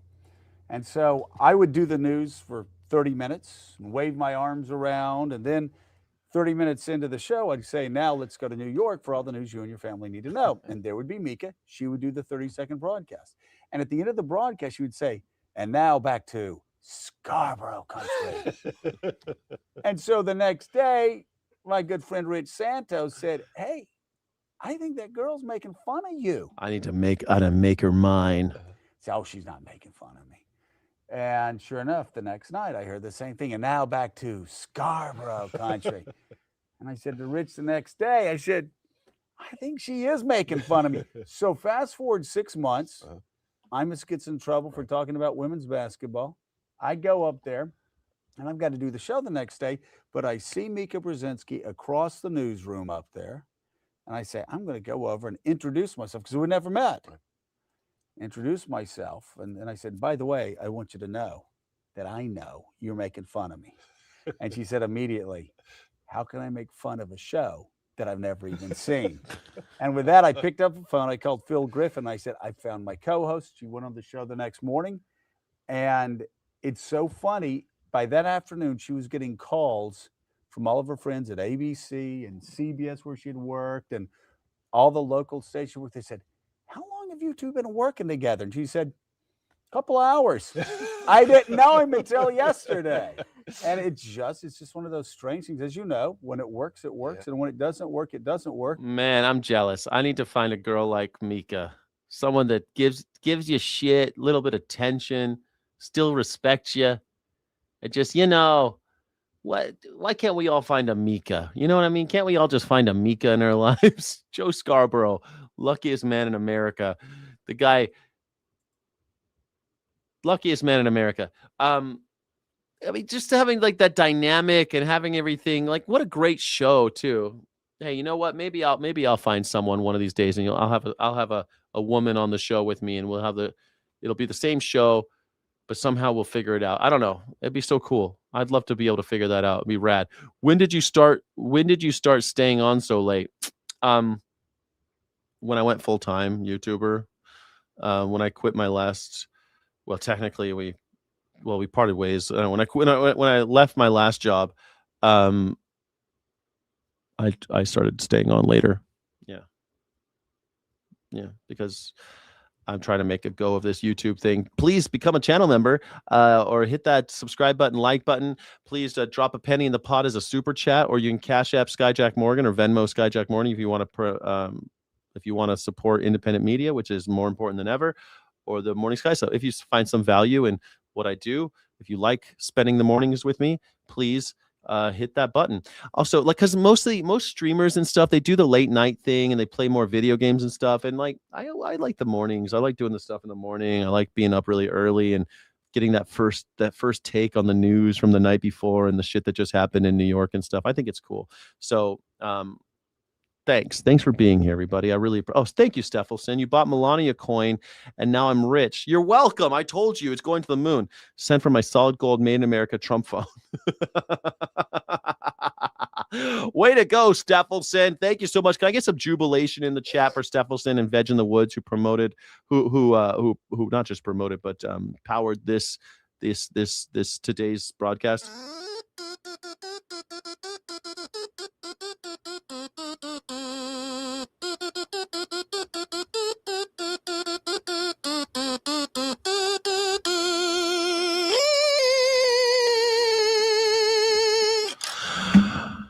Thank you, Steffelson. Stephalophagus, thank you so much. Appreciate you. You're amazing. You're God's gift to humanity. You're a credit to your race and your people and your country.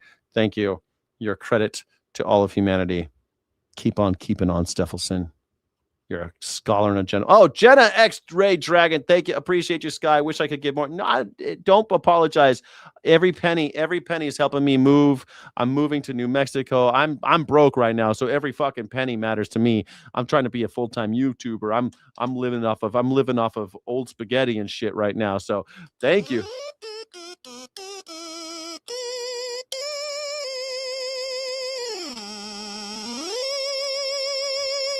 Thank you so much, Jenna X Dragon. Seriously, thank you. Because I mean, when I move, I want to put like I want to make like vegetable gardens so I can grow my own food. Maybe I can make a little content around that. I don't know. But in my dream world, I'm doing this show every day. I am growing my own vegetables, making my own food so that I could cut out as much as I can from paying for shit that I don't have to pay for. Like, I want to be as independent as possible, like a homesteader, practically a homesteader. I'm practically a homesteader. That's what I want, an urban homesteader. Damn, urban homesteader. Is there a community for that already? I'm sure there is. I want to be an urban homesteader. Yeah, thank you. Skyjack, shut up. You know you love chicks with dicks. I mean, I got nothing against trans people. I got no problem. I got no problems with nobody, man, except for people who are fat. The only people I hate are fascists. So yeah, I mean, Nazis. I just hate Nazis. I love everybody except for the Nazis.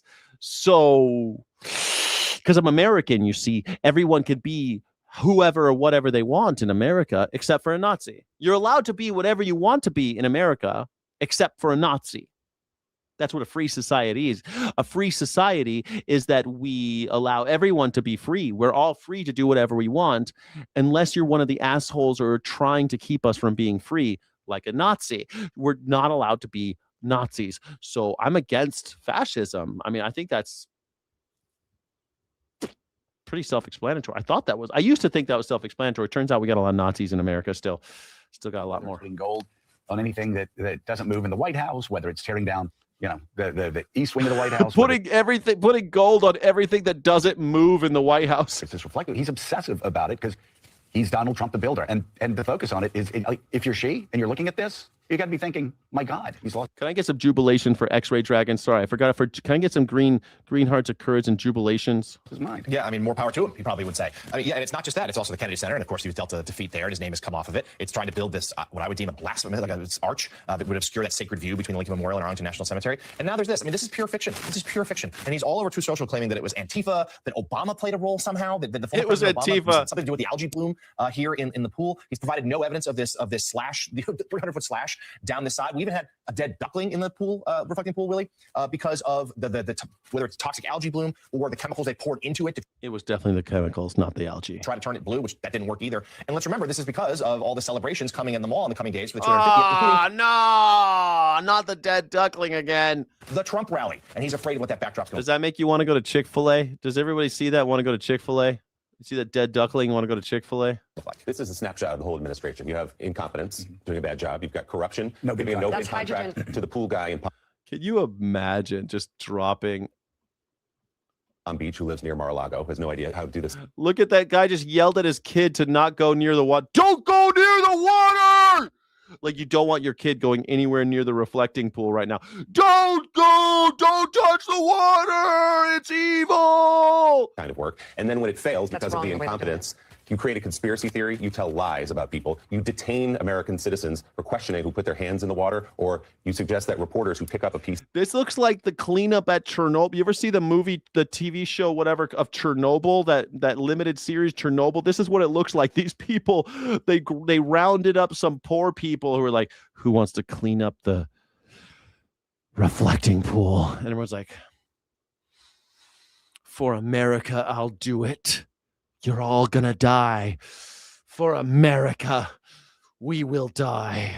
We will clean up the reflecting pool. Thank you, brave soldiers. Thank you, brave cleanup men. Clean up that reflecting pool once and for all and die for America. It looks like the cleanup after Chernobyl, for God's sake. Of the paint that's floating and show it to a camera. You have Janine Pirro on TV saying they're looking into investigating and perhaps If they fly a helicopter over it, will it melt and fall into it? prosecuting that reporter for telling the truth. They are completely spinning out after wasting $16 million of taxpayer money on this nonsense project that's now going to have to be started over. This poor guy, like this guy's got his real tree on. He's like, I'll wear my own. I'm used to wading in the swamps. I'll wear my own wading pants. What do they call those things? What do they call those what do they call those pants that come up to your tits and keep your legs dry? What do they call those things? I'm gonna need to ask YouTube I need to ask Google what that means. What do they call those pants that people wear in the water and the pants come up to your nipples and your legs don't get wet? What do they call those? They're called chest waders. Chest waders. Okay, chest waders. That's a new word. I didn't know those were called chest waders. I got my own chest wader. I got this real tree. I got my own. I'll go out there. I'll clean this damn swamp up for America. Again, and Donald Trump cannot stop. Oh my talking about God. it. He's obsessed with it. And he's creating these wild conspiracy theories, as John said. Again, blaming Obama. And by the way, the length of the slash, which no one saw, it went from 290, 300, 250. He's making up numbers about this slash that these vandals and Antifa went in to cover for his own incompetence and corruption of the administration. It's Antifa. Holy shit, bro. It's your fault. It's your fault, Americans. It's so funny. That's so funny. A wad packing. I don't know. No, they're not just waiter. I said waiter, but no, they're called chest waders. You guys, I know they're called waders, but they're not just waiter. I said, what do you call those waiter trouser things? But they come up to your tits. They're not just waders. Waders come like down to your hips, but chest waders come up all the way to your tits. That's different. What do you mean? Waiters. I got it. I'm with you. I never use no stinking hip waiters. I never use no stinking tip. We don't need no stinking hip wait. Badges. We don't need no stinking badges. If you're not being facetious, you're dumb. Am I me? Are you talking about me? I'm not being facetious. Don't come for me, Sky. No, I know they're called nipple waiters, tit waiters. Come up to your tits. I guess I should have known they were called hip waiters and chest waiters. I thought those were called waiters. And then up to your tits had to have a different name. I thought they'd be calling like overall waiters or rubber overalls, or I thought there'd be a different name for them. Speaking of Obama, Jay Martin, your latest column for Politico magazine, you write about the opening of the Obama Presidential Library. Quote, the unveiling of presidential libraries has always been one of those political rituals that blends past, present, and future. In Chicago, however, it was as if yesterday, today, and tomorrow all converged. Oh. It was inevitable that the current president would shadow the gathering because this is, like it or not, the age of Trump. Who he is and what he's done to the country and presidency is inescapable. Yet, in their impassioned effort to argue that there is and was a better way, the Obamas all but dragged Trump on stage with them. Obama invoked the country's founding and its promise, simply citing checks and balances, an independent judiciary, and the necessity of a peaceful transfer of power to assail Trump. Those values, Obama said, didn't belong to any party, but were American values we can all share. So, Jay Martin, talk about the shadow looming over this event. Dude, I don't know why I'm so enamored of Mika right now, but also, can you just peep the rabbit on the skateboard?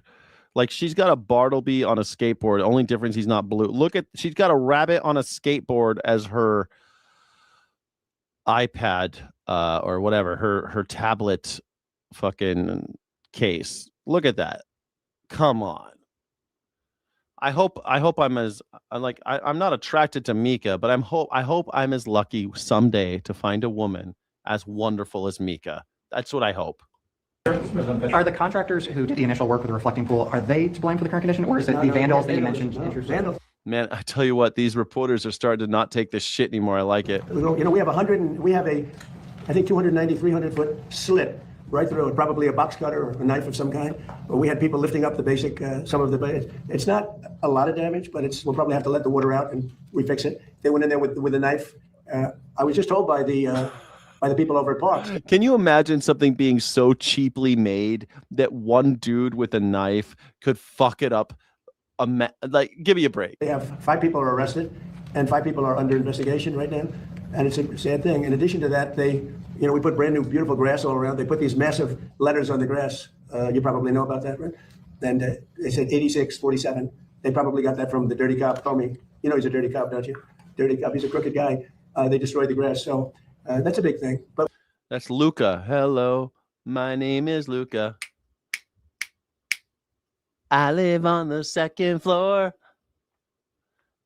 I live downstairs from you. We're going to get it back very soon. National Guard and police have been all over the mall. How would these vandals have gotten so close to do something like that? I mean, we didn't have a lot of them then. Who would think that somebody would go into a pool and take a knife and start cutting it? I can't watch this enough. Watch this guy fucking just waffle and lie. I love this shit. Then maggers just gobble it up like a bunch of little cock gobblers. You fucking magger cock gobblers willing to sift through this guy's dirty diaper and suck his ass. Like, God damn it, you're willing to suck on this dude's nuts that have been marinating in his diaper all day.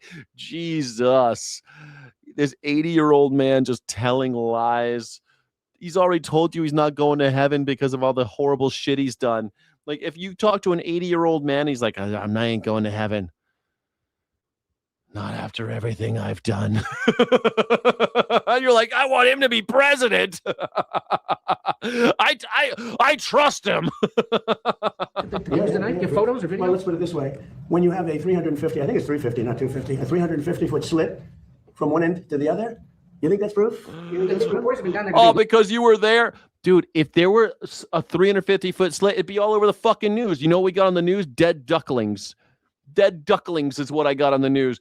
I'm sorry, I watch the news every day. for fucking like 5-6 hours a day. I watch the news and you're like, oh, you were there? No, but you know what? I got people who were there and I've been there before. And there's no goddamn way somebody got into that reflecting pool with their chest waders or tit waders, as they may be called, with a knife and did the 100-yard dash. He's talking about 100-yard, a football field sized gash that one person got in and ran and didn't get caught. So you believe, just to make this clear, Anal Mose, you believe that a lone actor got into the reflecting pool and ran for 25% of it. I mean, if you weren't caught for 25% of the run, you might as well have just done the whole thing, right? That they got in and they cut a 350-foot, that's over a football field, did the 100-yard dash in the water with a knife, and nobody did. No cameras caught him. No evidence whatsoever. No pictures, and the cops didn't catch him. In one of the most policed places in America. Is that what you believe? Then you should buy Melania coin, because Donald Trump never tells lies. Well, you weren't there. You weren't there. You buy Melania coin. Donald Trump never lies. Buy Melania coin. It's going to the moon. It's not a rug pull. It is not a pump and dump scam. It is a 100% legitimate financial opportunity for investment. Please buy Melania coin. Sell your house. Buy Melania coin. Donald Trump never lies. It's going to the moon. Looking for that slit that you mentioned, and there's no evidence. All you'd have to do is see the We've been looking for a slit. Nobody sees it. So what are you talking about? You don't believe what? Oh, shit. Just like I forgot. Who are you going to believe? Me or your own eyes? Who are you going to believe? Me or your own eyes? Trust me. I'm your favorite politician. Trust me. I wouldn't lie to you. Buy Melania coin. It's going to go to the moon. Yeah. There's a big slit. There's a big slit in the whole pool. It's 100 yards long. A prettier picture I never saw. A man's only as old as the woman that he feels. Hey! Fucking Groucho Marx routine over here. Who you gonna believe, me or your own eyes? Department, they'll show it to you. See the secretary. But I saw it. They cut it very violently. The same thing with the floor. They cut it. It was violent. It was violent, guys. And then they lifted it. They pulled it. And that's when they cut it. They lifted it. They pulled it. Man, they yanked it. They jerked it. They plunged it. They did all sorts of. They sucked it. And we've done over 50 monuments. Number one, we start with this is now a safe city. It's as safe a city as you're going to get in the country. And when I came here, it was a very dangerous city. It's very safe, and we got cops everywhere, but we can't catch this guy doing all this vandalism. And number two, what we did is the beautification with the parks and the grass and everything, removal of all the tents. And this is like a different place. One of the things we did is over 50 fountains and statues, most of which were in horrible shape. All of them were bad, but some were just absolutely horrible. Graffiti, you couldn't even see the stone. They've all been fixed. We also fixed the reflecting pool. In fact, if you go over there right now, it looks very good. It's up. Somebody said fertilizer in the water. If you put fertilizer in the water, you get algae. But somebody said they might have put fertilizer. They did something to create the algae, but that doesn't matter. He did. I remember when he said it's gonna be like the Titanic. It's impervious. It's nothing can break it. It's unbreakable. It cannot be cut. It cannot be sliced. Because that's been purified. It's dead. Laying at the bottom, they're taking it out. They vacuum it out. They vacuum it very carefully out. And it'll be back to health pretty soon. We're going to have to let the water out to fix there's two little areas, very little areas where they were cut. And we'll fix that, but it's not leaking or anything. It's got a base underneath. Part of what's curious about this situation is we stood here with you in April when you first revealed the plans. I said what? In April, you showed us pictures of what you were going to do at the pool, and you said you had a guy who was going to do it in a week for about $1 million. Well, it's been 2 months and $16.5 million. Okay, ready? 2 million. Okay, ready? $16.5 million, America. Barack Hussein Obama. Have you ever heard of him? Yeah. You ever heard of Barack Hussein Obama? Are you ready? Are you ready for it? Are you ready? Barack Hussein Obama. Have you heard of it? He spent 2 years and over $100 million when trying to fix it. You know what happened to it? Never even opened. He took the water for the river. You know about that, right? It did open. This guy's a fucking liar. It's obviously was open. It was open before this idiot fucking took office. It was open during his last administration. It was open through the Biden administration. And it was open. It's still open. It's open now. The fuck is this guy talking about? It turned out to be putrid, and it destroyed the whole thing. Spent over All lies. All lies. I've already fact checked this. Complete lies. $100 million. Him and Biden together spent $147 million. You know what happened? Never opened. You don't mention that. Never opened? Because it was, oh, what are you talking about? It never opened. It was fucking open. I've been there. I was there. Right? But we spent about 10, much of the money we spent are park workers. They're there whether they do this or not, as you know. They work in the park, and they're very good workers. They did a great job. So they were going to spend $300 to $400 million. You know that. And wait. I thought it was $100 million. Now it's $300 or $400 million, and then it was $6. What this guy's just fucking making up numbers? Take 4 years. I spent about 6-7 weeks, and I spent probably in terms of outside probably $10 million around. It's $16.5 million, asshole. And they say 16, but a lot of that's workers that work for the same thing. So they were going to spend $400 million. I spent 10. They were going to spend 4 years. I spent 2 months, maybe. Let's call it 5. You fucked it up. It doesn't matter if I don't care if you spent $1 fucking dollar. You fucked the whole thing up. It's fucked. I don't care if you spent $1. You fucked it up. Fix the fucking pool, asshole. Jesus. Some people say I spent 16.5, but actually some people, if you stand on your head and look at the number upside down, it looks different than, and you take a zero, and it looks totally different than normal. Caroline Leavitt, this guy needs Caroline Leavitt badly. She needs to get back to work because this guy, man, she just got her lips filled. Look at her. She's got her lips done. You can still see the needle marks. Good for her. You know, she's really, that gender affirming care really does her number on it. Since her maternity leave, we're glad to have her back. She has a new baby girl. Our briefing with White House Press Secretary Caroline Leavitt. Want to talk about the baby or the algae? Where would you like to start? Well, the baby is certainly much more enjoyable to talk about, Sean, but the algae is obviously the news of the day, and it is completely ridiculous. It's unbelievable to see these people, these deranged leftists, in algae costumes with Team Algae on their backs. What does that even mean? It's funny. The Team Algae thing's a joke. It's funny. It's just funny. Team Algae is funny. It's just fun. Only the Democrats could hate beautifying our nation's capital and making it a symbol of pride again. But this is what the American people elected President Trump to do. He made this promise to them on the campaign trail that he was going to. No, he made the promise that my gas prices would be 50% of what they are right now, and that my grocery prices would be lower, and my insurance prices would be lower, and my electricity prices would be lower. None of that happened. And also that my inflation would go down, that my dollar would go further, and that the dollar would be stronger than ever. The dollar is weaker than it was under Biden. Gas is more expensive than it was in 2024. It's more expensive to go to the supermarket. It's more expensive to buy. My fucking cost of my coffee has almost doubled in price. But so I did not elect Donald Trump. Nobody elected Donald Trump to build a ballroom so we can jerk off with his fucking Epstein friends and beautify DC. Nobody gives a fuck about beautifying DC. Nobody gives a fuck about beautifying. Nobody gives a fuck about beautifying DC because it's 3,500 miles away from where I currently stand. It is on the other side of the fucking planet. I'm how far? I'm probably closer to Hawaii. How far is Hawaii from Port of Los Angeles, let's say? 2,550 miles. How far is Los Angeles from Washington, D.C.?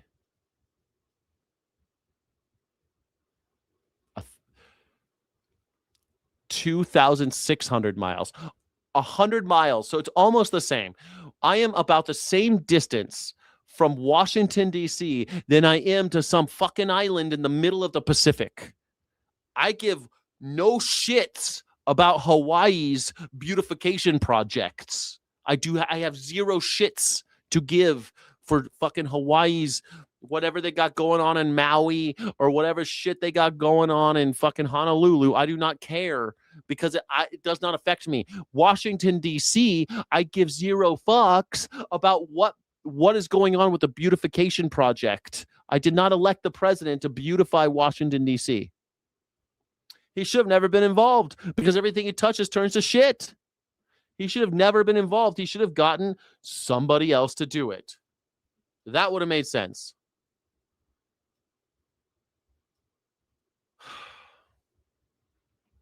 To make our nation's capital Instead, he gave this pool company gave him money, and so he did a no bid contract, and they suck.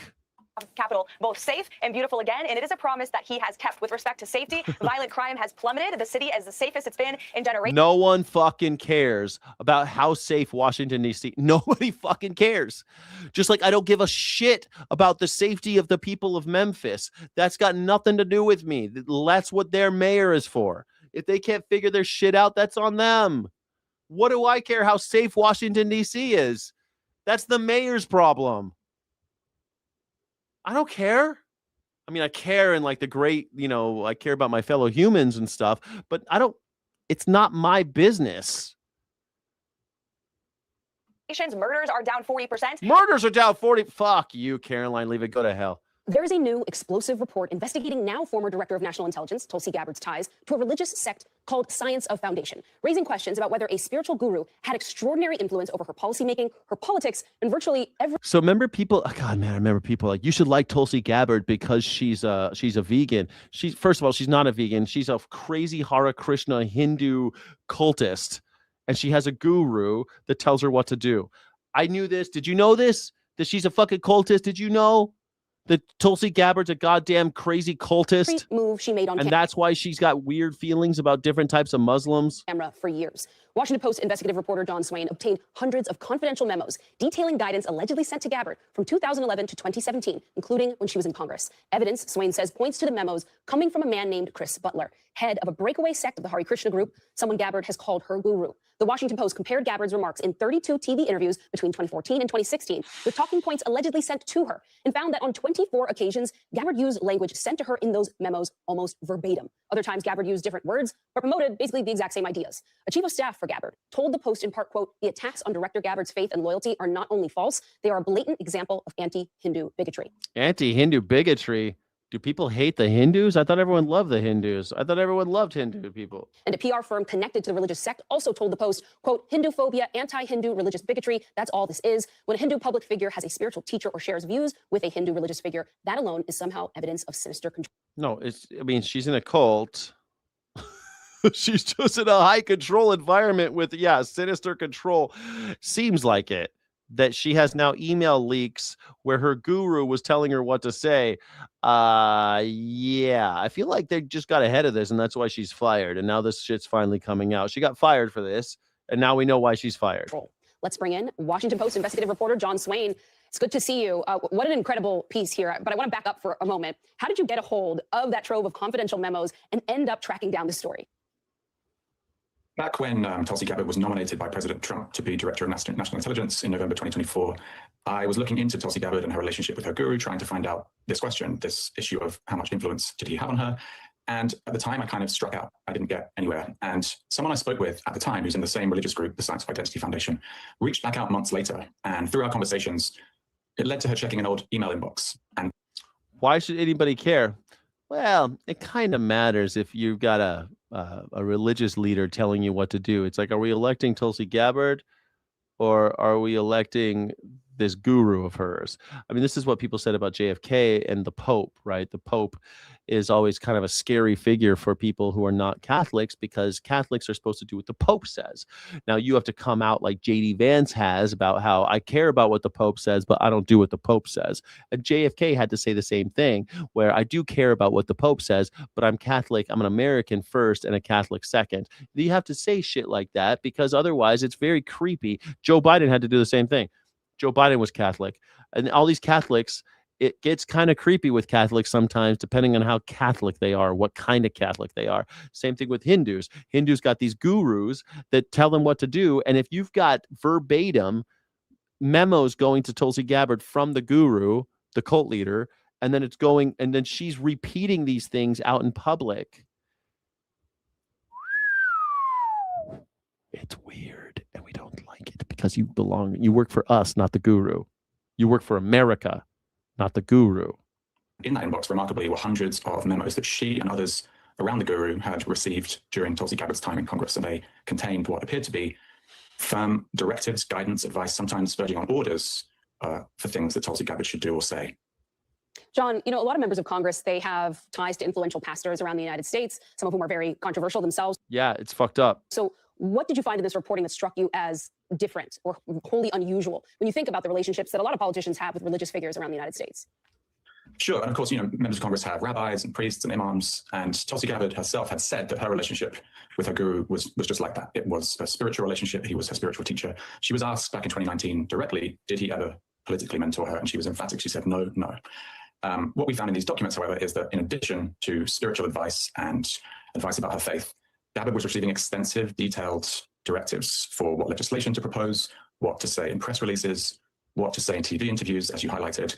And I think it's pretty clear that that kind of relationship, that kind of advice and directives and guidance far exceeds the regular relationship that a member of Congress would have with a religious leader, where we're not going anywhere near the details of Director Gabbard's Hindu faith. We're not talking about the theology involved here. The claims of Hindu phobia sort of miss the point, I think, which is that this is about political guidance and directives for a public official on what she should propose in the House, what she should say in public statements. And, members of Congress are on committees that deal with very important things. And this level of advice and guidance is pretty extraordinary. Yeah, totally creepy. I know what you mean. I don't want to tell people how to be in I think that's why we're supposed to be secular in this country. But, I think that it's a little weird that she's taking orders from a cult leader. Donald Trump is a cult leader. Everyone takes orders from him. So, shouldn't we have a problem with it? Yes, I have a problem with it. I don't like cults. Cults start looking like high control environments, extremely, like right away, a high control environment where they're telling you what to do and shit. How is that different than the cult of Hitler, the Nazis? How is that different? It's the same. They can get you to do anything. Once they got you, you'll do anything. They do all crazy shit, man. You start branding each other and stuff. If people they kill themselves. It's fucking crazy.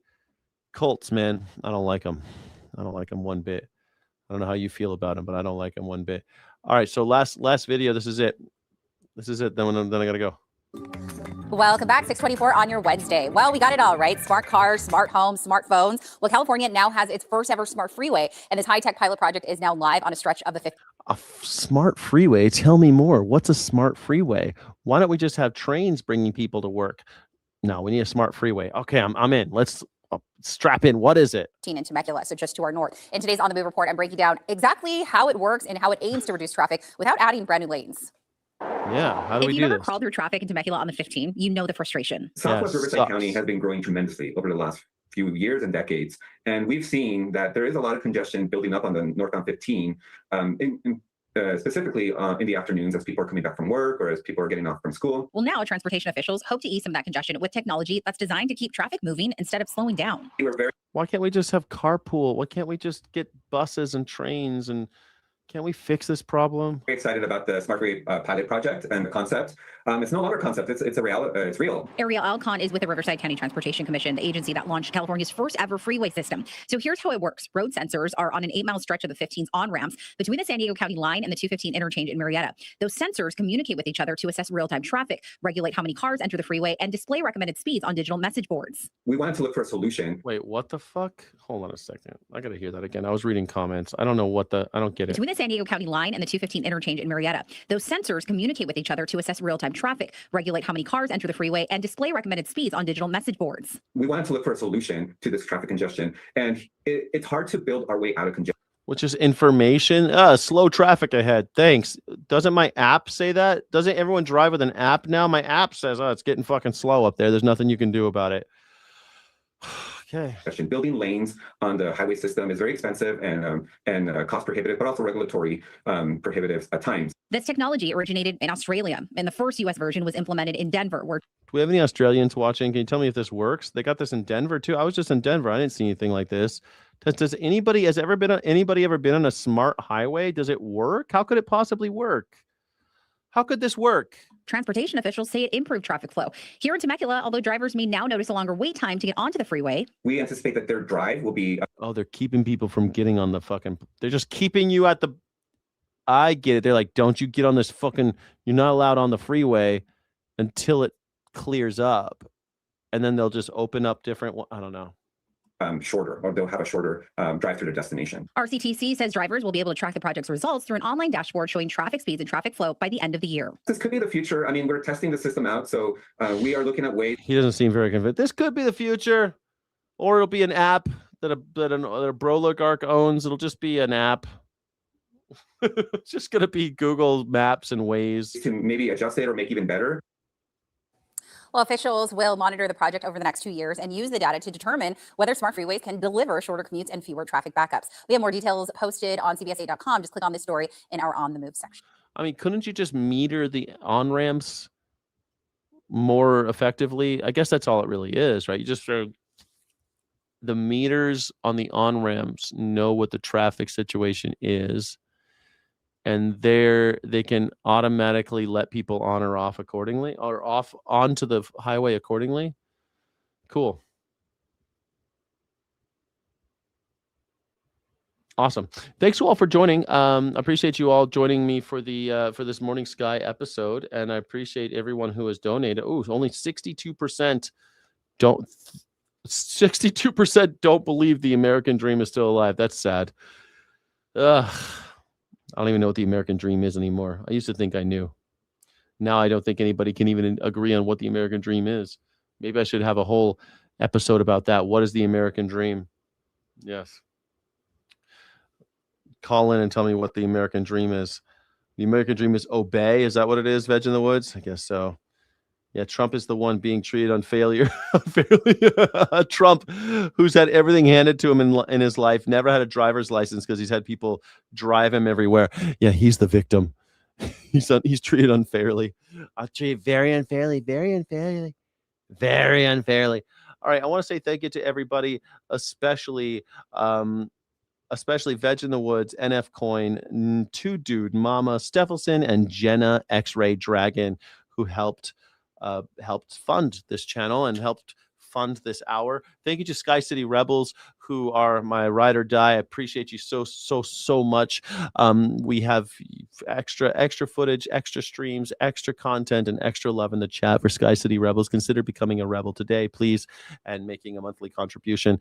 And thank you. I say thank you a million times over because I'm so grateful that I'm able to spend my mornings with you and go over the news and poke fun at power and hopefully build a little bit more dignity-based resistance where we are pro-human being and pro-humanist and actually care about everybody and believe in equality and, you know, the good stuff, stand in solidarity. Thank you. There's no America first like America's. No America first, America's like third. Depends on who you talk to, I guess. No flag, no country. There you go. Third America makes you closer to second. You're almost a winner. Oh, no. Oh, no. All right. Well, thank you so much for joining again. And Sky City Rebels, I hope to do another secondary stream later today because I don't want to leave you hanging and play a little guitar and just hang out a little bit later. But I have to clean up I have to do dishes and make sure that my house is ready to sell. I have my second viewing with the same people. So it's good news, right? If someone's going to come back and look at the house again, they're like, oh, this is great. I got to bring my husband to look at it. I'm hoping that I can sell this fucking house. It'd be pretty rad. Kind of scary. Never done it before.